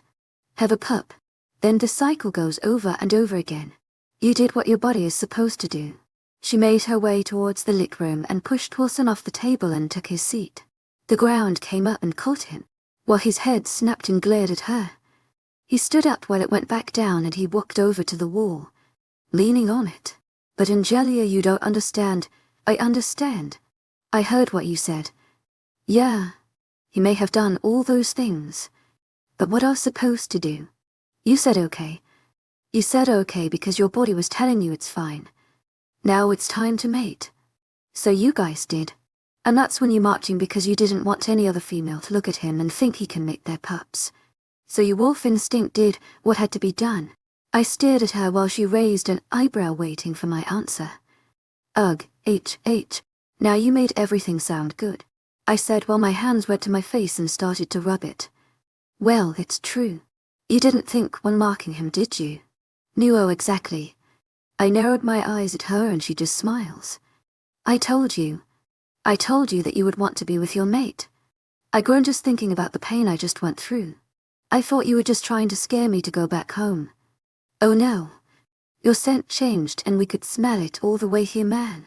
Wilson was like trying to break this house down with freaking trees, she said, looking at Wilson with narrow eyes. Not my fault the Alpha didn't get to her fast enough, he said, walking away towards the kitchen. She rolled her eyes at him and was about to say something, but there was knocking on the door. I looked at her and saw her jaw clench. I guess I'll get it, Wilson said while dragging his feet towards the door. I stood up when the door opened. Wilson stood behind the door while I saw who it was. He was looking at Wilson. I'm looking for the lun. He stopped and looked towards me, but then to the left of me where Angelia was. I saw his blue eyes grow a little darker. Oh, just wonderful. Very wonderful. Chapter 41. Alcander. I woke up jumping out the bed, running towards the bathroom. The door was closed but my shoulder slammed into it, knocking out the locks. I was breathing hard and when I flipped the light switch, I saw what she did. It was red around it. But it's healing. She licked it for it to heal. I leaned closer towards the mirror and tilted my head, looking at it closely. I snapped my head towards the room and looked to the bed. I stalked towards it and let out a low growl. I huffed and walked back to the bathroom looking at the mark. Her mark. I turned on the shower and hopped right in. I washed myself off and wrapped a towel around my body. The Alex. I mind-linked him while I walked towards my closet. Tell Helmer to find Jenna. I'm busy. Just call him. And then tell him. Then you can go back to Janet. I smirked while I walked into the closet. Stop. Okay. I'll call him. Okay, now bye. Be safe. I smirked even more while I grabbed a shirt and some pants and boxers. I should say the same. I was going to reply but he blocked me out. I grew confused but I just went back to putting on my clothes. I went downstairs, getting my shoes and getting ready to go outside to help find her. Just mind-link her. She marked us, so now she can reply back to us, Donovan said. I was going to say something back but I thought about it. Let's see. I murmured to myself and started to walk towards the door. It took her a while to respond, but when she did, she sounded confused. Alcander. I smiled while I started to walk towards the pack house. Where are you? Nowhere to be exact. I'll go home right now. Don't look for me. I have to deal with Helmer right now. Why? What's he doing? I felt myself holding back a growl. Oh, nothing. To my agent extraordinaire, Myelin Nilbel. Heartfelt thanks for your unfailing patience, enthusiasm. I'll go back in a little. Just don't look for me, Alcander. I'll be mad if you do. I felt my jaw clench and I took a deep breath and then sighed. I'll be in my office. Thank you. I'll see you soon, bye. I ran my hand through my hair and then turned around, walking back home. Damn it. Helmer takes a step in but Wilson places a hand on his chest. Whoa there. I never in Helmer pushes it off and growls. I look over to Angelia and see her with a bored face. She looks to me and raises an eyebrow. She gives me a face like, who is he? I bite my lip and then look back to Helmer and see him toe to Angelia. She looks to him and was surprised that he was so close, so she tried to take a step back but his arm shot out, wrapping around her waist. Her hands go on his shoulders trying to push him away but his other arm wraps around her. I finally found you. he said while he blinked a couple of times and his eyes went back to normal blue. Is this Helmer? Wilson whispers in my ear by my side. And when I said "Ya freakin' Angelia burned him," Helmer jumped back and his hands went to his chest where she burned him. Look, I don't know you. My name's Helmer. And you are Angelia, but he walks back towards her and takes her hand and kisses the back of it. I'm sorry for coming towards you in the beginning. I was really happy that I finally found you. I searched packs and packs looking for you. And I can't believe I finally found you. He places another kiss on the back of her hand. And I promise you that I would cherish you and love you forever, he said, looking in her eyes. She looked at him for a while, not saying anything. Then she looked at me. She mouthed, "Well." I just smiled. She looked back to Helmer and he was staring at her with so much happiness. His smile never left. I'm okay. I don't know what to say. Nothing right now. I just want you to get to know me. Then you tell me about you, especially your eyes. Okay, buddy. You need to go, Wilson said while walking towards them, but Helmer pushed Angelia behind him and growled at him. Who are you? Helmer, he said, crossing his arms across his chest. Helmer growled at him and was about to say something, but I stepped next to Wilson and said, Why were you looking for me? He looked over to me and stood taller. Alcander sent me. He may look around for you. Jenna, I mean Luna. He smiled at me while I clenched my jaw. Stop with the Luna, Helmer. Whatever you say. Luna. I took a step towards him, but Wilson shot out his hand, stopping me. Helmer, I'm going to slap you. He smirked and was about to say something, but there was another knock on the door. Our heads snapped towards it, and then it slowly started to open. I sniffed and my eye felt my blood start to boil. I growled and started to walk towards the door. Everyone stared at me while I was growling at the door. When the door opens fully, I was already there and I pushed him back, growling low. Alcander, I told you not to come look for me. I growled again and pushed him harder and he almost fell backwards from the steps. Whoa, Jenna. Stop. I got worried because you were taking a long time. And you said that you had to deal with Helmer. I thought he was doing something he'll regret. He growled while I walked down the steps of the house. Look, I'll go home in a little bit, but you can't stay here. I'll go home in 5 minutes. You go now, Jenna. Whose house is this? He said, looking behind me, but I quickly walked towards him and made him stare at me. No one's. Just a random house I was checking out. He looks down at me and growls. Why are you with Helmer with just a shirt? I look down and remember I'm just in his shirt. Alcander, he pushes past me and storms into the house. Alcander. I yell at him, but he ignores me and continues to climb the steps and go through the open door. I run towards him, and when I make it next to him, everyone is staring at him. Wilson and Angelia has worry on their faces while Helmer is just smiling. I felt my heart drop. This is all my fault. Chapter 40. To Helmer, I couldn't stop smiling. I can't believe I found her. I finally found her. Yeah. And how long was this? To my agent extraordinaire, Mythical Noban.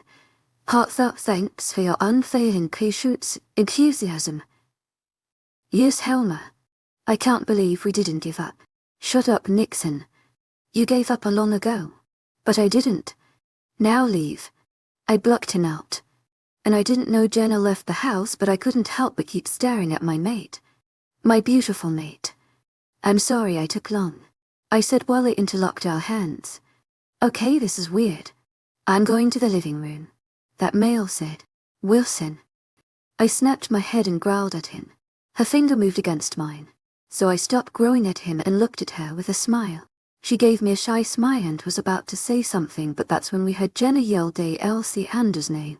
I looked over to the door and see a confused Alpha. To my agent extraordinaire, Madeline Nilben. Heartfelt thanks for your unfailing patience, enthusiasm. This is going to be great. My smile changed to a smirk while I stepped closer to my mate and pulling her towards me. To my agent extraordinaire, Madeline Nilben. Heartfelt thanks for your unfailing patience, enthusiasm. So great to see you. My arm wrapped around her waist, but her body was tense. I looked at her whirl as she had grow white and her eyes held fear and worry. My heart picked up because I don't know if it was me that made her go this way. But the way she's looking at Alcander makes me growl and push her behind me. What did you do to her? I growled at him. He stared at her behind me, and I growled louder. His eyes shifted towards me. Get away from those. He growled while looking back at her, but then to Wilson at the corner of the room. I growled at the way he just insulted my mate. For FCK sakes. Help me get away from those things. He growled while trying to use his alpha tone on me, but I shook my head and growled louder. Don't you have insult my mate. His eyes shifted towards me and they held confusion, but then they went to shock. He took a step towards us, but I pushed her back even more while I took a step towards him. You're mated with a monster, he growled, but I went to attack him, but my arm got pulled back. Spark flowed through my arm and I felt my heart to beat slower. You should say that to Jenna, not my mate. To my agent extraordinaire, mythical. Heartfelt thanks for your unfailing patience, enthusiasm. He growled at me and took another step towards me, but Jenna got in front of him and pushed him back. Listen to your mate Alpha. Because I know I would. And I would not lock her up even if she rejected me or didn't sub me. He lunged forward while I did the same. Our claws came out while he roared in my face with his fangs descended out. We landed on the floor where he climbed on top of me. But my claws went to his neck and went in deep. He roared loud, his claws went to my stomach. Cutting deep. This time I roared and I flipped us over. My claws went for his face, but he caught my wrist and flipped us again.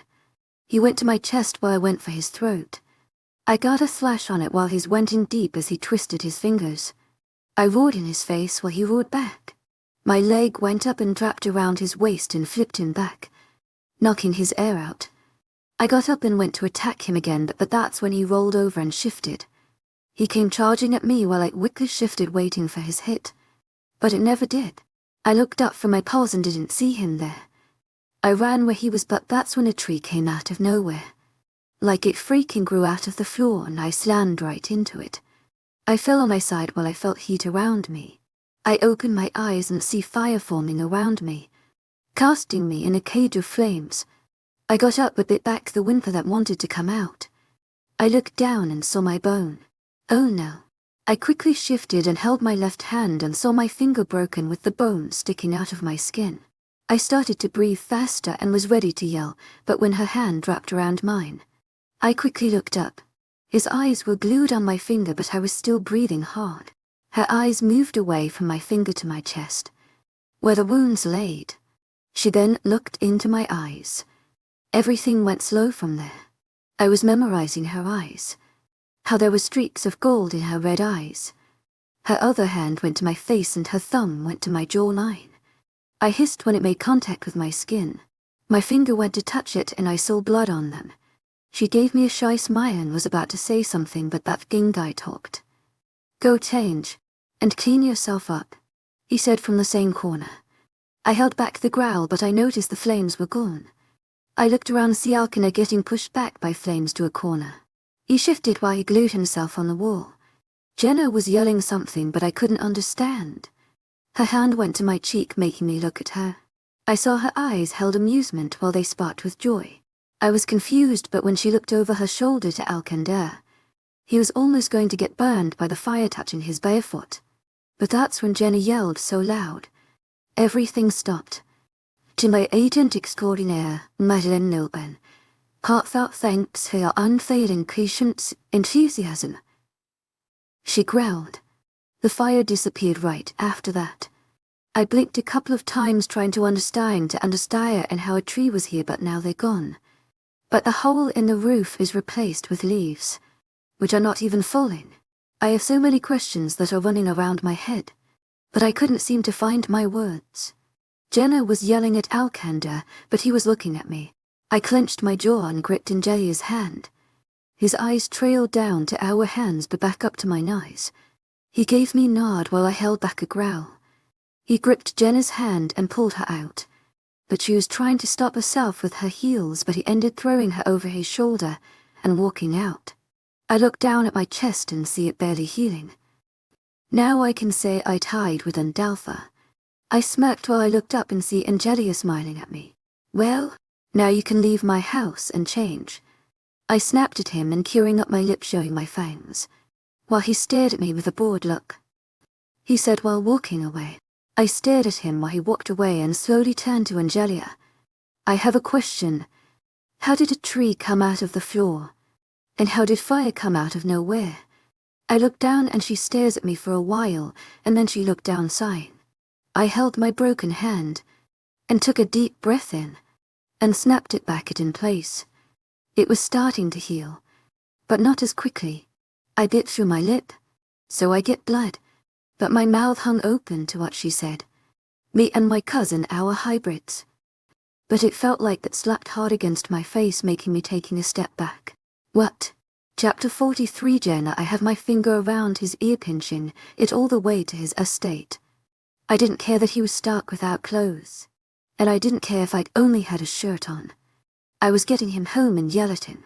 We passed through the crowds that were starting to form, and he would grow at me and try to get out of my hold, but I did this to my brother when he annoyed me. I tightened and twisted my fingers as he growled again. He was searching because I had my hand at waist level, so he was showing everyone his ass. I started to hear the crowd start to whisper and they started to point. Some even laughed low, but I still heard it. And he did too. He growled loud that made everyone stop. It even made me almost stop, but I pushed myself to keep dragging him. His heels pushed down on the dirt, making it hard for me to drag, and then slowly my legs couldn't pull him anymore. His back straightened while my arm went up with his head as he growled low. His hand wrapped around my wrist. The one my fingers was holding his ear. I looked behind me, and that's when I saw his eyes glowing bright hazel. I clenched my jaw and didn't show that I was a little afraid. His hand tightened around my wrist to the point where I almost whimpered because of the tightness around my wrist.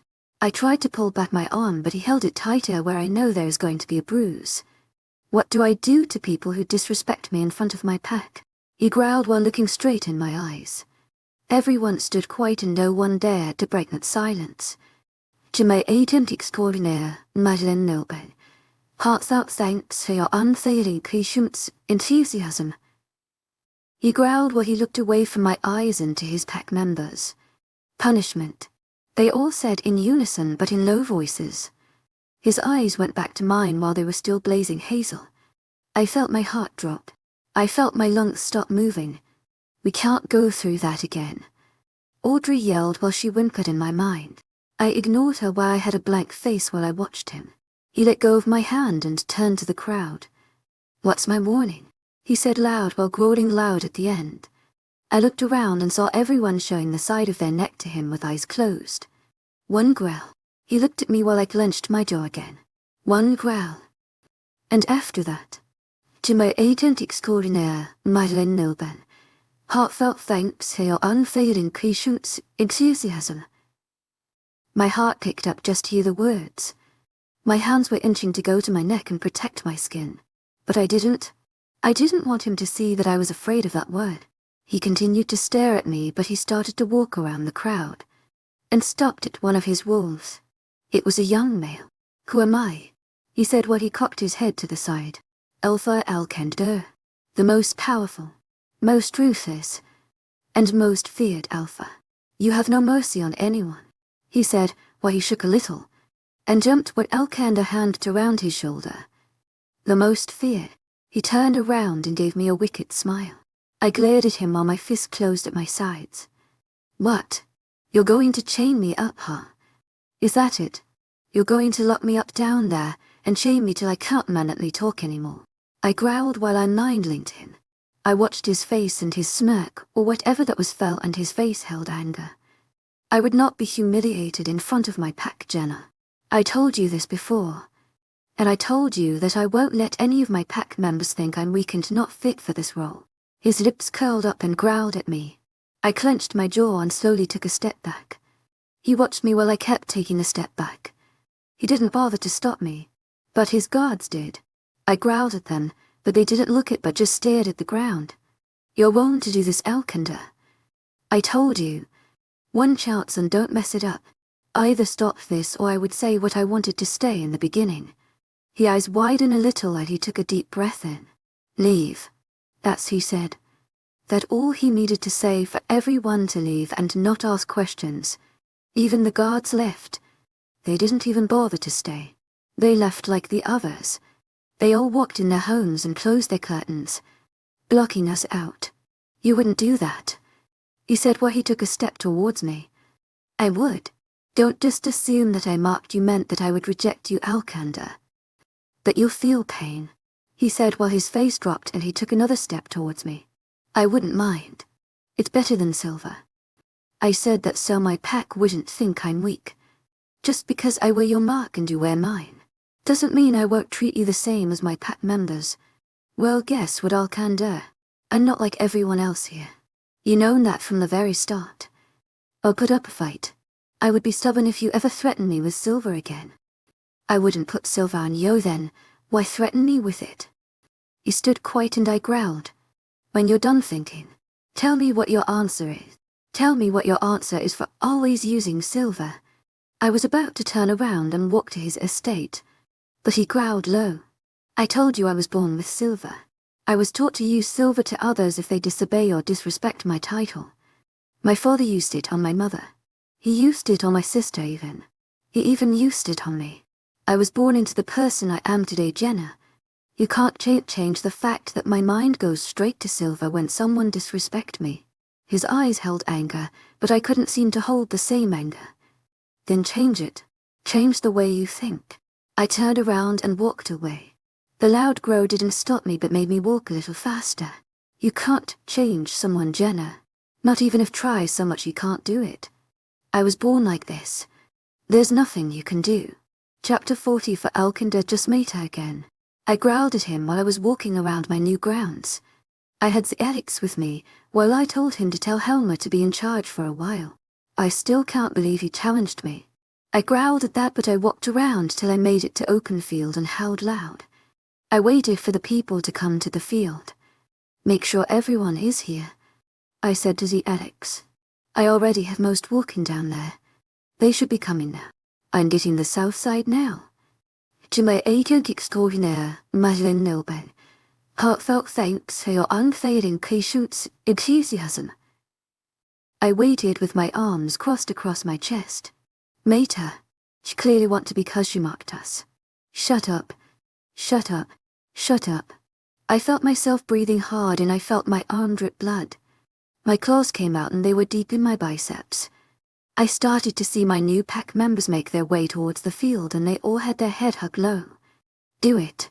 Why all of a sudden you want to? She was in her damn heat. She didn't know. I held back my growl and pushed him all the way in my mind. He didn't get to answer me because I already blocked him out and started to make my new members stand in lines. Youngest to oldest.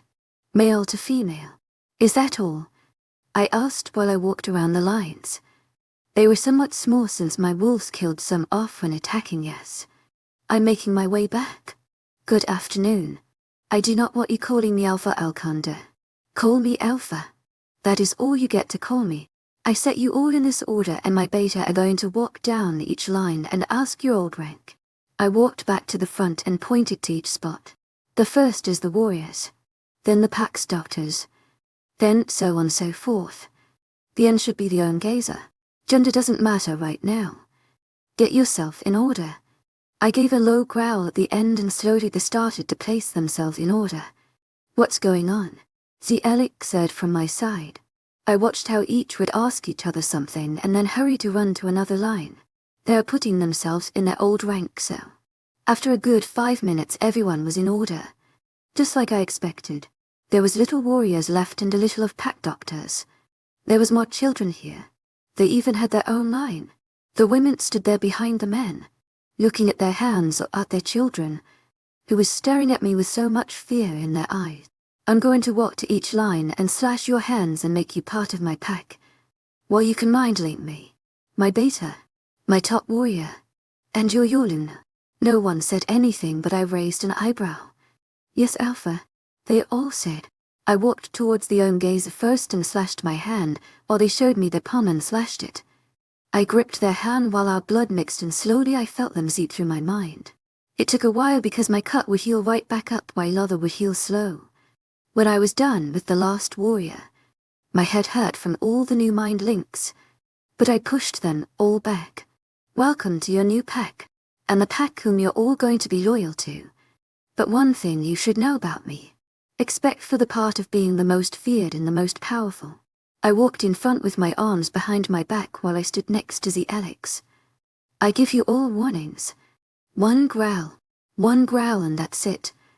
To my agent extraordinaire, mythical, heartfelt thanks for your unfailing patience, enthusiasm. They flinched at the sound of the word. Don't test me. They all nodded while saying, yes, Alpha. Good. The males stepped to the right, while females stepped to the left. Children too. They all did. Whilst Alex whispered to me, what you doing? I shook my head and walked closer to the males. You are to train with my other warriors. Own gazer. Young ones and older ones. All of you. You're in my pack to train and protect this pack till your heart stops beating. You start training tomorrow. Anyone who doesn't want to, step up. I crossed my arms across my chest and waited. It was silent until one stepped up with his hands next to his side while he stared at the ground. I raised an eyebrow because he looked weak. No muscles. No scars from previous fights. Nothing. Care to explain why you don't want to? It's not that I don't want to. I just have a question. He said while he played with his hand. When you're talking to your alpha, make sure you make eye contact. That's rude. His head snapped up and his brown eyes met my hazel ones. And what's the question? Even with our ranks, we still train with your warriors, he said while his voice shook. I chuckled. Your ranks that you had before doesn't matter to me. Omega or even Beta. Your rank is gone. It's now changed to a warrior. You're all warriors now. That is why you are to train tomorrow. Thank you, Alpha. He took a step back in the crowd and didn't look up. Not even from the stares he was getting from the other males. I looked over to the females and some looked down right away with rosy cheeks. I held back a growl because they saw my mark and yet they all had the same thoughts. I took a step towards them. You're all going to help in the pack house. I'll pick some of you tomorrow and see if you can handle the training of my warriors work out. Then consider yourself as a warrior. Your Luna would be happy to see a female warrior. I walked back to the Alex. Grab your stuff. For now you are to live in the other side of my territory. I'll make sure to send some of you tomorrow to start to build a bigger pack house on both territories. Then you can move back to that pack house. I'm giving you 10 minutes to pack whatever you need. Your time starts now and I expect you all to wolf from at the old border line. Children who can't shift climb on one's back. Go now. They all hurried back to their homes and quickly grabbed whatever they could. I shifted to my wolf and stood at the border of the woods. I heard their paws hitting on the ground, so that's when I took off towards my pack. I heard heavy breathing telling me they are all out of shape, so I started to slow down for them. We finally got to my pack and they were all huffing and puffing. I shifted and told them where the pack house is at, and told them I already have a group of wolves setting up rooms for them. They all said thank you and went rushing in trying to hide themselves from the stares they would get from my other pack members. Look, I think Janet needs my help with sorting them out. I'll be helping her. See you tomorrow at the training field. The Alex said while he grabbed a pair of shorts from one of my warrior and hurried off to the pack house. He handed me one while I gave him a nod. I took a look around while I saw everyone trying to help out with these new people and their things they brought. The pups left, running around with some others playing. I felt my lips grow into a small smile. They would laugh and then give a small growl at the ones that pushed them down. I gave a small chuckle and walked over to them. They all stopped from running and slowly walked over to me. There was around 20 pups here. All next. I got on one knee while I had a smile. When they saw I smiled with me. What are you guys playing? I asked while I tried to put my voice in a playful tone. One little girl pushed past some of the boys and stood right in front of me. We play Alpha. Want to play? She asked while she gave me a huge smile. Some teeth were missing and I can start to see her fangs starting to come out. I raised an eyebrow. How do you play? To my agent extraordinaire, mythical, heartfelt thanks for your unfailing patience, enthusiasm. I said while I rested my chin on my hand. A guy pushed her back while she stumbled back. I was about to say something, but he cut me off. "We get a stick and hit her," he said while he pointed at the little girl that just spoke. I felt my eyebrows furrow. "WHA?" They all started to say, "Yeah, out." Then the same boy said, "We hit all girls." The girls that were in that group got pushed towards the first girl that spoke, and some of the other boys came rushing back with sticks. My eyes grew wide while I stood up and tried to grab the sticks from them. The little girls started to cry while the boys started to laugh. "No mercy," one boy yelled while trying to smack a girl in the head, but I gripped the stick. "Like our Alpha," they all chanted while I stood next to the girls. "Stop," I said while I would get hit by the sticks I would block. They all laughed while the girls clenched my shorts and my legs. I was surrounded by the boys and they all were laughing when they tried to hit one of the girl. "Stop," I said over and over again, but none can hear me from all of the crying and laughter. I growled loud. I was breathing hard while everything went quiet. My arms went down, trying to calm these girls down, but they all ran away crying. I looked to the boys and they all stared at me. I gave a low growl. "Why would you hit a girl?" I growled again. Their faces paled while some got teary eyes. "You did it with Luna," one said while his voice shook. I felt my mouth grow dry and my anger vanish. They all took that as their chance to run away from me. I looked around and all I saw was them running, but I couldn't help but feel my heart drop. "Wait," I said, but they were all gone by then. I looked around and saw I was by myself. Is this what going to happen? I gripped my hair while my chest hurt while I was trying to regain my breathing. What's going on? I wanted to scream and yell from the pain I was feeling, but I couldn't say a word. The pain in my chest grows and grows till my body feels the same pain. I can't breathe. It feels like my lungs are barely opening. I started to run. I ran towards my house and barged into the door. I can barely breathe while sweat was coming out of pores. My hands were shaky and the pain in my chest intensifies. I want to scream, yell, call out for help, but I can't. I fall on my knees while my hands stop me from falling on my face. I gasp while my claws come out, clawing at the wood floor. My vision was growing blurry. The air seemed thin in here, thinner than outside. I don't understand why. I want to cry out for help, but I was trying to breathe. I saw her legs before I saw her face. She slid towards me while her hands gripped my face. My face was in pain while my hand thumped on her shoulder, holding me up steady. She was saying something, but all I can hear is my heavy breathing. But that's when my vision went blurry and the dark consumed me. Chapter 45. Hell no, what? She raised an eyebrow at me while I looked at Wilson. "What?" I asked again. I looked back to her and she snapped her finger and a light lit next to me. I jumped to the side and my grew wide. "To our agent extraordinaire, Madeline Nilben. Heartfelt thanks for your unfailing patience, enthusiasm." "Hell no. We rage, why be damn it, Angelia. How many people are you going to tell?" Wilson said while he came close to her and he growled at her. She looked to him with a scowl. "Oh, so you're telling me if you find your mate, you're not going to tell her?" She growled back while she pushed him back. "Not right away. I'll give her time to understand me, then tell her when she's comfortable around me." I growled loud. Who said I wasn't comfortable from knowing my mate is a hybrid? I took a step towards her and pulled her till her chest was on my side. I'm saying this because now the Alpha knows, and who knows? He might as well kills us like his father killed our parents. "We're leaving now." I growled loud. I waited too damn long to find my mate. I'm not just going to let you guys leave. You're hybrids. You're powerful than normal wolves. What are you afraid of? You stopped an alpha fighting. You even stopped me. You both used whatever you have to stop an alpha's fight. What are you afraid of? I yelled at him. He stared at me with his jaw clenched and his hands closed in fists at his sides. "To my agent extraordinaire, Madeline Nilben. Heartfelt thanks for your unfailing patience, enthusiasm." You don't have anything to say. I have plenty to say. But if I do, I don't know if I can stop a warrior from cutting out my throat. I snapped at him while I felt my fangs come out. Let's see if it would happen, though. He took a step closer while I gave a low warning growl. I pulled her closer to me while I continued to give warnings. "Wilson, Just shut up for once, she yelled from my chest. She pushed off of me and I wanted to reach for her, but I let her step back. We're not leaving. Jenna is taking care of the Alpha, she said while she pushed him back and walked away. I was about to say something but someone came in mind. You need to take care of the Pact for a while. I clenched my jaw. Why?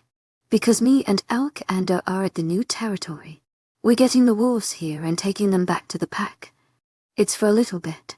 Just send some warriors to walk around the border and check if everything is fine. I let out an irritated sigh. I looked over to Wilson and see him staring at me with his eyes burning holes on my face. I'll be back. Tell Angelia I have to do these for the Alpha. He bit his lip, trying to hold back the smile. I felt my jaw tick and I was trying so hard not to smile but thinking about it. It made me laugh. He spit out his laughter while I was trying to get back to a serious face, but he repeated the word. Duties. He spat out while gasping. Stop, I said, in between laughs. The duties. He barked out his laugh while his face showed pain. I laughed louder and my side was starting to hurt. SDO, stop, I said, gasping, but ended up laughing again. I can count, he said while laughing harder. I started to laugh harder, but I gritted my teeth. It hurts. I spat out between laughs. He said, then laughing again. I was clenching my side and continued to laugh. What the hell? She said from afar. I wanted to stop, but it kept going. It who hurts, I said, gasping in between laughs. Make it street stop, PP, Wilson said. I was crying from the pain in my side, but it sounded like I was laughing in joy. But really, it was the other way around. And I bet Wilson felt the same. I heard her steps before I saw her. Her hand went around my wrist and it turned hot. I jumped back from the heat.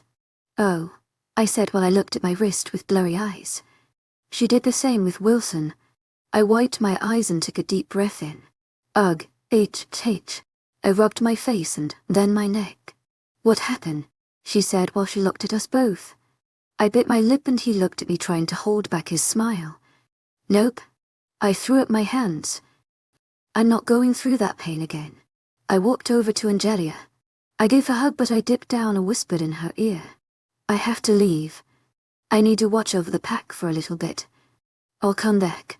Don't worry too much for me. I felt my lips curl up in a smirk. I have to go. I pecked her cheek and was out of there before she could even respond. I mentally gave myself a high five. I walked down the streets towards the estate. Some of the warriors who were walking around for patrol gave me a nod, which I gladly gave one back. It feels good to be back in a Pact. I walked up the steps and knocked twice. I opened the door and walked towards the kitchen. I yelled while I opened the fridge door. I was about to reach for the turkey to make a sandwich, but I got squished by the door. What the hell? I pushed it back with my shoulder and took a step back. Get out of my fridge. That's my turkey that Janet brought me when Alex went hunting. She growled but had a smile on. That girl made homemade turkey sandwiches and never brought me one. I gasped and placed my hand over my heart. I feel no. I'm so disappointed. I thought me and her had connection. She makes me sandwiches and I eat them. See, that connection doesn't come that easy, you know, I said while I tried to open the fridge again. Helmer, all you eat is sandwiches. I know, because sandwiches are life. Depends on how you make them. I wink at her and then push her back a little and up the fridge, reaching in, grabbing the turkey. Earned. I guess you can eat my turkey. Only if you make me one, she said while she walked away. Just because I'm so nice.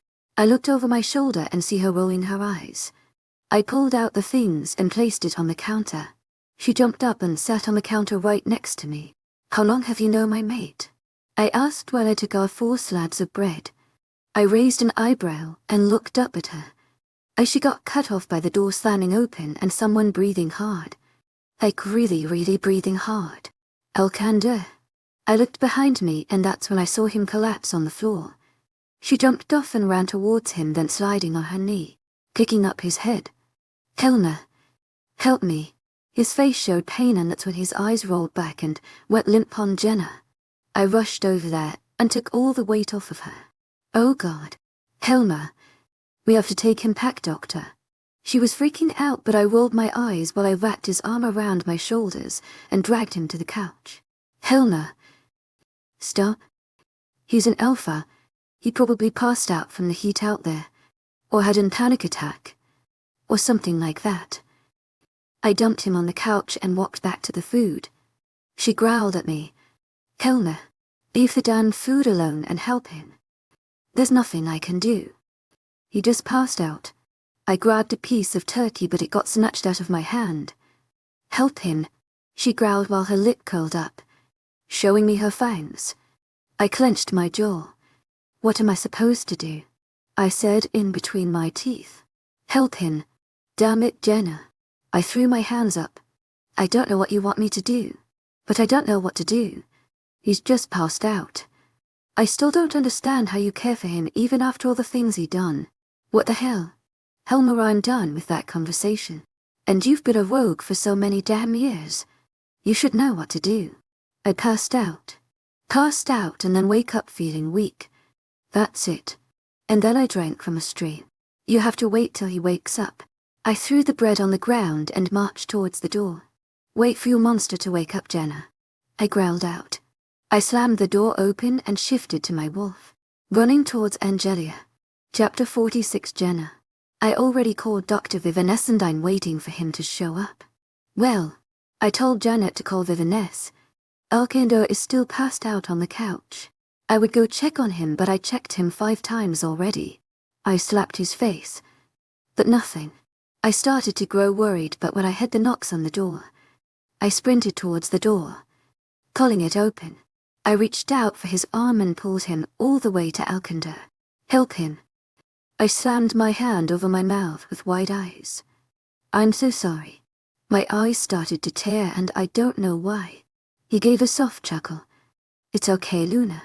Now let's see what's wrong with your mate. He pulled out his stethoscope and placed the little circle on his chest. He moved it around on certain spots and then pulled it back, wrapping it around his neck. He placed his fingers on his neck and looked down at his watch on his wrist. He placed his hand over his forehead and stood there, silently. I bit my lip, just waiting for an answer from him. Excuse me, Luna. Mind if you get me a nice cold cup of water? He looked over his shoulder but already running to the kitchen for the water. I walked towards him with the cup and carefully gave him the water. Thank you. He took a tiny sip out of it and then did onto Alcander. I gasped, but Alcander jumped up coughing. What the heck? I slapped his arm and he gave me a chuckle. He just passed out. I've seen him have this before. It might be a panic attack or passed out from the heat. I don't know, but he's fine. He patted Alcander on his back till he stopped coughing. I asked while I walked closer to him. Alcander looked up to me with a sad face. I'm sorry, Jenna. I'm so sorry, he said while he coughed again. I felt my eyebrow furrow, but that's when I felt my stomach cold, and that's when I dashed towards the bathroom, throwing everything up. Well, it's mostly fluid because I hardly ever eat. I felt my hair get pulled back while I tried to shake my head and tell them I'm fine, ended up throwing up more. When I was done, I flushed it all away and slumped on the ground. I weakly wiped my mouth with my arm and closed my eyes while my head rested on the wall. I pulled my hair in a loose ponytail and slowly opened my eyes. They were both staring at me while Dr. Vivaness had a smile. I furrowed my eyebrows. Why are you smiling? I said while I got up, but Alcander ended up helping me up. I walked over to the sink and turned on the water, cupping it into my hands and rinsing out my mouth. I looked for mouthwash, but it's in Alcander's room. I looked back to Dr. Vivaness and still see him smiling. Can you please come with me to my office, Luna? He didn't let me answer because he walked out and towards his bag in the living room. I looked over to Alcander and see him have a confused face. He looked down at me and gave me a small smile. I pasted him and walked out of the bathroom and see Vivaness walking towards the door. Come on, Luna. I'm so excited. He walks out and I try to catch up, but for an older wolf, he walks pretty fast. His hand interlocks with mine while we walk out of the house. Vivaness is out of the estate and walking down the street. What did you eat? He asked why his thumb rubbed the back of my hand. Nothing. I was going to eat a sandwich, but you came and dropped into the floor. I looked up to him. What happened? He stared out in front of him and watched his pack walk around. Nothing. He breathed in. I'm sorry for making you not eat. Alcander? That doesn't matter to me. What happened? Nothing, Jenna. Please. I don't want to talk about it. He looked down at me with pleading eyes and I couldn't help but nod while I sighed. We continued to walk after Vivanness and we ended up at the pack house. When Vivanness opened the door, I was shocked. I never seen so many wolves in one house. The place was packed. Like packed. Because it's a pack house. Get it? Pack Audrey shut up. We squeezed our way in, trying to catch up with Vivanness. Why is there so many wolves here? I asked Alcander through Mind Link. I went to go grab them from my new territory. Somehow they didn't get attacked because I barely went there. But now I already sent some of my men to work on a pack house on both territories. The pack house should be bigger. Oh, okay. I looked around and I see Jenna yelling at people to go to different rooms, but none can hear her voice. I wanted to go help her out, but the Alex ended up yelling and everyone started to quiet down. We made our way through the hallway and ended up at the same room where I was recovering. I grew uncomfortable when we walked through the doors, and I can tell Alcander did the same because his arms rose degoosensed.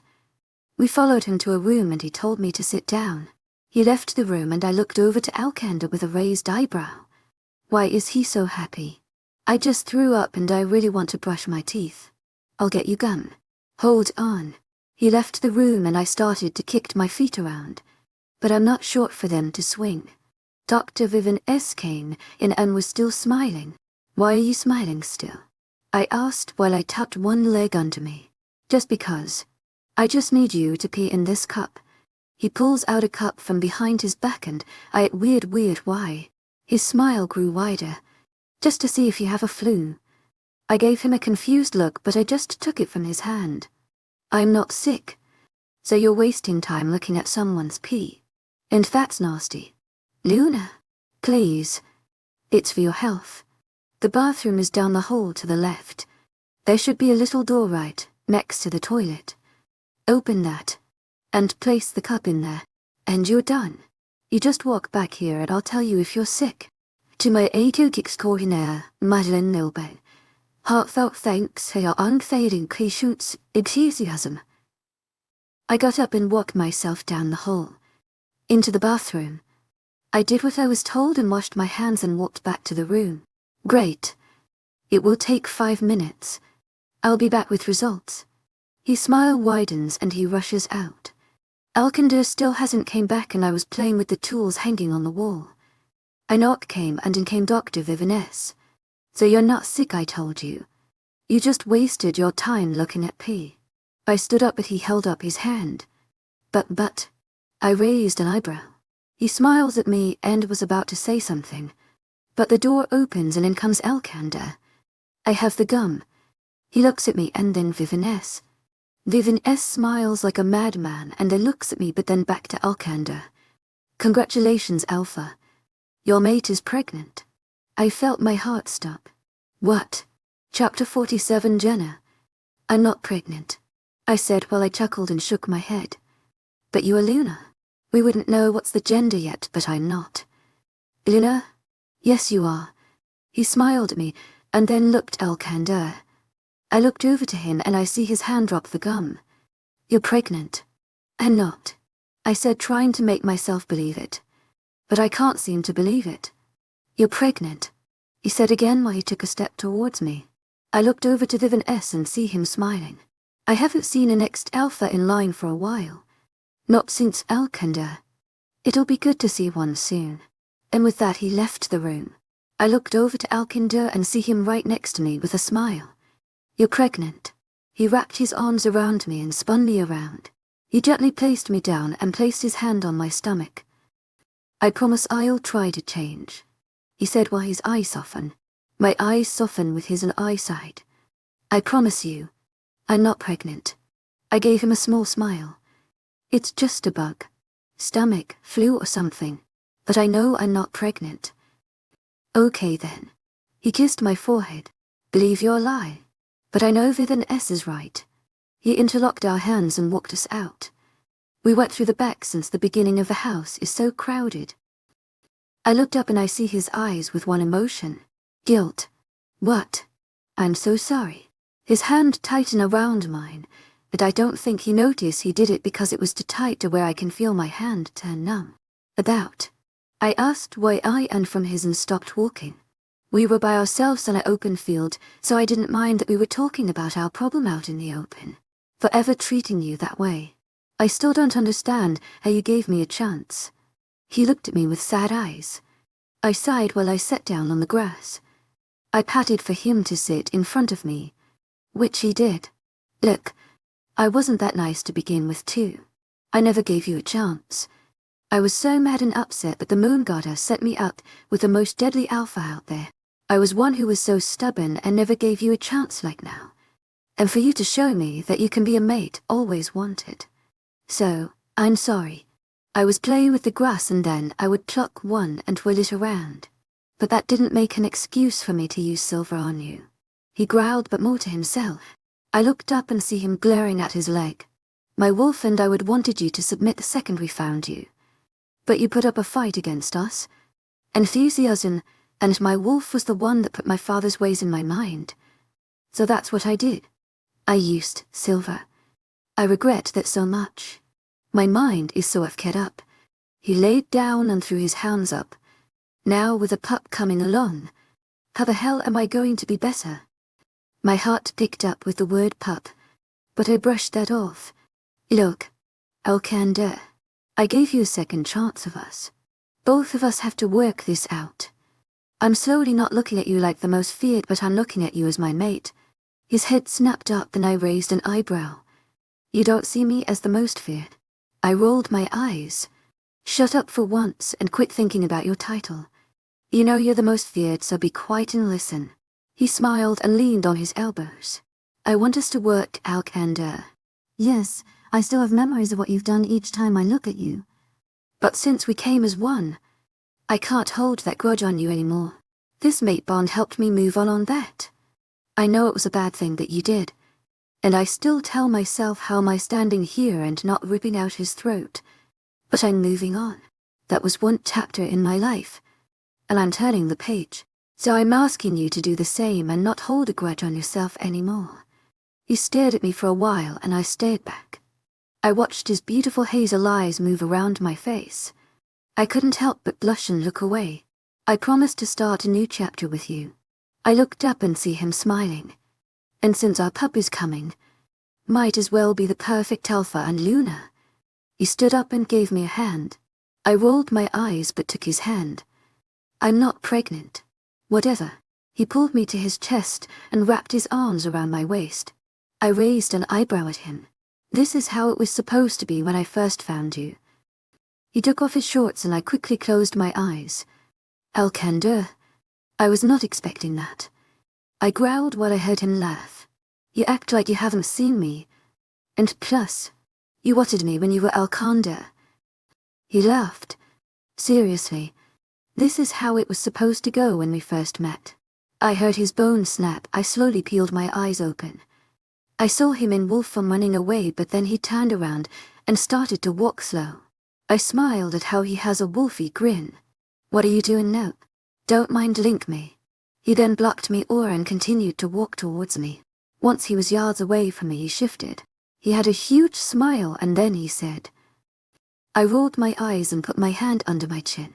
Oh my, I finally found you, I said, sounding surprised. He smirked and then continued to walk towards me. I waited and looked for years for you. And you're more beautiful than I would ever expected. I blushed at his words and looked to the floor. I saw his feet and then his hand went under my chin and lifted it up till my eyes met his. You are the most beautiful and most gorgeous thing I ever laid eyes on. I couldn't be any happier for having you as my mate. He didn't let me reply back to him because his lips were on mine by the time his words left his mouth. I wrapped my hand's neck and pulled at his hair. His arms tightened around my waist and slowly he pulled away. He rested his forehead on mine. I promised to take care of you and our pup. Chapter 48. Jenna, okay. So I guess Viviness is right because my stomach got bigger. Alcander. I growled while I walked down the stairs. Alcander. I yelled, then my eyes started to tear. It's been 2 months since I left the house. Helmer came in every week asking for me, but I would yell from upstairs and say I'm busy. He doesn't know that I'm pregnant and I'm the Empress, that I kept it a secret for so long. No one knows. Well, only Viviness and Alcander. And I kinda want to go see Janet, or at least Wilson and Angelia. I wipe my eyes and sigh. Viviness would show up and ask if I'm okay, and I would tell him he can go ask Alcander because I would beat him every day because he got me like this. Well, I kinda did the same, but that's not the point. I'm the one who's carrying the pup and has to push it out. I don't know the gender yet, but Alcander is already calling it a he. I rolled my eyes at the thought and slowly made my way downstairs. Viviness says that a normal female wolf is pregnant for 5 months. So 5 months of being in pain. Ugh, anyway. I'm going to see Angelia and Wilson, then Janet. I walked over to the door and slipped on my sandals and opened the door. My stomach is not that big, but it's a bump. But I get tired so easily. I make my way towards the house and I'm already exhausted. I look around and see some wolves smiling and some even pointing at me while they whisper to each other. I turn red and start to walk faster to their house. Finally, I made it. I go to open the door, but the door opens and Wilson is staring down at me. Where the hell you've been? He yelled but had a smile on his face. He quickly got out and gave me a hug, but he pulled back and looked at me. Wow. First time and he gets you pregnant. Pull-out game is weak. He chuckles and leads me inside. Shut up, Wilson. Where's Angelia? He groans and he looks at me. Where else? She's never here now. And guess what, Jenna? He yells while I take a seat on the couch. What? He marked her. I was shocked. And guess what? He yells again. She marked him. She marked him too. He falls backwards, but a freaking tree root came under the roof door and caught him. I don't know what to do, Jenna. He's always here and I miss my cousin. I miss how it would just be us two. But now since Helmer came and took her away, the Alpha actually lets us walk around, and some would ask why our eyes are like this and we would say it's contacts. But Jenna, he looks up at me while I give him a small smile. It gets boring here now. I found out you make any other fruit and food since I have so much time by myself. I made a freaking garden outside of the house with food. That's pretty cool, Wilson, I said while I adjusted myself on his couch. I guess. It's just so boring, Jenna. And I barely see you. It's been what? 2 months? I don't know. I don't remember. That's how long you haven't been here. I know. I'm mad at myself because you guys became my best friends when I'm here. I really do miss both of you. But since now I'm going to become a mother, I'm afraid to go outside, and I'm afraid people would make fun of me, I said while I looked at the roots, then back to him. He sits on it and stares at me.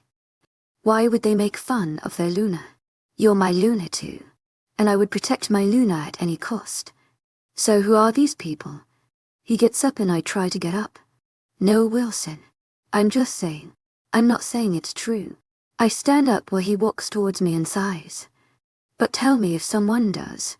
I always wanted to stab someone with a sharp branch. He smirks and then the door opens. I look over to it and see Helmer walks in and then Angelia. She laughing at whatever Helmer said, while he stares at her with so much love. About Ifkintine, Wilson says under his breath. They both walk in while Helmer takes her hand and walks towards us. So you're good with each other then? I say while they both look towards me with shocked faces, then to happy ones. To my agent extraordinaire, Madeleine Noble. Heartfelt thanks for your unfailing patience, enthusiasm. I told you, Jenna, when we're in the cells, that I wasn't going to stop till she knew I'm the perfect mate. Helmer says while he lets go of her hand and jogs over to me. He gives me a hug and pulls away from me with a smile. I haven't seen you in forever. Where have you been? Locked in a room. He looks around my face and I give him a friendly push. No, I just had things to deal with and I didn't want to be seen or talked to. How's the training with the warriors? I asked while Angelia came up and gave me a hug. It's going pretty good. We had some new warriors come in and some of them were females. My eyebrows shoot up from hearing that there were female warriors. You picked the women now. Alcander did. He says he's trying new things for the pack. So I don't know if you did something to him, but now he's getting all the pups and have them in an open field while talking to them, for like a good 30 minutes. So, I don't know if he've done that before when I wasn't here. But it's strange seeing him like that. I thought he goes help you guys train and trains for himself too. He does, but at the last 30 minutes he goes grabs and starts to have a class of some sort. I don't know. I ask. Angelia yells. I jump and then look at her. He got you pregnant. My shoulders sagged. Am I that fat that you can tell? Well, no. It's just you have a baby bump. She looks at my stomach and my hands wrap around it. Protectively. I look at her and then I see Helmer staring at my stomach. So that's where you've been. He laughs and then shakes his head. His pull-out game sucks ass then. He then gets a slap on his chest and I gave him you two. Yuck. That's what I said. Wilson says from behind me. I groan and I run my hand over my face. This is why I didn't show up for 2 months. Looks sorry, Jenna. But you know it's true. Helmer says while he chuckles and passes me to sit on the couch. I marked him that day, Helmer. You act like he can pull out. I said, while quoted his and Wilson's words. Him and Wilson laugh at what I said and I groan. Just make sure you're doing the right thing, Jenna. And Julia says, but more in a whisper while she stands next to me staring at Helmer. I think I am. We're trying to move on now. And I'm happy. I look over to her with a smile. I'm beginning to become happy. She looks at me with a sad smile. Then it's okay if you're happy then. It's your life and I think everyone here wants you happy. So if he's actually making you happy, then be happy with him. I smile at her words. I will.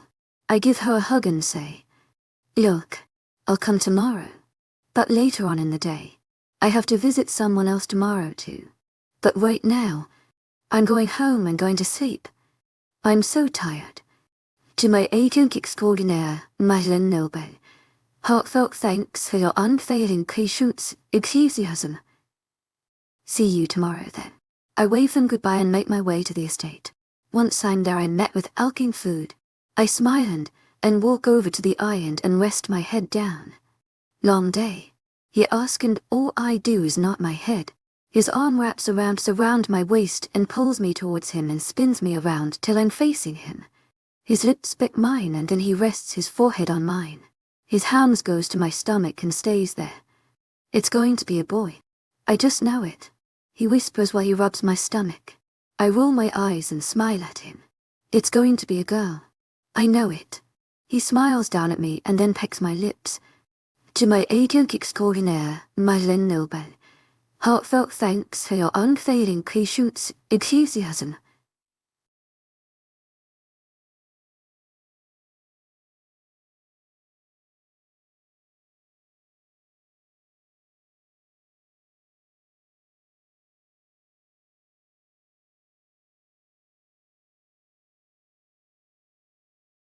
I am Alcander, a ruthless alpha once cold-hearted, until Jenna crossed my path, my destiny, my light.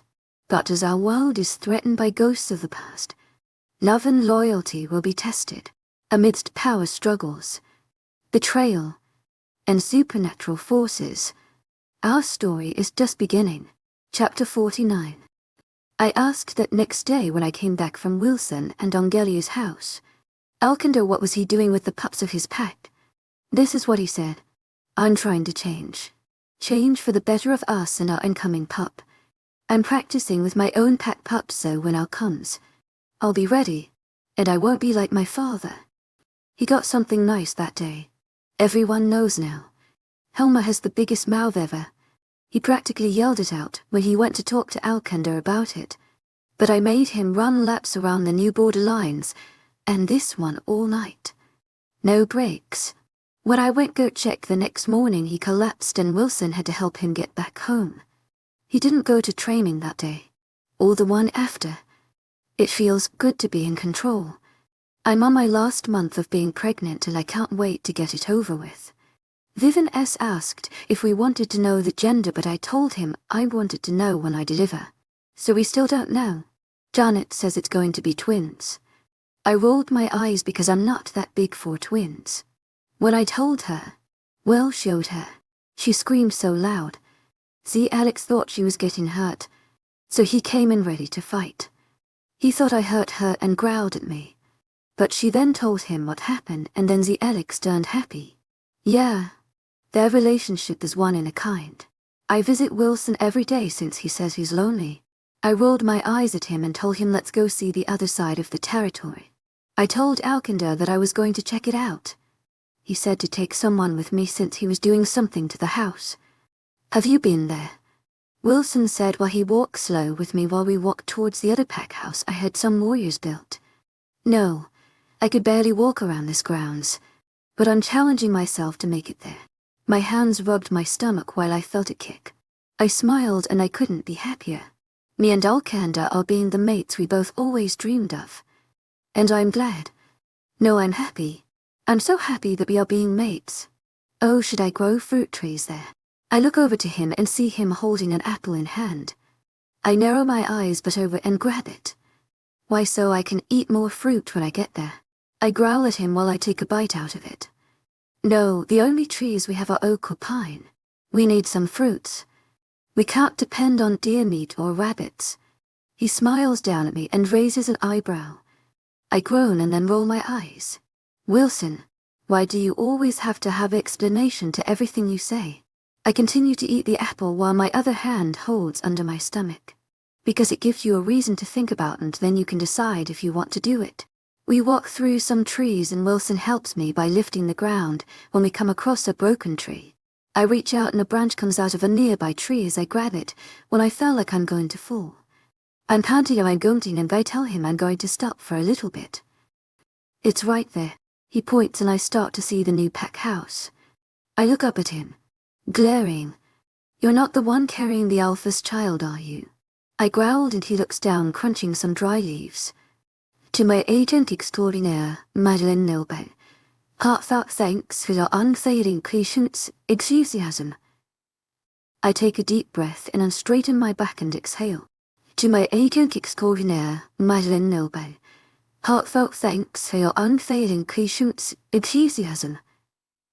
I'm good. We start to walk towards the house and I feel my heart pick up because I don't have Alcander with me. He's the Alpha. They know him. I haven't even met these wolves. On second thought, let's go back. I was about to turn around but he gripped my arm. Come on, Jenna. We walked like for an hour and you want to walk back another one. They would have water and food. I'm thirsty. I don't know about you but I'd like some ice cold water. I groan and then continue to walk towards it. Fine. Just for the water, that's why. We made our way towards the opening and some wolves stare at us, but once they realize that I'm the Luna they quickly bow. I blush and continue to walk towards the pack house. His hand clamps around my forearm and I look up to him. He looks around with big eyes and his hand tightens. What? He looks around like he's scared but anxious at the same time. She's here. She's here. He says and I grew confused. What are you talking about? He looks down at me and his sea-green eyes stare down at me. My mate is here. I need to find her. He growls and whimpers at the same time. My eyes grow big and my lips form into a smile. Are you serious? To my agent extraordinaire, Madeleine Nilbert, heartfelt thanks for your unfailing patience, enthusiasm. He grabs my hand and starts to pull me to his mate. Wait. I can't. Run, I said, panting. His hand tightens even more, while my heart started to pump faster. He looks down at me with some kind of emotion, but I was only trying to get my breathing back. He almost whimpered, but he started to walk towards her now. I was still trying to get the burning feeling down from my lungs and slow down my heart. Where do you think she's at? I asked with short breath. I sucked in a harsh breath and then slowly exhaled. Somewhere close. Her scent is getting stronger. He looks down at me with a smile. I found her. His eyes held happiness and I couldn't help but copy him. His walk started to speed up, but it was more like a power walk. My feet throb while I feel kicks. She's here. He whispers more to himself while he stops. I look away from him and look in front of us and see a girl looking around with wide eyes. Light brown hair, tall and curvy, and beautiful chocolate eyes. I look back to Wilson and see him smiling like crazy. I let go of his hand and push him towards him. Go to your mate. To my agent extraordinaire, Mythical Noble. Heartfelt thanks for your unfailing patience, enthusiasm. He looks down at me with a smile, and then his face turns pale. What if she rejects me? He looks back at her and the worry goes away, but when he looks back at me it comes back. I roll my eyes and give him another push. Wilson. I highly doubt that. Look. We both look at her while one hand goes through her hair and grip the roots. She's worried. She's trying to find you to calm herself down. She hasn't even seen you, and all you are doing is playing games with her right now. So, go show her that she is smelling you, right? It's not her wolf playing tricks on her. So go. I look back at him and he sighs. To my agent extraordinaire, Mythical Noble. Heartfelt thanks for your unfailing patience, enthusiasm. But if she's Ray, she won't. But if it does, many trees will come to hide myself and you will never find because I'll be hiding in there. Wilson, quit putting negative things in your mind. Go fine. He straightens his shoulders and walks towards her. I watch with a smile and watch her. She still looks around and was about to walk towards another side of the pack grounds, but I think Wilson spoke. Her head snapped towards him, and I see the worry vanish and happiness covered her face. I can only imagine Wilson's right now. My heart warms up from seeing him find his mate. She runs towards him and jumps on him. He's taken by surprise, but she wrapped her legs around him and gripped his face. His hand shoots up and holds her there but stares at her eyes. She leans down and my smiles grows more. She kisses him and I wish I can see his eyes. I bet they're huge right now, while he's trying to process everything right now. I chuckle when she pulls away, but he leans back in. I start to walk towards them while he sets her down. I made it towards them, and that's when Wilson turned around and jumped when he saw me so close. Una. Her voice is shocked, but she quickly bows her head. She then looks up at me with a smile. Her voice is soft and sweet, and I know Wilson is going to be in trouble. He can't say no to her even if he wanted to. Jenna. My mate Colin. He smiles at her while she blushes and still looks at me. Pleasure to meet you. I smile at her while she does the same. The pleasure is mine. She smiles while she gets close to Wilson and leans on him. He smiles down at her while I can't help but smile at them, but my eyes grow wide. Una. I look down and that's when I felt something wet go down my legs. It's starting to turn fall since summer ended like 2 weeks ago. So I'm in leggings and you can see the wet spot bleed through my leggings. It grows bigger and I'm out of breath. I look up and they both stare at my legs with wide eyes. Wilson. I try not to freak out. Get me back home. I'm in labor. He opens his mouth and tried to say something, but his mouth moves with no words coming out. Wilson. I yell while my hands start to shake. He nods crazy and he takes a step towards me, but then one back because he doesn't know what to do. I whimper but I mind link Alcander. Alcander. You have care. I'm in labor and you're not here. My eyes tear up while I feel all eyes at me. I turn around and start to walk towards Viviness. What? I'm in labor. What? Alcander. Where are you? I'm in the other territory. I'm scared, Alcander. Don't move. I'm coming. Well, hurry the FCK up before I pop your child out when you get here. This is no time to make jokes. Alcander. I trying to get mine to think about something else than think, and I'm in labor and away from a doctor. Don't worry. I'm almost there. Please hurry. Oh please do hurry. I don't think I'll make it. Chapter 50. Jenna. I growled and hunched over when pain shot through me. I felt a hand on me but I snapped and almost attacked whoever it was. I looked over my shoulder while showing them my fangs. Whoa. Jenna, leave me alone. I growled and held my stomach protectively. Let me help you, Wilson said, but I swiped at his hand, but he pulled back just in time before my claws could hook on skin. I wobbled towards the opening and whimpered when another pain shot through my stomach and to the rest of my lower body. I growled again and I can feel tears wanting to fall. Can you hurry the FCK up, Alcander?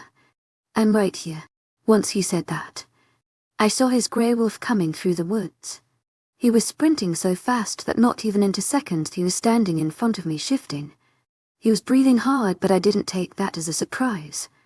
Once he shifted, I threw myself on him and cried on his shoulder. I whimpered. I pulled away from him and slapped him. All because of you, I'm like this. I growled at him, but my anger turned to sad. I started to cry again. One of his arms went under my legs while the other held my back. Alcander? Do you need? Wilson was trying to say, but Alcander ignored him and started to sprint with me in his arms. My eyes were closed right while my hands wrapped around his shoulder and neck tight.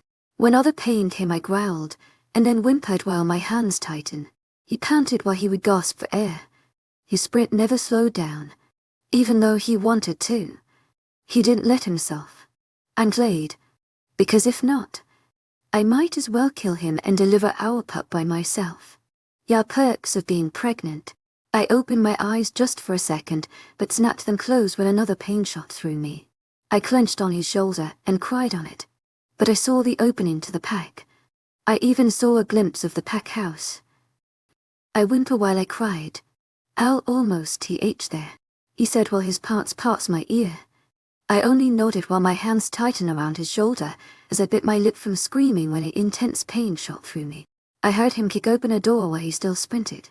I heard gasp, but that's when another door got kicked open. Vivaness. He yelled while I felt myself get placed on the bed. I open my eyes and see his chest moving up and down way too fast. His hand holds the wall to support himself, but he tries to walk. Alcander. Sit down. Just mind Lincoln. I growled while I held the bed sheets in my hand while my back arched up. Oh yeah. I look towards him and he smiles weakly at me and starts to walk towards the side of the bed, but he falls down and passes out. Alcander. I sit up, but I lay back down when I felt another come my way.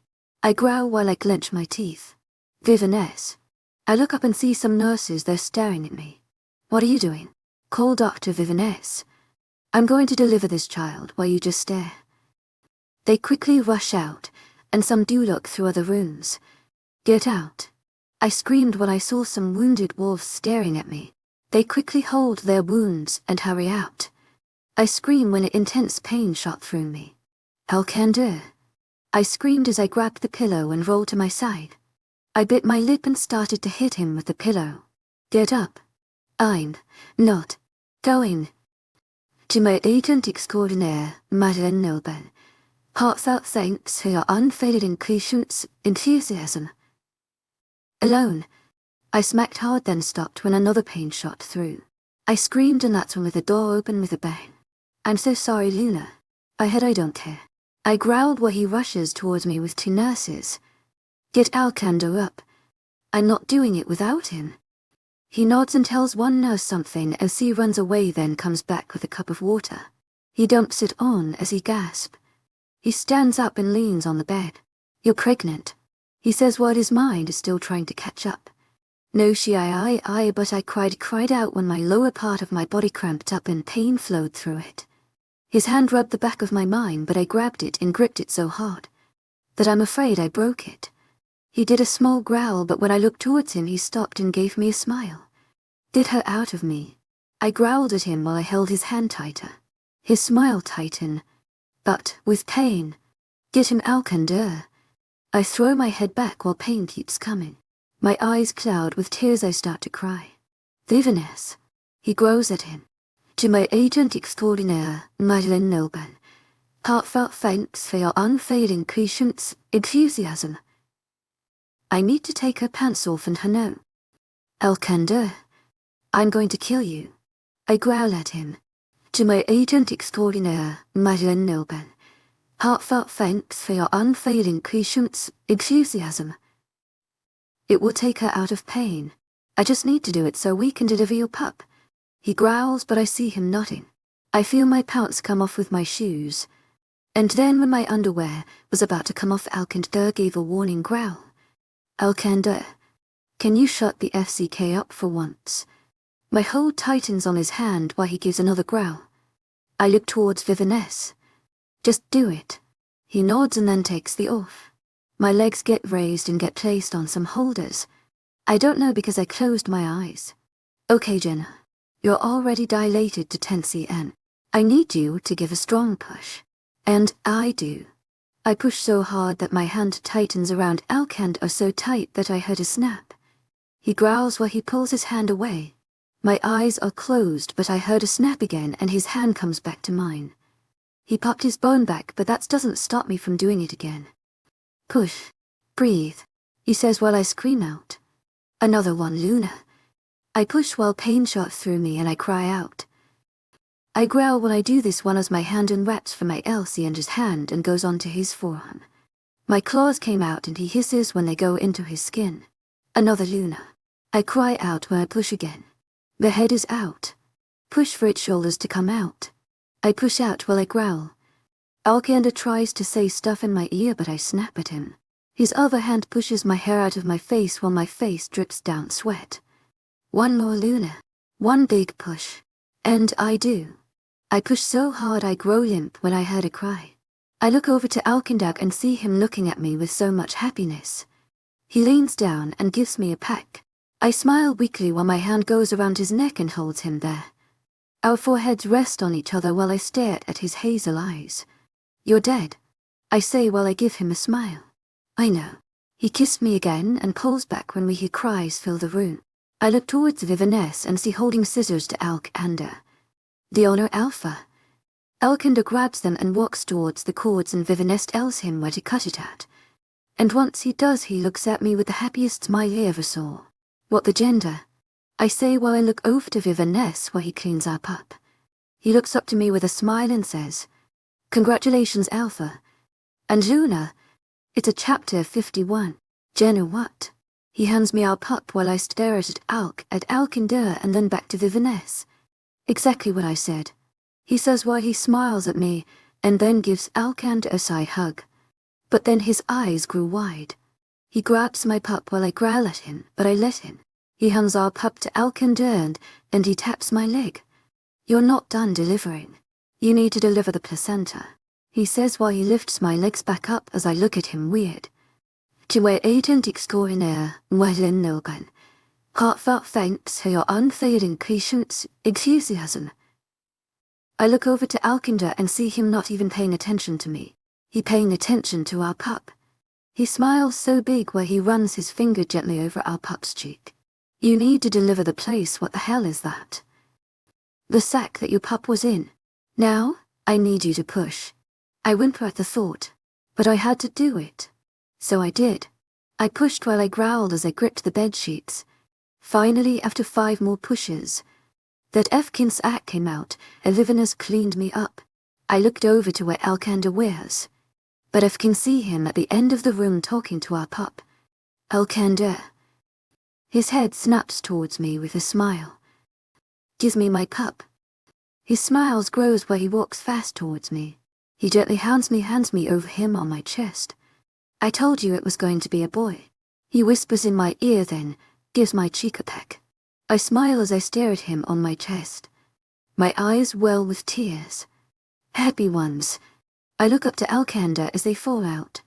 His smile grew bigger while his hand comes up and wipes my tears away.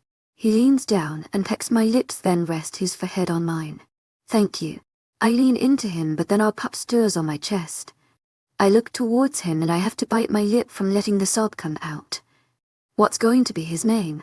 I stare at him and trace my finger over his soft cheeks and then go to the OCK of dark brown hair. Valdas. Valdas. I look up to him and see him staring at me confused. Yes, Alcander. Valdas. That's his name. Why can't it be Junior? Alcander Jr. He smiles at me while I have a blank face. No, fine. Good. I look back down to him and smile at him. Why does he have to look like you? Not me. I hold back the growl but smile when he cuddles up against me. Duh, because he's part of me. I made him. I hear the cockiness in his voice and I clench my jaw. I'm the one that pushed him out. I snap at him. He kisses my temple as I growl at him. I know. And I'm thankful for you doing that. And for carrying him.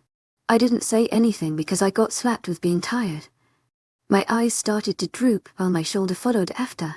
I turned my head where I yawn. I feel Valdas get lifted off my chest.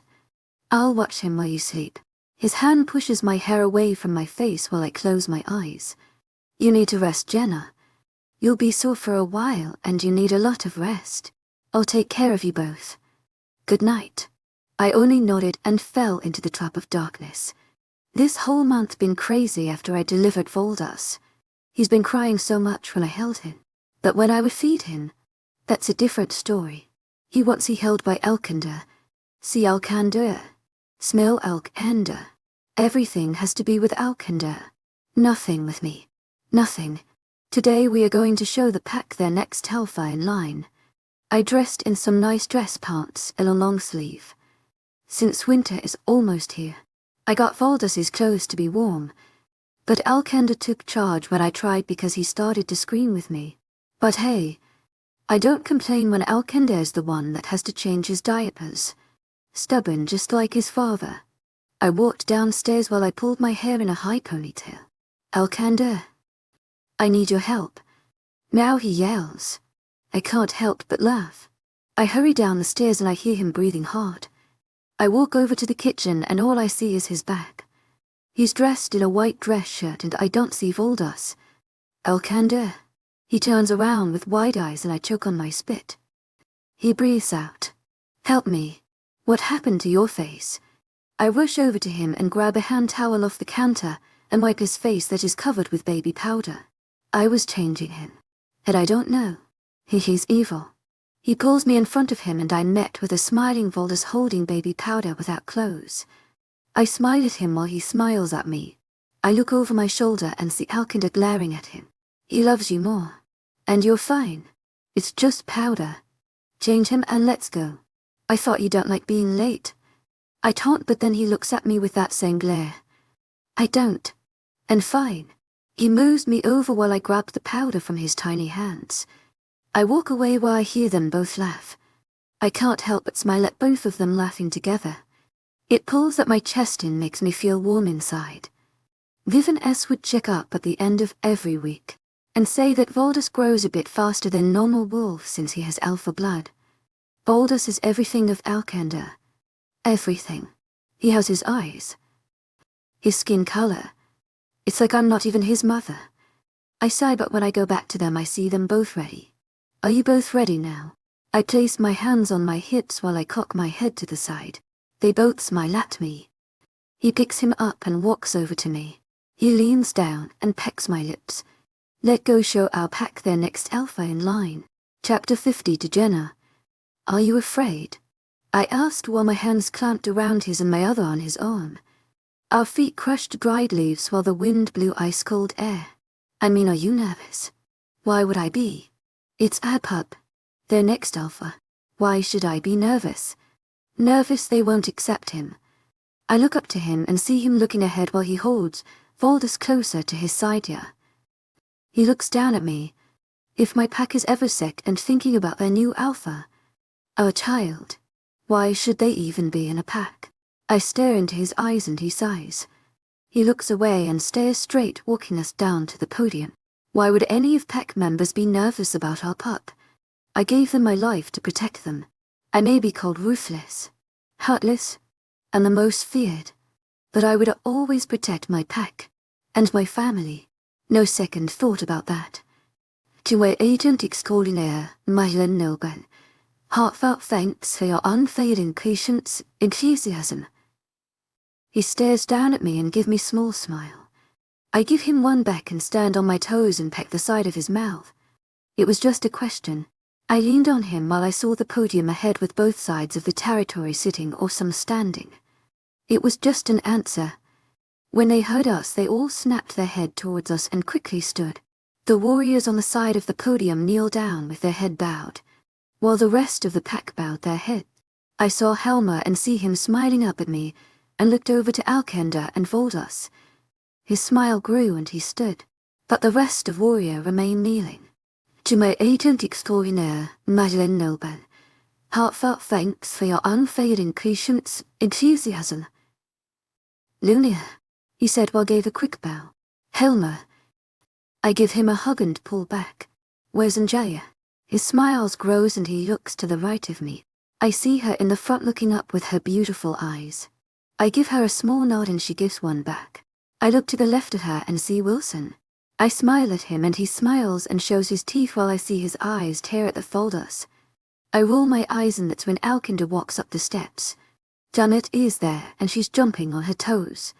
The Alex is there and moving with Janet because her arm is linked with his. His smile never goes away while his reaches her ears. I walk over to her and give her a hug and she almost screamed in my ear but she quickly slammed her mouth shut. I shake my head and give a low chuckle and then walk over the Alex and give a hug. Congratulations, Luna. He whispers in my ear. That makes my smile grow big as I pull away. Thank you, Alex. He nods at me and pulls back Janet. You all may be seated. Alcander says and I look over to the crowd and see them quick seat but some stand since there's not enough seats. Alcander hands me over Voldas and I'm thankful he doesn't make a fit. He starts to play with my hair and squeal in my ear. I'd like to thank you all for coming to have a look at your next Alpha. And thank you for not coming and asking for our pup since you heard that your Luna has delivered him. And I'm sorry that I haven't been there for the last mouth to training or to check around the boundaries. If you have a pup, you understand. Some wolf chuckle at that comment while Alcander joins in. To my agent extraordinaire, Mylan Nilbe. Heartfelt thanks for your unfailing patience, enthusiasm. We came here to celebrate your next Alpha into this pack. He looks over to me and calls me over. I walk towards him and smile at the crowd. I hand him over to Alcander and I receive a little peck on my cheek. This is our pup, Voldas. Alpha Voldas. His voice is strong and proud. Everyone looks at Voldas and they all stare at him with awe and I can't help but look at both of my boys the same. At age 18, he would receive the title of this pack. He would carry on our legacy and continue to be the most powerful Alpha out there. Throughout his years of being a pup and then go into his teenage stage. I expect you all not to favorite him. Let him earn your respect. Just because he's your next Alpha, that doesn't mean to favorite him in anything. He should earn every title. An Alpha should earn every title and not be given it. And with us. He looked towards me and he smiles. At age 18 he would be given the title of Alpha. Because he earned it. He earned this pack. They all clap and yell at the end of his speech. I lean against him and my smile never leaves my face. He turns towards me but I was the first one to bring him down and lips on his. I smiled into the kiss and wrap my arms around his neck. I laugh when I feel Voldas pull on my hair and then my ear. He laughs when he pulls me away from Alcander. To my agent extraordinaire, Madeleine Nilben. Heartfelt thanks for your unfailing patience, enthusiasm. Alcander mumbles into his side of his head which makes him giggle. I can't help but chuckle.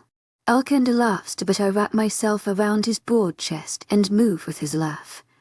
We step down while Alcander introduces Voldas to everyone. I walk over to Helma and Angelia and purposely bumped my shoulder into Helma. He growled and turned around and was about to yell but once he saw it was me his shoulders sagged and his arms went around me and gave me a hug. Hey to you to Helma. I laugh as he pulls away. I go to hug Angelia but I'm pulled away and my face gets pushed into a chest. I roll my eyes and give him a hug back. Hey Wilson. How do you know it's me?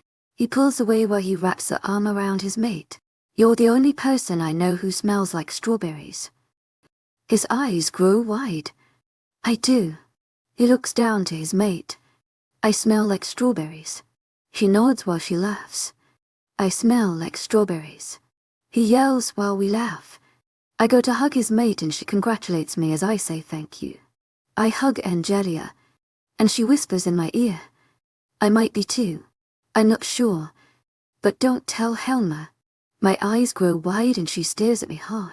I nod my head and she smiles. Congratulations, Jenna. I'll talk to you guys later. I have to find my son and my mate. I wink at Angelia as she sends a glare to me. I wave them goodbye and walk past groups which they all congratulate me. I finally found both of them with the Alexans holding him while crying. I roll my eyes and wrap my arms around him. Hey, he says hey. He pulls me in front of him while he rests his chin on the top of my head. My back is against his chest as I watch Janet cry while she plays with his hair. I shake my head and lick my lips. So what now? To my agent extraordinaire, Madeleine Noble, heartfelt thanks for your unfailing patience, enthusiasm. I look up to him and see him staring down at me. I give him a smile and look back to Voldas. Watch our pup grow. Chapter 53. Jenna Alcander. I growled while I pushed open the door. What? He growls while he looked down at the papers on his desk and then back to another stack and wrote on it. Where's Voldas? His head snapped up and I saw his jaw clenched. Right. To my agent extraordinaire, Madeleine Noble, heartfelt thanks for your unfailing patience, enthusiasm. He pointed to the corner of the room and I see Voldas playing with toys. Look, I have a lot of work to catch up. Please, just can you take him and let me finish this? I look back to him while he rests his head on the papers. Being an alpha is harder than you think. He mumbles. To my agent extraordinaire, Madeleine Noble, heartfelt thanks for your unfailing patience, enthusiasm. I'll be back to check on you. He nods and sighs. I walk over to Voldas and picked him up. He finally learned how to crawl and I'm so thankful for that, but at the same time, he's growing way too fast. It's been 6 months since the ceremony. So he's 7 months. My heart hurts from time passing so fast. We walk out of the room and walked towards mine and Alcander's room. Let's take you a shower. I walked over to the bathroom and turned on the light. I closed the door and gently set Voldas down. I kneeled down and turned on the water. Once it starts to turn warm, I clogged the drain and waited for the tub to fill. I crawled over to Voldas and started to take off his clothes. Once he's but without clothes, he laughs and smiles at me. His teeth started to come in and he has tiny fangs. I smile at him and turn off the water and gently place him in. He laughs when he's in the tub and starts to splash the water around. To my agent extraordinaire, Madeleine Noble, heartfelt thanks for your unfailing patience, enthusiasm. Let's wash your crazy hair. He sits up by himself and I reach over to his shampoo and conditioner. I place a blob on my hand and start to rub his hair. I make it into a mohawk and he giggles. I love you so much. I whisper to him and kiss his forehead. Let's see if you have something in common with Mama than your dad. You may have his looks, but let's see if you have my personality. I smile at him because he looks at me and laughs and then splash water around. I put Voldas to sleep and I was already in bed when I heard the door open. I looked over my shoulder and see Alcander dragging his feet and shoulders sagging. What's wrong? I asked, while I sit up. He shakes his head and takes off his shoes. He unbuttons his shirt and pulls it off, showing me his chest. He then unbuttons his pants and they fall down to his ankles.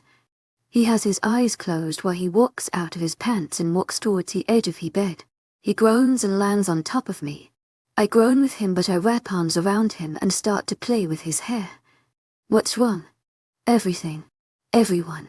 He mumbles against my neck. Why? I run my hand through his hair while my other hand rubs his back. My wolves contacted me or sometimes the Alex and say that there's trouble between the new wolves. So I went to take care of it and then Helma comes to me and says that they already caught some rogues but some escaped. I'm just tired. Alpha duties, which Luna should help her alpha with. I roll my eyes but don't say anything. How's Voldas? I took him a shower today. Threw the shampoo bottle at me. I laughed. He chuckled against my neck which makes me squirm. Like his dad. No, his personality is going to be like me. Not you. He has everything of you. I want something from me in him. Like a crazy wolf. Hey to you too. I blocked her out and listened to Alcander. I'm not going to raise him like my father did to me. He'll be raised right. I smile and kiss his head. You'll do fine. I have a feeling you will. He looks up at me and smiles. He'll be tough but he won't think women are low. I changed my mind. I don't want my own son to grow up changing at the end. And I'm glad you don't think that anymore. And thank you for putting women as warriors. If their Luna is strong, why not make everyone strong? Let's hope he will. I smile and kiss him. He smiles into the kiss and, that night let's just say, I got attacked by a hungry alpha. I walked down the streets towards the pack house and walked towards Janet. Thank you, Jenna. Thank you so much. She jumps up and down and I can't help but laugh. Look, Janet, I'm just letting you take care of him for some hours. I need to go check up and everything. I'll be back and I trust you'll take good care of him. She nods crazily and I can't help but laugh. I hand her to Voldos and give a kiss goodbye. I'll see you soon. I'll be in your heart always and you'll be in mine and my mind always. I say while I pinch his cheek, which makes him laugh. I waved him goodbye and walk out. I walk towards opening to both territories. Helmer and the rest of the warriors cut down trees to make a path for both lands, and now it's just a straight 15-minute run. I go behind a tree and Wes. I shift and he picked up my clothes and took off to the other land. I finally made it and quickly shifted and placed on my clothes. I walked around and even visited the new pack house. I checked on everyone and an hour passed. I said my goodbyes and rest myself and took off to the mainland. I have another feeling. Someone is coming. I kinda slowed down but I continued back to my normal speed. What do you mean? Please don't let it be another person we meet. No. It's not like that. Someone is coming. Or should I say some are coming. What do you mean? I don't know. I just feel it, Jenna. Okay. Well, thanks for the heads up then. She didn't answer me and I grew even more confused. I tried to talk to her, but now she went back to not talking to me. I shifted back and placed on my clothes. I went to the training field but that's when I froze. Everyone did too. Even Alcander, who was in the middle of lesson with the pups. My heart dropped and my muscles tensed. Thanks for the warning, Audrey, but I didn't think it will be that fast. I looked over to the opening of the woods and see 3 of our warriors dead from our border patrol and my breathing got caught by who was leading them. The men who came with them threw the dead lifeless wolf bodies in front of them while the rest of the men behind them smiled. I came back for my mate. He said Wadia and stood next to him with a glare. Why now? Chapter 54. Genji Dakota. Leave. Everyone stood quiet. Everyone stared at them. Alcander. Tell the pups to leave. I don't want them to watch this. I looked over to him and his back is towards me, but I see him look over his shoulder till he looks at me. Let's show them that what happens when another pack threatens me. His face is in a scowl but I narrow my eyes at him. Stop. Nothing is going to happen. Leave my land, I said while I looked at him in the eyes. He smiled and took a step forward. Helmer and all the warriors growled and stood in front of me and Alcander. What? No, Jenna, come on. Let's take you home. He took another step closer while his smile kept growing. I'm sorry that I took so long. You're trespassing my lands. Get out, or we will start something and I'll finish it this time. Alcander growled while he stepped in front of Helmer and took a step toward Dakota. I looked behind me and I already saw the pups running to the pack house. Thank the moon goddess. I'm not leaving without my matches, not your mate. Alcander yelled. I rushed over to him and placed my hand on his back. He was breathing hard but he didn't spare me a glance. Dakota, leave. It's been. What? To my agent extraordinaire, Madeline Nelban. Heartfelt thanks for your unfading patience, enthusiasm. Leave now. I'm staying. He growled at my response. What? What did he do? Rape you? Brainwashed you? Marked you? He's a monster and you know it. He yelled while he took another step closer. One more step, and your head would be on the grass. Alcander growled. Dakota, leave. I made Elsie Anders' mate. Deal with it. I have a pup. I marked him. He marked me. We're one. Now it's your time to find your own mate. I went closer to Alcander and when I saw Dakota breathing hard. He's more built. His facial expression changed. His face looks dark, like a sinister look. He doesn't take care of his hair. He's not the alpha son. He is the alpha you. Mated with him. He's my mate Dakota. Leave. I'm not leaving Jenna. You're mine. After that he shifted and Alcander quickly shifted to an attack Dakota. Helmer and the warriors all shifted and took the men that Dakota brought. I did too. I shifted and went to attack my old pack. Who is he? He's used to be my crush from my old pack before Alcander came Helmer. I went for the back legs. and then when they would turn to snap at me, I would attack their neck. I took down a few, but mostly the warriors would get in front of me and take any wolf who tried to get near me. I looked over to Alcander and see Ian and Dakota fighting him. I ran towards him and rammed my shoulder into Ian's side. He fell to the side, and that's when I slashed his side. He growled and went to stand up, but I got pushed down. I fell to my side and I went to snap at their paw. Whoever it was, but they slammed their paw on my snout and stopped me from doing so. I thrashed my head around and was about to roll to the side, but their other paw went on my side and jumped on me with their full weight. My air got knocked out, so I laid limp and tried to get air, but I couldn't. Audrey was freaking out because we never got our air knocked out in wolf form, so I shifted. They stepped off of me while I shifted back and coughed. I gasped for air and coughed again. I finally got my breathing back. I stood up, but I got pushed back. I lost my footing and fell backwards. I growled at whoever did, and I finally found out it was Dakota.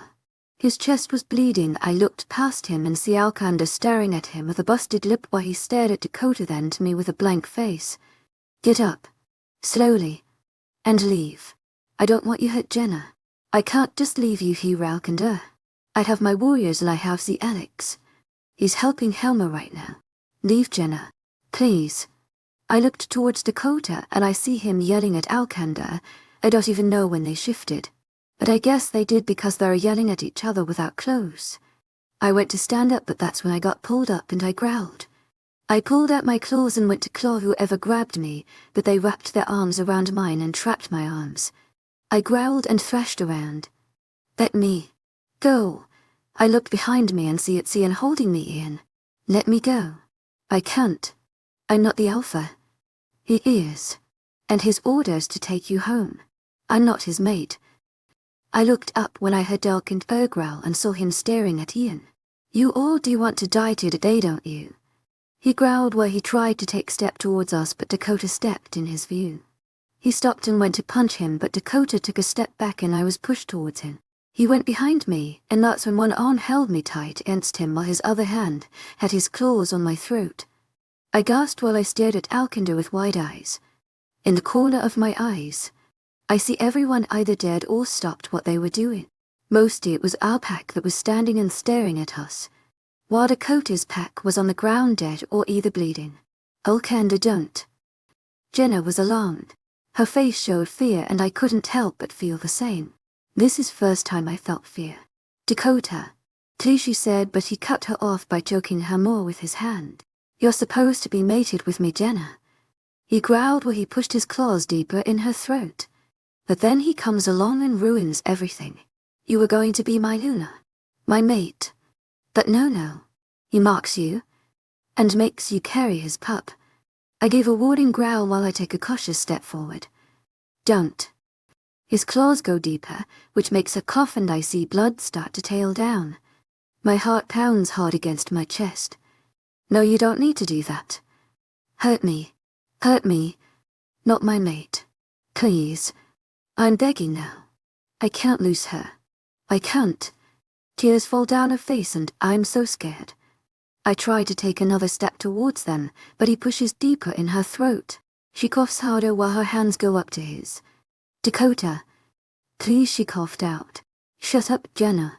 His eyes are bright while his fangs came out. I loved you and you did this. You marked him and delivered his pup. You were mine. To my agent extraordinaire, Maya Nelben. Heartfelt thanks for your unfailing patience, enthusiasm. He growled while he stared at me. I felt my fangs come out, and my claws already descending. My heart pounds against my chest while I looked back to Jenna. Her hand was around his wrist trying to peel away his hand, but it stayed there. She looked at me and gave me a small smile with tears along down her face. Take care of him. Take care of Aldous Alcander. I love you, she said, and that's when I can hear my heart pound in my ears. I shook my head while tears fell down my face. Don't say that. Don't say that, Jenna. I took another step closer and he growled. If I can't have her, you can't. She looked at me and gave me a small smile and mouthed, love you. No. I rushed over there, but his wrist pushed his claws deeper and pulled to the side. making a slit in her throat, spitting out blood. I shifted in midair and he tried to run, but my claws went to the side of him and turned him towards me. I snapped my jaw on his stomach and pulled it back. His stomach fell out while the rest followed out. He gasped while I went to his head and twisted its side while I pulled his head off. I looked up and saw him running towards me, but I ran towards him and jumped and clamped my jaw on his neck. I clamped all the way down till my teeth touched together. I pulled away from his dead body and shifted while running towards Jenna.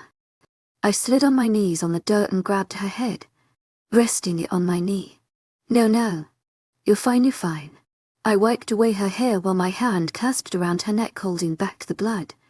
You're okay. You're okay. I picked her up and still applied pressure on her wound and carried her and then cradled her against my chest while I sprinted towards Vivanness. You're okay. You're okay. I kicked the door open to the pack house while sprinting down the hall. You're fine, I said while I kicked open his door. He was against the wall with a scalpel, but once he saw me he sighed but grew wide eyes when he saw my arms dripping blood. I ran towards the bed and quickly placed her down. Some other nurses were here, so they rushed over and started to hold their hands on her wound. Vivanness was saying things to them and they nodded. They went to grab gouges and cotton to suck up the blood from the wound. He was trying to sew but blood was gushing out. I shook my head while I held her hand tight. You're okay. You're fine. You're okay. You're fine. You're okay. You're fine.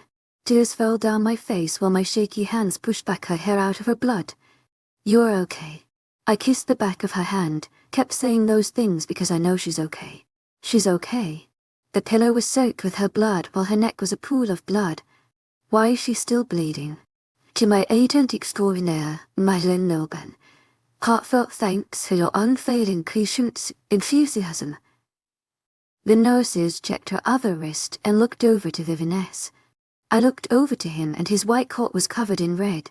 He took a step back while he looked at me with sorrow. I answered no. She's not. She's okay. She's okay. I look over to her while my hand covers her wound. Let me see that, I said while I looked down at her with blurry eyes. No one dares move. Hand me the damn needle and thread. To my agent extraordinaire, Madeleine Nilben.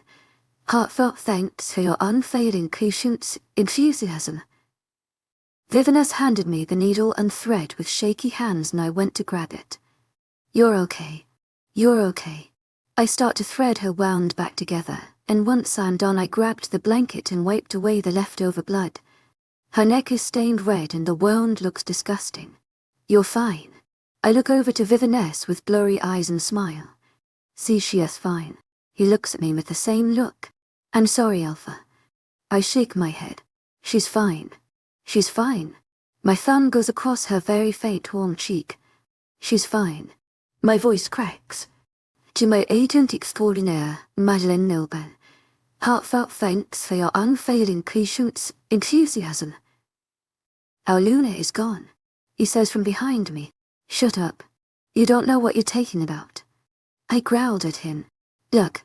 She's breathing. I point to her chest and everyone stares at it. Tears seep out of the nurse's eyes while I clenched my jaw and then licked my lips. I shook my head with tears falling down my face. She's fine. She's fine. My voice cracks while I stare at her chest then back to her face. Her face is lighter than her normal tone and her lips are slightly parted in a faint pink. She's fine, I say while I look back to him. She's fine. I bit my lip while more tears come out. I'm so sorry, Alpha. He clears his throat while he wiped his eyes. She's gone. I growl while I looked back to her chest. It doesn't move, so I take a step closer and place my head in the center of her chest. Nothing. I hear nothing. I lift my head and shake my head. Stop it, Jenna. Don't do that now. I know you like to play games, but please not now. I give her a little smile and suck in a deep breath. I love you too. I love you before, now and forever. I bend down and I peck her cold lips. Come on, let's take you home. I go reach to pick her up, but his hand clamps down my shoulder and pulled me back. To my agent extraordinaire, Madeleine Nilben. Heartfelt thanks for your unfailing patience, enthusiasm. Jenna is gone. She's dead. I growled at him and pushed him back till he stumbles over his own feet. Why lie to your Alpha? She's fine. She's not dead. She's fine. He looks over to the nurses and nod. I look over to them and they give me a sad smile with sorrow in their eyes. She's fine. I roar but something pricks my arm and I look down and see a syringe in it. I look up and see Vivaness with the same look he had the whole time. I'm sorry, Alpha. He pushes the liquid in my arm and I feel the affect right away. I weakly growl at him and then look back to Jenna. You're okay. I whisper. I grab her hand and kiss the back of it and hold it tight after. You're okay. I love you. I'll see you when you wake up. I then fall into the trap of the dark that crawls behind me. Chapter 55 Alcander. My heart stops while I shake my head. What the hell? I look around and I'm at the open field. Everyone is here. Jenna is here.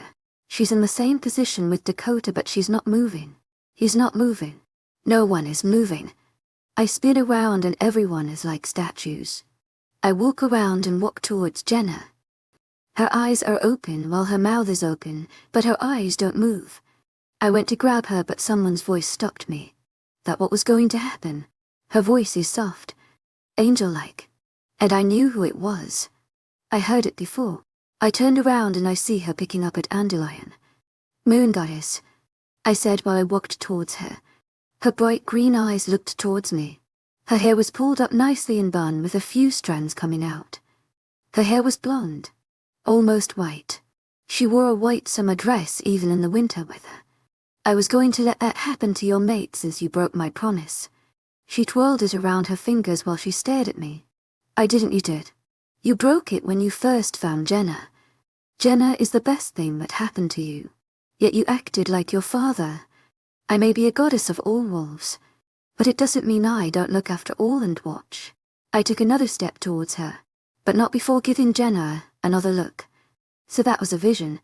Yes, I showed you what was going to happen, but I changed my mind. What did I break? I don't even know what promise I made with you. She smiled and walked towards me. She gripped my hand and pulled me down till we sat on the grass. Remember when you prayed and prayed to see your parents again after their death? I looked down at the grass and stared at my hands. Yes. Well, remember when I granted you that prayer? Yes, but I still don't know what I broke. I looked up and stared at her eyes. She smiled. Alcander, I made a deal with you. I said I don't want you to grow up as your father. You promised me that. You even told me that you'll be equal with women. Yet you broke that when your sister left and didn't put you back in place. You turned dark and sinister. And you even did that to your mate. I was going to make you feel pain from her death. I knew you wouldn't recover from her death. She loves and you love her. Her smile turned to a frown. I have consequences if you ever break a promise from me, and that was going to be mine.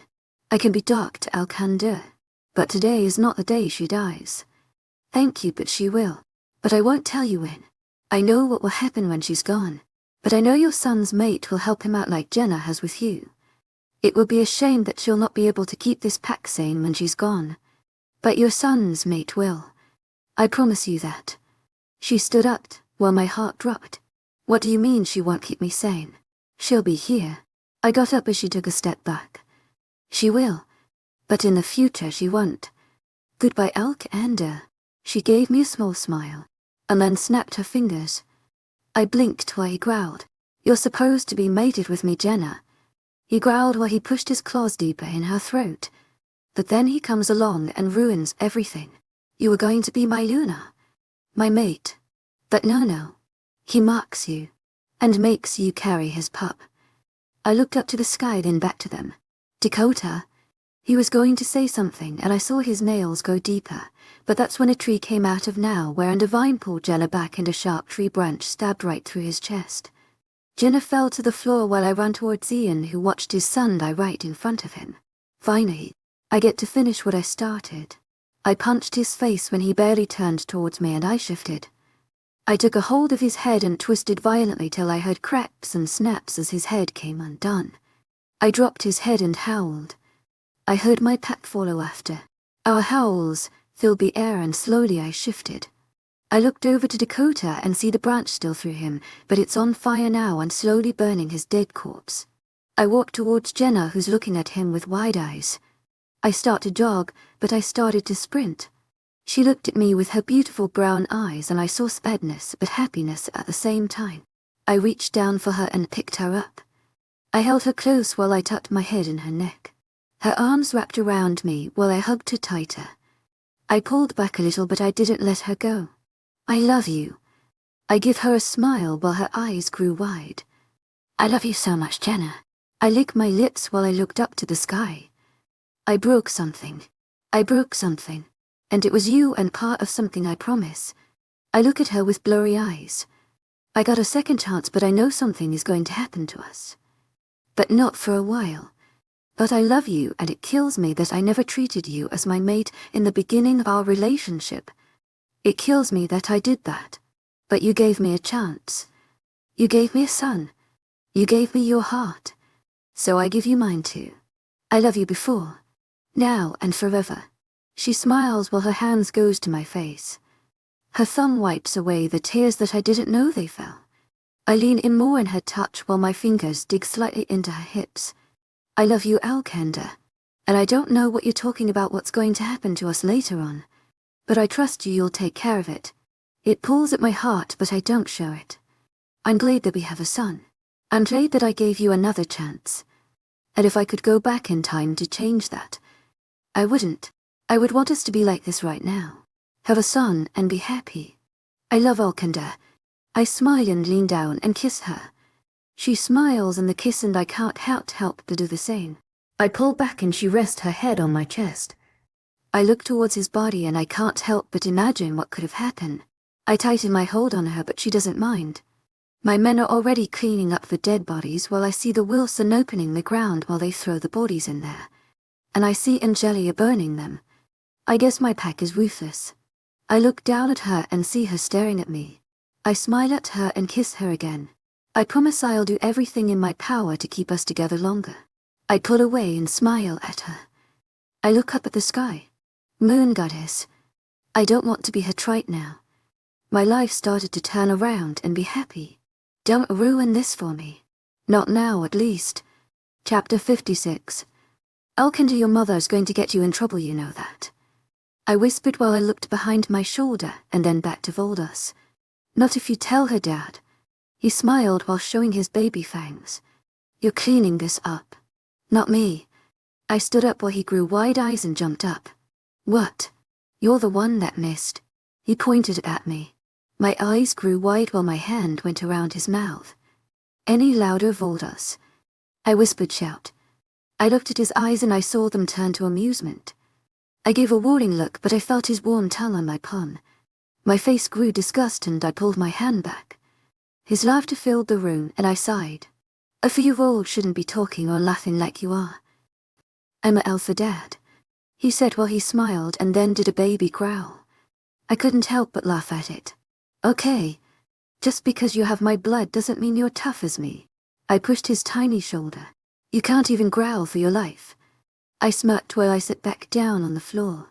Dad, I can growl, he said while his face went serious as he sat down in front of me. I bit my lip while holding back the laugh. No, son. You can't. Well, at least not yet. Look. He sat on his knees and took a deep breath in and did a tiny growl. See, I growled and I probably scared you.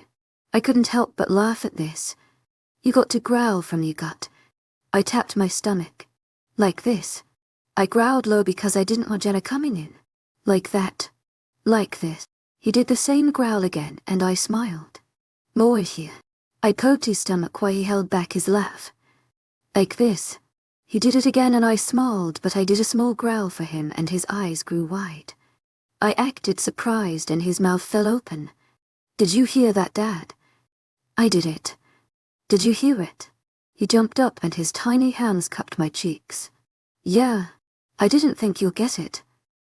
It took me a long time to get it. He smiled and took a step back. It's because I'm me. He tried to wink, but he just blinked. I rolled my eyes and was about to say something, but when the door slammed open with my pregnant mate, I jumped up. Alcander, what happened in here? I looked at her while her hands were around her stomach and I looked at her eyes. Nothing. Absolutely nothing. She narrowed her eyes. Oh really? Because I see flour all over the floor. She growled. I felt Valdos go behind my legs and I rolled my eyes. Look. We were making a cake and Valdos spilled the flour. What now? Mom, Dad tried to throw flour in the bowl but he missed and it went on the ground. I did it too. But mine went in. He's lying. He ran towards her and wrapped around her legs. I glared at him and licked my lips. Little rat. I took a breath in and closed my eyes. To my aching extraordinaire, Madeleine Noble. Heartfelt thanks for your unfailing patience, enthusiasm. That might have happened. But no, but Alcander. Clean it up. I nodded my head and looked down while I slowly opened my eyes. I ran my hand through my hair and pulled at the end. I saw her feet and then her hand went under my chin and picked it up. I looked into her brown eyes and she looking into my hazel ones. I'm not Mad Alcander. I raised an eyebrow at her and she gave me a small smile. Okay, maybe I was, but I can't control my moods. Her hands wrapped around my cheeks, while mine go around her waist. Yeah, it's because you're pregnant. I leaned down and went to kiss her but she turned and made me kiss her cheek. One hand went behind my head and pulled me down. I felt her breath on my neck and swallowed back the growl when her breath found my mark. You made me like this, she growled in my ear. I smirked and kissed her neck. Because you didn't say to stop when I told you. I murmured while gently scraped my fang on her mark. She quickly pushed me away while I had a smirk on my face. Stop? She growled. I didn't even do anything. I laughed. She narrowed her eyes at me. You're sleeping with Valdos. And as she walked out, my mouth fell open. I didn't hear her answer and I growled. I heard his tiny laugh. You got in trouble by Mommy. He taunt. I looked at him and growled. Clean this up. I'll be back. And when I'm back it best be clean. I growled and then jogged out of the room. Dad, I heard him say in my ear. I said while I still had my eyes closed and I slightly moved in bed. I slowly peeked open one eye and see him looking at me with bright eyes. What? I asked while I yawned. To my agent extraordinaire, Madeleine Noble. Heartfelt thanks for your unfailing patience, enthusiasm. He looked at me and then looked behind him to the bathroom where the light was on and the door closed. To my agent extraordinaire, Madeleine Noble. Heartfelt thanks for your unfailing patience, enthusiasm. I asked, still trying to wake up. She's crying. I felt my eyebrows furrow and I breathed in. I sat up and rubbed my face. Why? I looked at the window and still see it kindled arc outside, and I looked back at Valdos. I don't know. Why is she crying, Dad? I don't know, I was asleep. How'd you know she was crying? I got out of bed and slowly walked to the bathroom. I was going to ask you if you want to play. I looked down at him and see him smiling at me. Valdos, in the middle of the night you wanted to play. I rolled my eyes and placed my ear on the door. I hear her crying and sniffing. Stay here. To my agent extraordinaire, Madeleine Noble.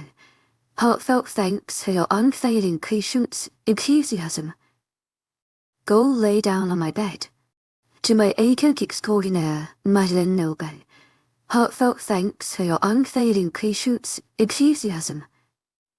I heard his feet run across the floor and then I heard the bed. I softly knocked and I heard her gasp. You okay? She cleared her throat. Yeah, I know. And then I heard her cry again. I grew worried and then I opened the door. I felt my heart stop and my blood turn cold. Her hands were covered in blood and tears streamed down her face. Blood was on the ground while she cried out louder. Something is wrong, Alcander. Help me, she cried out. I nodded my head and rushed over to her. I quickly picked her up and ran out of the bathroom. Valdos, hurry up. I yelled and rushed out of the room. I heard him follow behind us and out of the house. I ran down the dark streets and towards the pack house. Vivaness. Wake up, damn it. Vivaness. I'm up. What's wrong? It's Jenna. She bleeding. I don't know why. I'm going into the clinic in the pack house. You better be there when I am. I cut off the mind link and ran towards the pack house. She cried in pain and my heart pulled at her sounds. "Valdas, hurry!" I yelled. "I mind trying," he yelled while gasping for air. I sucked a deep breath and stopped. I turned around and caught him before he ran right into me. I carried him and Jenna towards the pack house and kicked down the door. After so many times they fixed it. I'm always the who breaks it. I ran towards the clinic and the lights are already on with a wide-awake Viviness. I place Valdas on the floor and rush over to the bed and quickly place her on it. She cried out in pain as she gripped my hand. She cried out. Her body shook, with each sob and hiccup she gave, and my heart started to unwind from seeing her like this. "What's wrong with her?" He didn't answer me but lifted her legs up and rested them on the same thing she delivered Valdas. My heart started to pick up and my other hand went above hers that was interlocked with mine. "You're okay." I kissed her forehead while tears fell down her cheeks. I looked to Viviness and see him with blood on his hand, and I see blood on the bed. "I need you to push. You had a miscarriage and I need you to push right now." My eyes grew wide at the word. "What?" "To my agent extraordinaire, Madeleine Noble. Heartfelt thanks for your unfailing patience, enthusiasm." "Not now. Jenna, push." And she did. She cried out while I felt Valdas wrap his arms around my legs while I kissed her forehead and told her to keep going. My heart pulled and pulled just thinking about the word. She cried in pain and everything sounded like I was underwater and everything was done. I didn't know what to do, but I knew this was the moon goddess. I knew you would hurt me. Thank you for tuning in. If you enjoyed this episode of the story, please give it a like. And don't forget to subscribe to get notifications for updates.